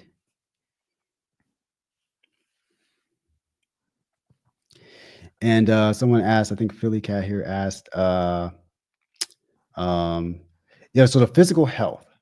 So if you have any kind of really chronic condition going on, where you require medications and things, you would need to bring those. But if it's like a respiratory condition, something you may need to be mindful of, because like I said, you're going to be in a higher elevation. We're going to be the rituals won't be all the way up in the mountain where we were, where you're almost like 10,000 feet above, but you're going to be about 4,000 feet above sea level. And so that's something to consider. And the village of Pueblo Bello is almost like you walk back in time. It's a completely different environment from what we're accustomed to in the Western world with regards to how we move day to day. It's just a different pace of life, everything. But the air is very pure there. And to kind of give you an example, I was concerned about my nervous system, just with the stress of flying, because normally jet lag really hits me hard. When we fly to the States every year for the holidays, it takes me about a week just to recover. So typically I have to stay there like 2-3 weeks just for me to be able to recover the first week and then go visit and see family afterwards. When we flew there, I was like fully recovered after a 13-hour flight in 2 days. And it shocked me. My energy was like, wow. But I said, because it's so pure there, and you just feel the prana, the life force, the energies is so pure there when you get up in that mountain, up into Pueblo Bello. So yeah, you have to kind of gauge that. If you do have a health condition, speak with your primary care doctor to ask if it's safe to travel. But the only thing I can think of that may be challenging to you is just like, the air is going to be a little thinner because you are a little higher up in the place.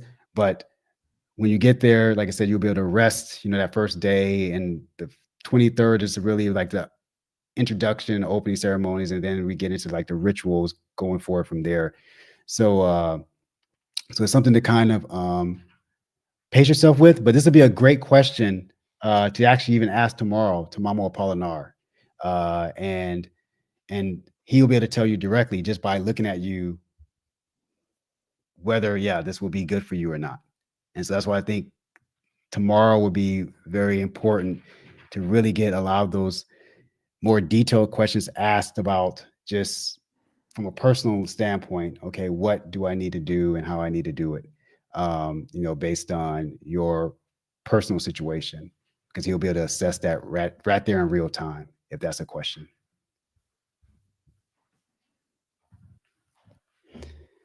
So let's see if That's there's 9 a.m. Eastern Standard Time. 9 a.m. Eastern Standard Time tomorrow, Sunday, 9 a.m. in the morning.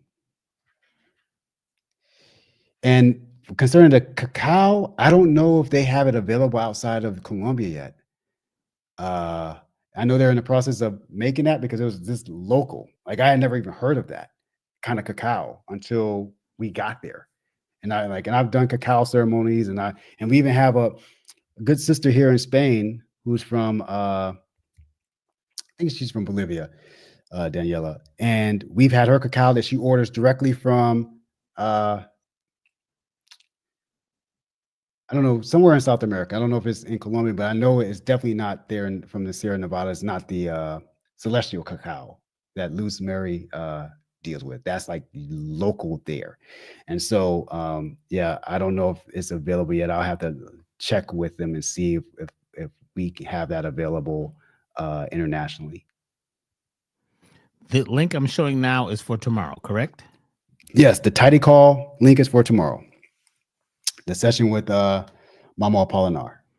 And folks are asking, what does Momo mean? Mamo is the title for a spiritual leader. It's like chief. The equivalent would be like a chief or elder in the indigenous community. Is that only male? A woman can be a mamo too, but they call them sagas. That's the female equivalent to mamo. But literally in our conversation with her last week, she was being referred to as Mamo Dignaris. Yeah. And what's very interesting is that the men have to go through a much more rigid training than the women, because in the Owako tradition, what I was told is that women are literally the embodiment of our mother. They're fully expressing her, whether they're conscious of this or not. They are fully expressing her. Whereas the men have to go through this connection because they see the male energy in human form is looked at as trees that are rooted in the Mother Earth, trees that are rooted in the woman. So she's the foundation, she's the source of life. And so we get our strength and our roots from her. And so the men, to become a mamo, is a starting from birth process for them, whereas with the women, that's not the case. Okay. Wow. This is amazing. Yeah. I'd like to thank you, brother, for folks are asking a lot of questions. I think it would be best. Oh yeah. I think, let me see here. Did I put that there? Yeah, okay. Yeah, so if they want to, Doc, I can put my email address in there for folks. Yes.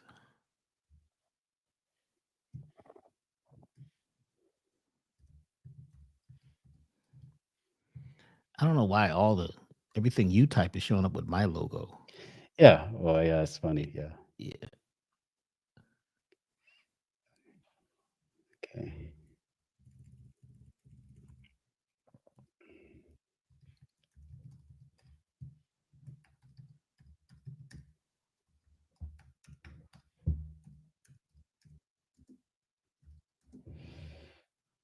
Make sure I got everything spelled right there.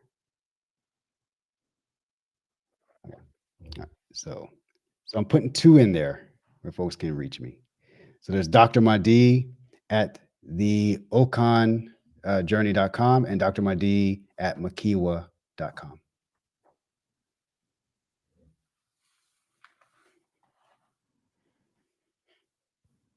So get that if you need more info. This is amazing that this is all coming together right now when we're at this time of Absolutely. cleansing and detoxification. Yes, sir. And sometimes cleansing and detoxification is needed because we have been detached. And if we're detached from the mother, if our placentas, we don't know where they are, and the umbilical cord was cut too quickly, or all of those different things that happen during our birthing, it is best for us to reconnect. And I think what you're mentioning and what I'm feeling is that this is about reconnecting with our original selves. Yes, sir. And even though some folks, well, I'm from Africa, and look, we're from everywhere. There was no Africa. There was one huge continent, El Kibolan or Negrita, or, there was many names. Some of the names can't even be remembered because nobody was around at that time that we know today. And some of the written information doesn't even exist anymore. But we're from everywhere. We're a part of this oneness. There is no separation. So it is a we, yes, wherever we can go at this particular time. And just as Mahdi showed the pyramid shape of the mountains that he's gone to, he was called. The 3 places that he went, the Sierra, what's it called? The Sierra Nevada? Yeah, and only 3 exist in the world, and I was called to all 3. And what does that mean, Sierra Nevada? It means snow-capped or white-capped mountains. And that's why the mamos actually that's why they wear this thing here. These white, representing the snow caps of the mountains. Wow. Wow. Yeah. Wow. Wow. So tomorrow you guys will connect and reconnect and begin this new journey. Congratulations to everybody who is ready to take the next step. Yes, going yes. into this 2025, moving towards 2027, where everything changes. That's where we get it back. That's when we reconnect totally. So being prepared now, cleansing, Yeah. detoxifying, all Yes. of that is preparing us for what is to come. Yes, sir.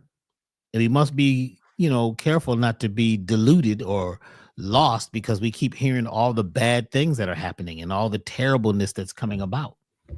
You see, so once again, for those of you who are cleansing or who would like to join us in the physical cleansing and the spiritual cleansing, the Elevated Total Body Paracleanse program is at elevationtime.com. It's at elevationtime.com. And you can receive the 10% off discount. Where is that? If you put in the code at elevationtime.com, collective 2, you'll receive 10% off. And those of you who are members will receive the 10% off membership price. And for members, when you go to look at prices, they're already reduced for all members of elevationtime.com. And our membership is growing. A lot of folks joined the membership. We got a lot of new special things. You can even get God Power. So folks who missed out on God Power 1 and 2, you can get that for 40% off by joining membership. There's recipes, there's new things going up every week now. We're really building the new gold membership. Those of you who are part of silver have now been graduated and grandfathered and grandmothered into the gold membership. So there's so many things going on. Somebody was asking me about the total body program. This is the total body program. The difference is that the elevated total body program deals with the superbugs like toxoplasma and some of the energetic parasites and the spiritual parasites. But this is the old standard parasite cleanse for systemic parasites, but it doesn't deal so much with the spiritual and the energetics, but it does deal with the systemic parasites throughout the body. So even doing this one is excellent. And some folks have never even done a detoxification or cleansing program like this.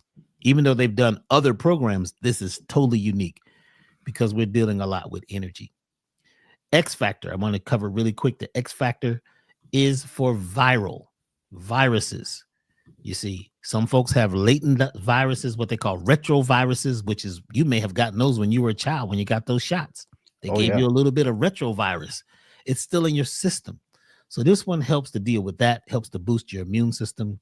There's 2 versions of it, a 2 ounce and a 4 ounce. Iron is very important. Iron, we realize that iron energetically has to do with courage and strength. If you don't have enough iron in your system, nascent iron, which comes from plants, then you're never going to be strong enough. You'll always be living in fear. A lot of people feel like they've always, they always got to help everybody else and do what everybody else says. And, some people are into chronic servitude syndrome. They're always helping everyone. Even if nobody asks for help, you feel like you got to go help them instead of helping yourself first and building yourself and putting that oxygen mask on yourself first.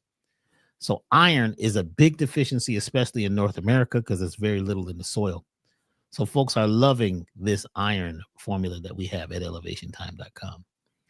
And then lastly, I'd like to talk about the Platinum Life Elixir. This is called the Gregory Reserve. It helps with pineal decalcification, peak performance, increased life expectancy. What do we mean? What do you expect out of life? Never mind what they told you your life expectancy is. What do you expect to happen? Because what you expect to happen, you are telling your reticular activating system to look for more evidence of what you expect. If you expect there to be more storms, more floods, more fires, bad air, if you expect that, then you create it.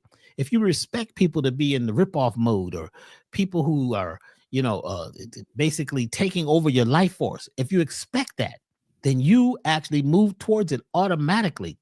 So this helps you increase your life expectancy and look towards the best in life. It helps to lift the mood, helps with anti-aging. It's energizing. And one day we're going to do a whole program, Dr. Mahdi and I, on telomeres. That one is huge. But this helps to repair those telomeres. So put that on your list, Dr. Mahdi. We got to do a whole piece just on telomeres. You see, they're like a little telephone, the little cell phones that tell your body, tell each cell what the heck is going on. And what are you telling yourself? What do you believe in? What are you focusing on? Are you looking at how bad things are becoming? Then you're becoming more bad. You're creating it in your own paradigm. Heavy metals. Everybody's got heavy metals, unless you're living in some perfect hermetically sealed dome. And even then, you're probably going to get some. Mm-hmm. And they're hard to get out of the system because they're jagged. You know, when you wrap them with humic acid and fulvic acid and wrap them up in these beautiful little crystalline containers, they can easily slip out of the system. So, you know, this product is also for environmental protection. It includes platinum, gold, iridium, palladium, copper, lithium, and these very rare elements that have been, you know, suspended in this solution. This one is off the chain. We created this or recreated it and reformulated it for Baba Dick Gregory. And this was one of the things he would use before he lectured. And he said, man, this one has got me. I'm so clear. I'm so focused. So for those of you who would like to be clear and focused, this is a great one. Now, real quick, the gold membership. The gold membership, you receive 10% off on all products. There's videos, exclusive videos, healthy recipes, members only meeting. We had one just a week ago. It was a deep because the folks who are invested at that level, they're ready to they're ready to really learn, you know, and not just gain and take. Everyone was sharing the beauty of being a member and being a part of a community. There's special webcasts and workshops that will be only for members, and there'll be wellness tools and information. And that's a monthly service fee or a monthly subscription. So at this time, we would like to say, listen, you must become the gold mine. Don't wait on discovering the gold mine out in the world. Become the gold mine. There's a treasure map in every cell that leads you to the gold mine. Once you clear out the waste and the toxicity, once you get rid of some of the habits, once you reconnect to the great mother, once you find out how to reconnect your belly button to Mother Earth. Yes.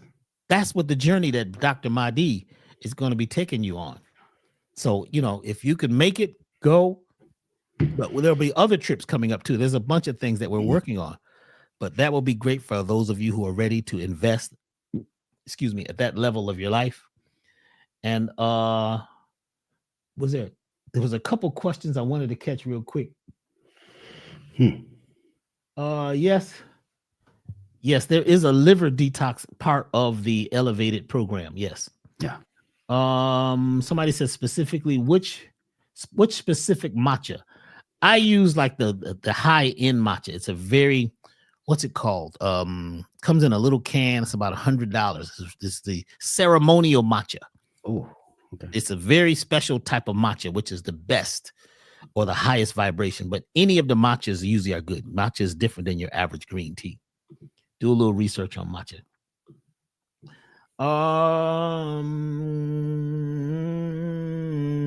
And the probiotics, there's one that we really like. It's called Vita Flora 6060. So it has 60 different strains. I don't know if any probiotic that is commercially available has 60 strains.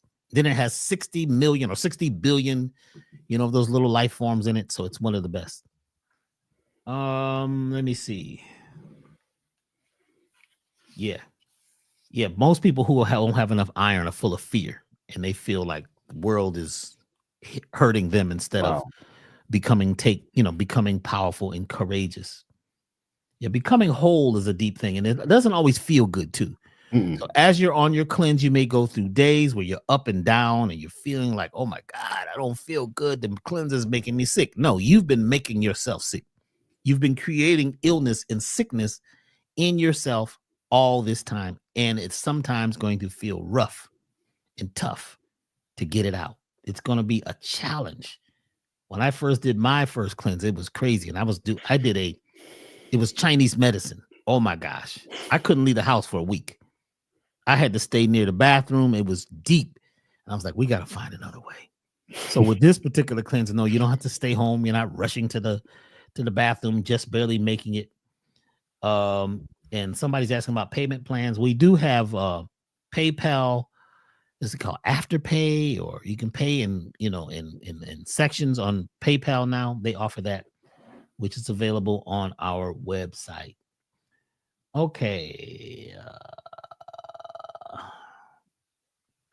Let's see. Yes, Pineal Day was on the 7th. It was. Pineal Day was on the 7th, but it's still happening energetically for the next 28 days. It's not over.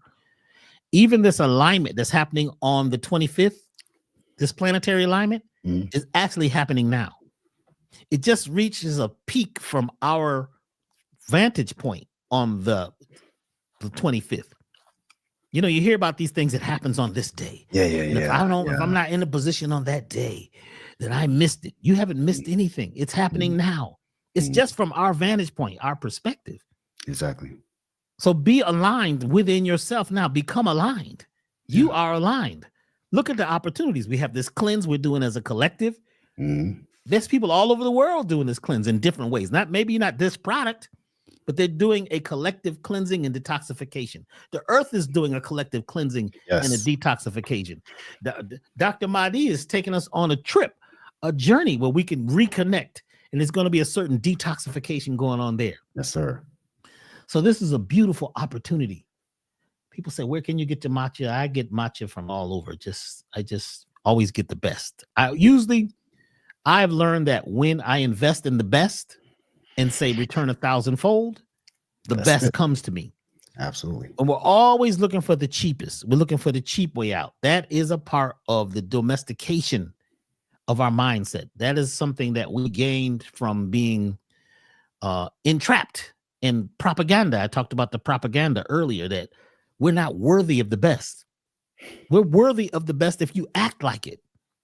Act like you're kings or queens or whatever you say you are, or leaders or teachers. If you act poor, you become more poor. Yeah. Okay. All right. Dr. Mahdi, where's your email they're asking for? Did you put it in here? Oh yeah, I can put it in there again. It's fine. Let me find it again.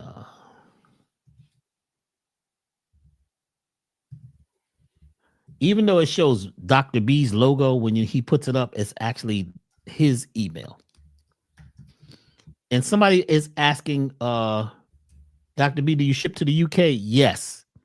We figured out we've got to put some special language on the package to ship to Canada and the UK, because all those packages, some of you have ordered and your package hasn't come from overseas. It's because it's being returned. You have to write on it. There's no CBD, no hemp, and no melatonin. Yeah, Doc. There's actually a tariff custom war going on with the U.S. right now in Europe. Really? And they will literally hold things in customs and then charge you extraordinary tariff fees to get it out, or they send it back to the sender. So it's something, just have to be mindful of. And for example, just to send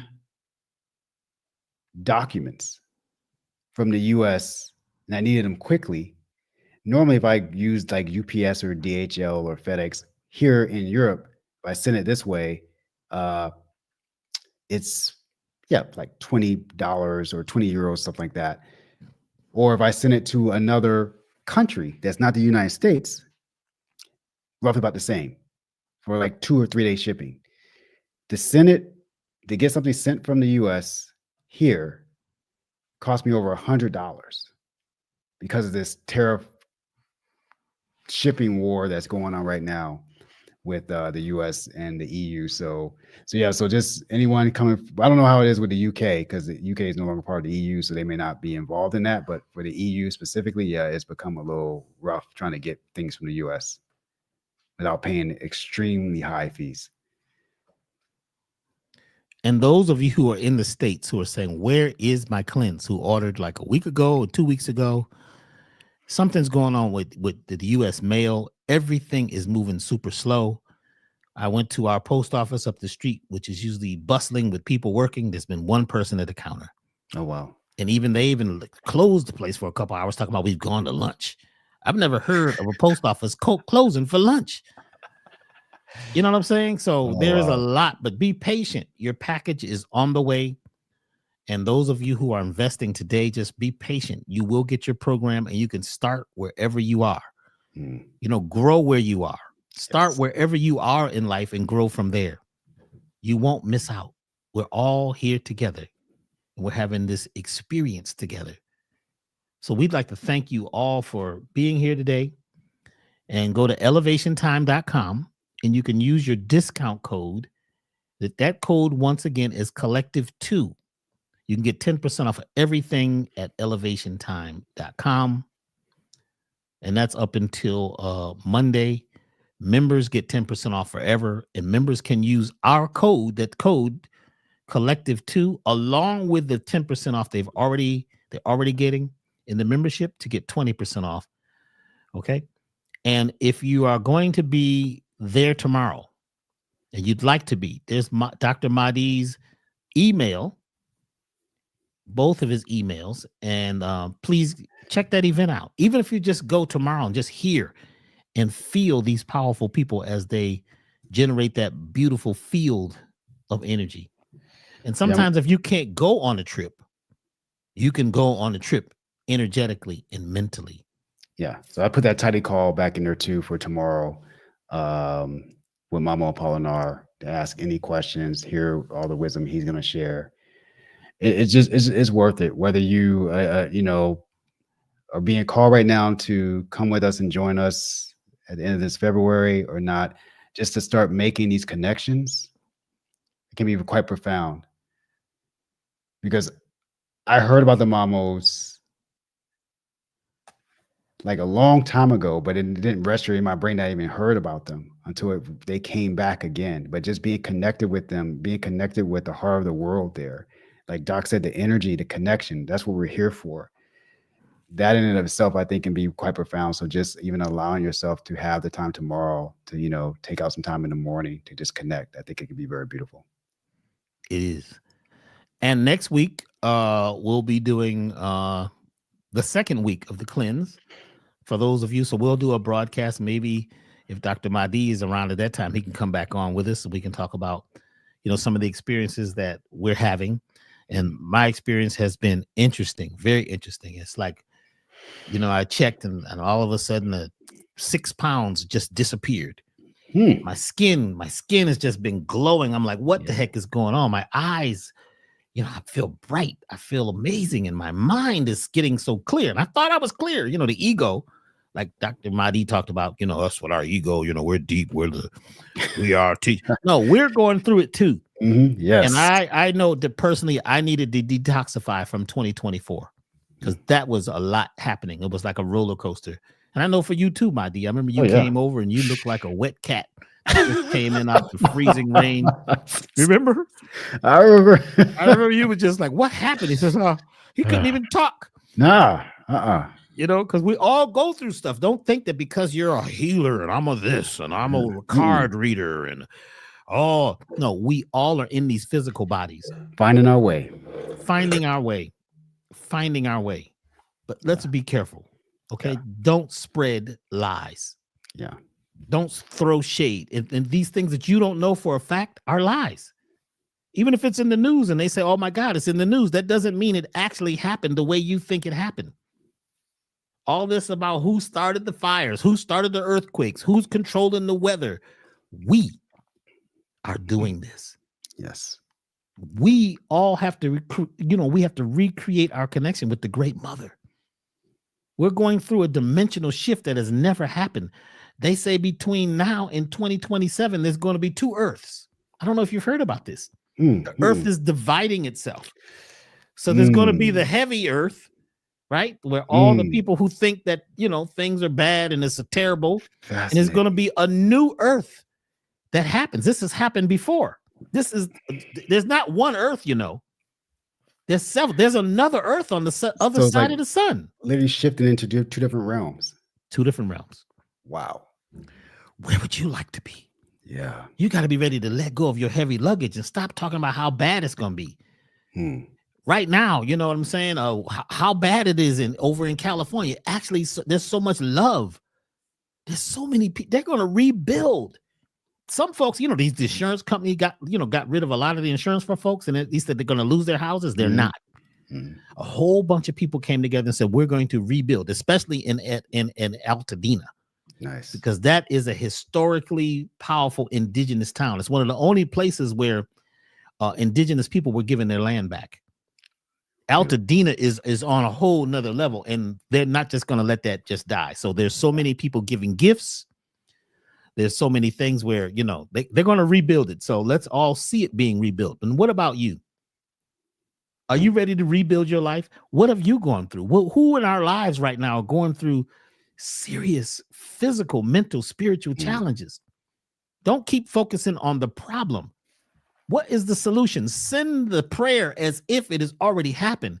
Be grateful in advance. Stop waiting for something to happen. Stop waiting for evidence. Create the evidence. Live in the dream time and travel to that place where love is needed. If you got lots of love, make love out of the things that need love. If you're intimate with somebody, what are you focusing on? You getting yours, or you having your organism or your organism, right? What you need to be doing is making love for those who cannot make love.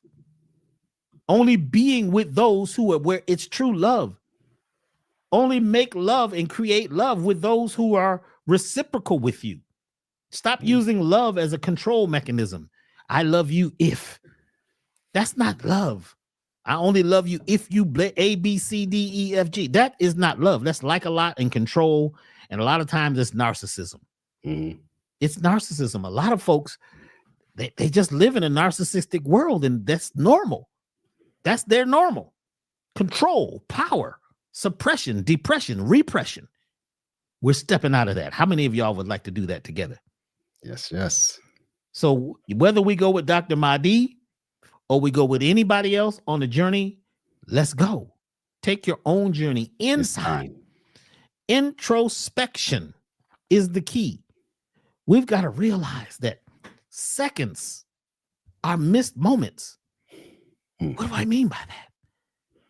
If you're taking seconds and looking at the seconds that were created on the clock, you're missing moments. Moments are experiences. Moments are not minutes, you know. So when you believe that everything is controlled by time, you miss the opportunity of the moment that is happening within you. Seconds are missed opportunities. Get out of the clock. Get out of TikTok. Let go for a little while. Turn off some of that stuff that's been programming your mind. Excuse me. And let's go. Some of you who have registered for the retreat, go. You know, I'll be there soon. I may pop up. Who knows how we're going to do this? I don't know what's going to happen. Exactly. You see? So thank you, Dr. Mahdi and your beautiful wife. You guys enjoy dinner. I know it's a whole nother time there. Yes, sir. Yeah. Eat and enjoy and make love out of the things that are not love. All of you, let's create love. Thank you very much. We'll see you again soon. And I'm going to leave you with Brother Selah and myself. Nice. Seconds are missed moments. I'll see you again next week. Stay tuned. Peace. Yes, Great Mother, thou hast patiently protected my purpose, difficult this path of perfection.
of lack that brings forth desire. Somebody said the music disappeared. I think it did. Let's start it again. Here we go. Yes, Great Mother, thou hast patiently protected my purpose. Difficult this path of perfection. Indeed, the dead shall not know this glory. Greater is he that is in me than he that is in the world. The desert of my soul has been drenched by the waters of life, liberated from labels, lacking no thing. This is the way of wisdom, the testament of tears, formed in the bowels of becoming, bringing forth the fruit of freedom. Bind not the beloved with busyness nor boredom. Rest is the reward of the Lord. Victory is assured to those that endure the depths of indecision. With perfect vision, pierce the veil of illusion, vanquish the villains of virtue, heal heaven's broken heart. Thou art imperishable, everlasting isness, nameless, blameless, purity personified. Be not tied to sensation, temptation, nor desire the temporal fires that burn your blessings. Shake till you wake, take your place amongst the luminous race, wrapped in royal radiance, transcending beginnings and endings, firmly rooted in the love above. Time is the enemy. Seconds are missed moments. Seconds are missed moments. Seconds are missed moments. We are inspired by shadows, moving by images, wildly wiggling our way through wonderland. Thou shalt not want. It is the perceived condition of lack that brings forth desire. Desire wants to fill its emptiness. Obviously, where is that emptiness? Where is that problem that takes your attention, consuming your moments? These are tricks of the brain trained to defend its temporariness. A jealous God demanding the allegiance of my members. It remembers what me forgot. It is and is not a nebulous nuisance needing more. Always. When one attempts to mature in consciousness through a fear-based perceptual lens, limiting beliefs in self will systematically sabotage the soul's ascension towards the freedom of knowing. Knowing demands surrender. Surrender befriends compassion. Compassion is the doorway to divine thought. Divine thought actualizes itself as pure potential. This omnipotent guiding force attempts to navigate its dualistic expression through socially enforced insecurities, creating antichrist archetypes that ultimately destroy the natural evolutionary process. Man does indeed possess the spark. It is unfortunately masked in the mystery that mesmerizes minds, confines men to mere mortality, a finite fallacy that feeds on fear. Fast from your past, fan the flames of fruition, finish your mission, listen to the babies, smell the daisies, birth yes from maybes, free yourself of yourself. Everything else is fake. Fear's an illusion, confusion is choosing when there's no choice. The voice heard first is Christ, so to think twice is blasphemy. For those with souls that see and hearts that hear, it's always now. Wow.